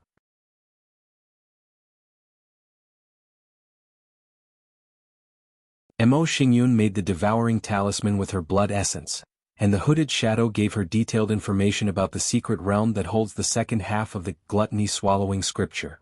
He even described some of the tests she might encounter inside. After the deal concluded, the hooded shadow instantly teleported somewhere and the array in the surrounding was lifted. The entire world could see Mo Xingyun again. However, she looked pale compared to a few hours ago. As for the hooded figure, he appeared in a special place, the residence of the seated players. Soon afterward, the person or body under the hood turned into countless particles and evaporated. He was replaced by an illusory figure floating in the air. The illusory figure then secretly entered a specific residence. Inside was a young Taoist priest wearing black-white clothes with the yin-yang symbol engraved in the front. The Taoist priest was actually Feng Heng from the Tai Profound Gate. As soon as the illusory figure entered the room, Feng Heng opened his eyes from his meditation and said to the person, "Master, where have you been?"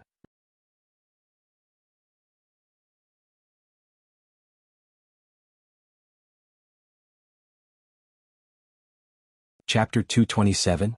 Feng Heng was used to his master always mysteriously disappearing, so he figured out that it had something to do with how he kept his primordial spirit in good shape. Most of the time he was not worried about his master given his strength and ability to hide himself. However, things are different now. They were currently in a tournament which was being watched by trillions of people all over the world, so the chances of being caught are very high.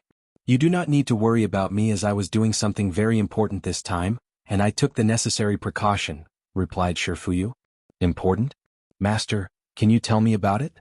asked Feng Heng with a little excitement in his voice. Since even his master said it was important, then it must be truly heaven-defying. Shifuyu nodded, then waved his hand to enforce the arrays that were set in this house. He had to make sure that there was no hidden array left by the academy to spy on the seated players' housing area.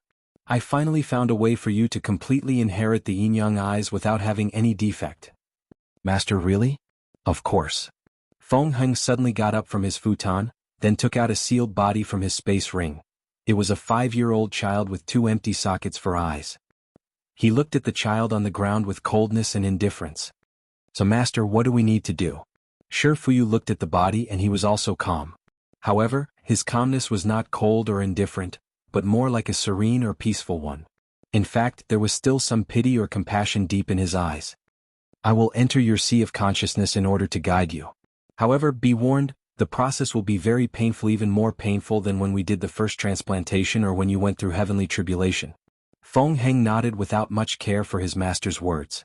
As a cultivator, if he could not withstand a little pain, then he does not deserve to be one of the powerful heaven-chosens of this generation. So, Feng Heng took a deep breath, sat cross-legged in his futon, then meditated for a few minutes. Then he opened his bright eyes. Ready? Asked Shi Fuyu. Feng Heng nodded calmly, then paused briefly. Master, I am very thankful for all the things you did for me. So, when I manage to prove the Tao and become a great emperor, I promise to find a way to completely revive you and build a powerful fleshly body for you with all the best emperor tier materials that I can find. Shi Fuyu sighed before nodding. Fenger, one of the things I like most about you is the fact that you are the kind of person that always repay his kindness, so I do not donut your words in the slightest. Alright, this is not the time to get sentimental. Let's get started. After saying that, Shi Fuyu turned into countless motes of light and entered Feng Heng's sea of consciousness through his eyebrow. He found himself floating in a dark space with a bronze cloud floating inside. This was Feng Heng's soul. Since Taoism also focused on cultivating the soul, his soul was bronze instead of white like most other people. Fenger, are you ready? Asked Shi Fuyu a second time. Yes, master, responded the floating cloud. Then Shi Fuyu took out a yellow paper with countless red strange writing on them. The writing looked like graffiti made by children randomly drawing on a wall. The truth of the matter is that those weird graffitis are actually divine runes inscribed to make the devouring talisman. The reason that the writing was in red was due to the fact that it was written with Mo Xingyan's blood. After taking out the talisman, Shi Fuyu used his soul power to activate it, then launched it into Feng Heng's soul. Before he could even react or even scream, his soul was completely absorbed. After seeing this, Shi Fuyu muttered to himself, I am sorry, Fenger. I cannot change my plans for so many eras because of my affection for you. Knowing that he had a short window of time to act, Shi Fuyu went into action.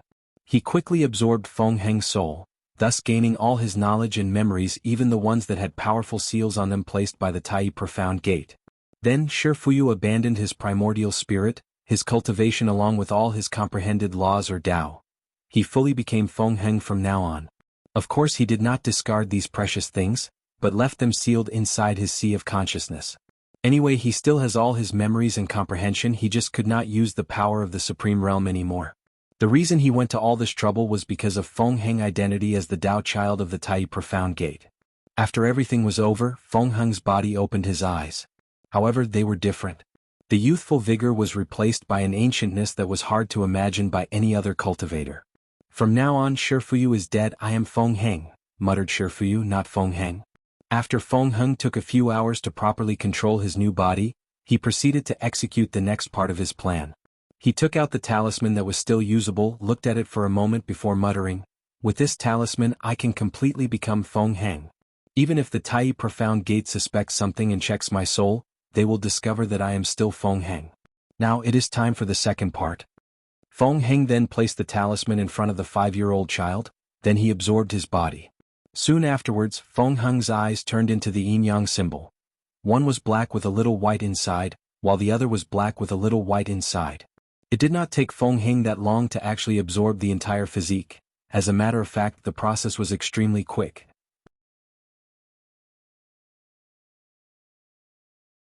Immediately afterwards, Feng Heng then raised his right hand. A powerful golden light manifested, followed by Buddha chants echoing in the room. The light and chants seem to have the ability to wash away the worry of anyone who hears them. After seeing this, Feng Heng started laughing out loud.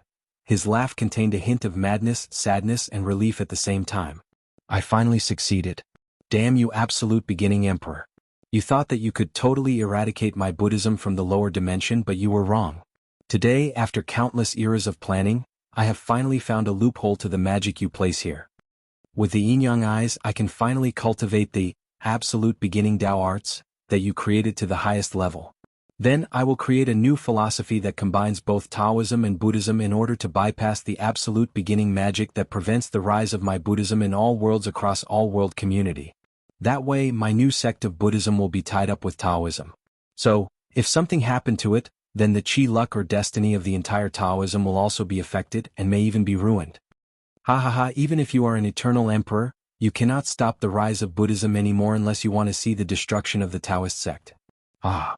Feng Heng spent hours laughing out loud like a maniac without stopping. This process was very cathartic for him. However, if anyone knew the story of Shi Fuyu, no one would blame him for doing so. This man had suffered for so many years, planned for countless eras before he could actually come up with a feasible plan that would actually work. After finally regaining his bearing, Feng Heng sighed while reminiscing about his past, and all the things that he went through. After experiencing the complete annihilation of Buddhism in the incense era, he was always on the verge of madness. As a matter of fact, the annihilation of Buddhism was even more thorough than the devil race. Empress Wu was exiled during her confrontation with the Nine Devil God world, but the absolute beginning emperor only suffered injury during his battle in the Western Pure Bliss land. After he recovered, he went on a warpath against all the Buddhist sects scattered in all different world communities. He did not care whether some of these sects or factions did not absorb the power of faith, he eradicated all of them. On top of that, he used a powerful divine ability that cut off the origin or beginning of Buddhism, thus preventing them from ever rising again in any world in the endless void. It was similar to how Empress Wu sealed the devil race's destiny or chi luck to prevent them from rising again. But the absolute beginning emperor was more thorough. Without a beginning, it was as if Buddhism never existed in this world.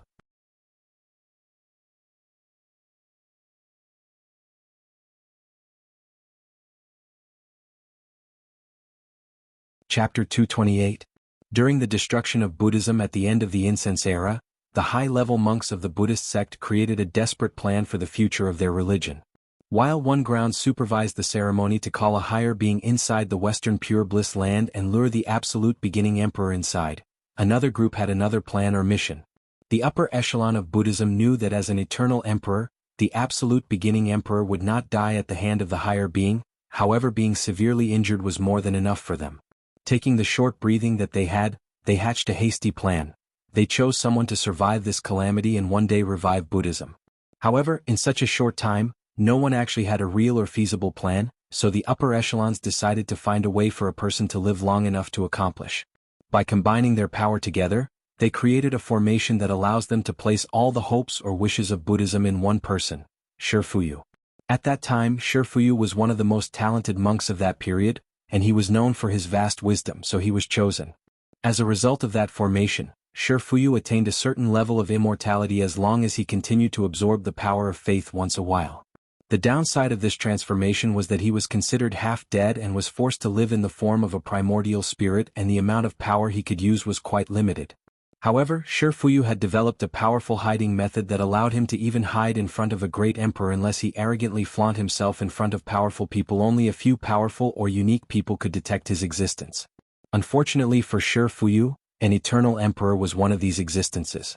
In order to hide himself from the absolute beginning emperor, the upper echelon of Buddhism decided that it was best for Shi Fuyu to hide in the most powerful and mysterious forbidden land of the myriad emperor world, the Nether Hell.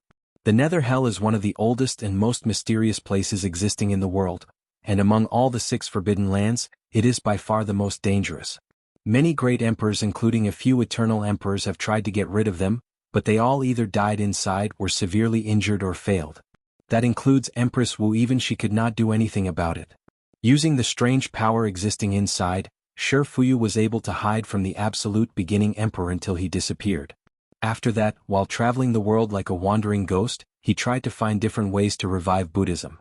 His first attempt was to spread the philosophies and cultivation methods of Buddhism throughout the entire world in an attempt to revive the religion, but he greatly underestimated the absolute beginning emperor's divine ability.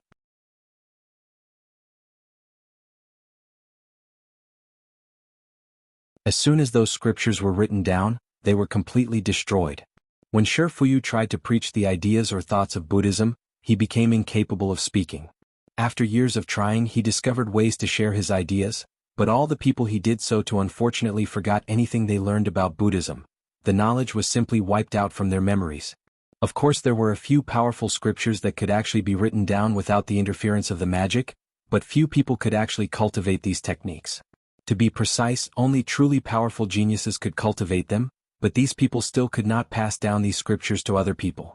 During the devil era, Shifuyu thought because Buddhist cultivation techniques were the nemesis of the devil race, that the absolute beginning divine ability would let things go and allowed Buddhists to rise again in an effort to save the human race from being enslaved, but he was wrong. Nothing changed. During those time, Shifuyu despaired as he could not see any hope or future for his plan to work. Many times he wanted to end his long and miserable life. Unfortunately he could not. Not because of his strong will, but because the power of the hope formation prevented him. Every time he tried to end his life, the formation would activate and save his life. Then, the remnant thoughts of all his former colleagues will appear and remind him of what he was fighting for. So, Shifuyu continued his journey. In order to sustain himself and not become crazy through the long passage of time, Shifuyu would often place himself in deep sleep for countless years. In these periods of peace, he would forget everything before waking up to continue his mission. After living through 3 eras and billions of years, he finally found a solution. By cultivating the absolute beginning Tao art to the highest level, he could trace back the beginning or origin of Buddhist that the absolute beginning emperor had erased. Of course he would not just change the erasure. No, that would mean that he would have to fight an eternal emperor over control of his own divine ability. He was not that stupid. After tracing the beginning of Buddhism, he would change it slightly and made sure that his new version, which was a combination of both Buddhism and Taoism, was a form of Buddhism that was not affected by absolute beginning magic. Essentially, he would create a loophole in the magic that prevented him from spreading Buddhism again. On top of that, his Tao Buddhism would have its destiny or chi luck bound to Taoism. So if one prospers, the other will also prospers. If one fails, the other one will also fails. However, in order to accomplish such a thing, Shifuyu needed many steps. First, he needed the yin-yang eyes physique, access to the absolute beginning Tao arts, and to become a great emperor.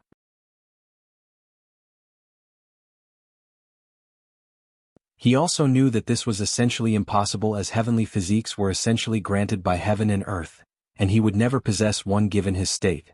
So, Shifuyu tried to create a cultivation method that allows him to swallow a person's physique. Unfortunately he failed. Due to his Buddhist nature and Tao, the path of devour did not agree with him, so all his methods he created were subpar and did not meet his requirement. So, in a final attempt, Shifuyu tried to train a person to do his method for him. And the person he chose was in fact Mo Xingyan's ancestor, the Heaven Devourer Emperor. Just like Feng Heng, Shifuyu trained the emperor from a young age. He chose a devil cultivator as he believed that only such a mindset and temperament was needed to create such a technique. So, he led the young Heaven Devourer Emperor to gain access to the gluttony-swallowing scripture. He guided him to one of the 12 ancestral talisman and showed him how to create and acquire physique like the Heaven Devourer physique. According to Shifuyu's agreement with the young Heaven Devourer Emperor, after he proved the Tao, he would help him acquire both the yin-yang eyes and the absolute beginning Tao arts. In order to accomplish his goals, unfortunately he was betrayed. Once the Heaven Devourer Emperor reached a certain level of strength, he tried to swallow Shifuyu's primordial spirit. Luckily for him, he was an old fox and quickly recognized the action of his disciples, so he ran away beforehand. Knowing that his disciples had a great chance at becoming an eternal emperor, Shifuyu went to hide again inside the Nether Hell Forbidden Land. He only came out once his disciple was exiled. After that, he tried to find the yin-yang eyes by himself. Shifuyu knew that without it, it was impossible to be granted access to the absolute beginning Tao art from the Tai Profound Gate. However, it was no use as he could not predict when this physique would appear. And when it did, it was already too late as the person was already taken by other powerful factions. Not to mention that he still needed a way to swallow that physique. For his plan to succeed, he needed the perfect time where both the yin-yang eyes and the Heaven Devourer physique appeared at the same time. Shifuyu was losing patience as he had lived too long and his Tao heart was not firm enough to continue like this. Even the hope formation began to be incapable of keeping him alive. So he made a final gamble. He infiltrated the Heaven Mystery Pavilion and sacrificed his pseudo-immortality in order to divine the exact time that both these physiques would appear, who would have them, and where they were located. Then he deep slept again until the right time. After that, he chose Feng Heng to infiltrate the Tai Profound Gate. The reason was that Feng Heng had an innate talent referred to as Taoist mind, meaning he was perfectly suited for Taoism cultivating methods.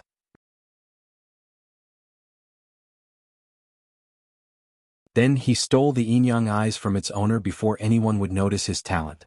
One of the conditions to be allowed to cultivate the absolute beginning Tao art is to have a very high understanding of Taoist philosophy. So, Shi Fuyu spent countless eras studying Taoism, so he was not worried about it. He also taught Feng Heng a lot about Taoism, thus one of the reasons he was able to acquire the position of Tao Child. Now, all his plans have come to fruition, so he was planning for the future. You're tuning in to the Han Li's Wuxia Adventures YouTube channel. We're so grateful for your support, and don't forget to subscribe to join us on this incredible journey through captivating stories. Your generosity through donations truly makes a world of difference, as it's the primary source of revenue that allows me to expand and enhance this channel for you. Thank you from the bottom of my heart for being a part of this adventure.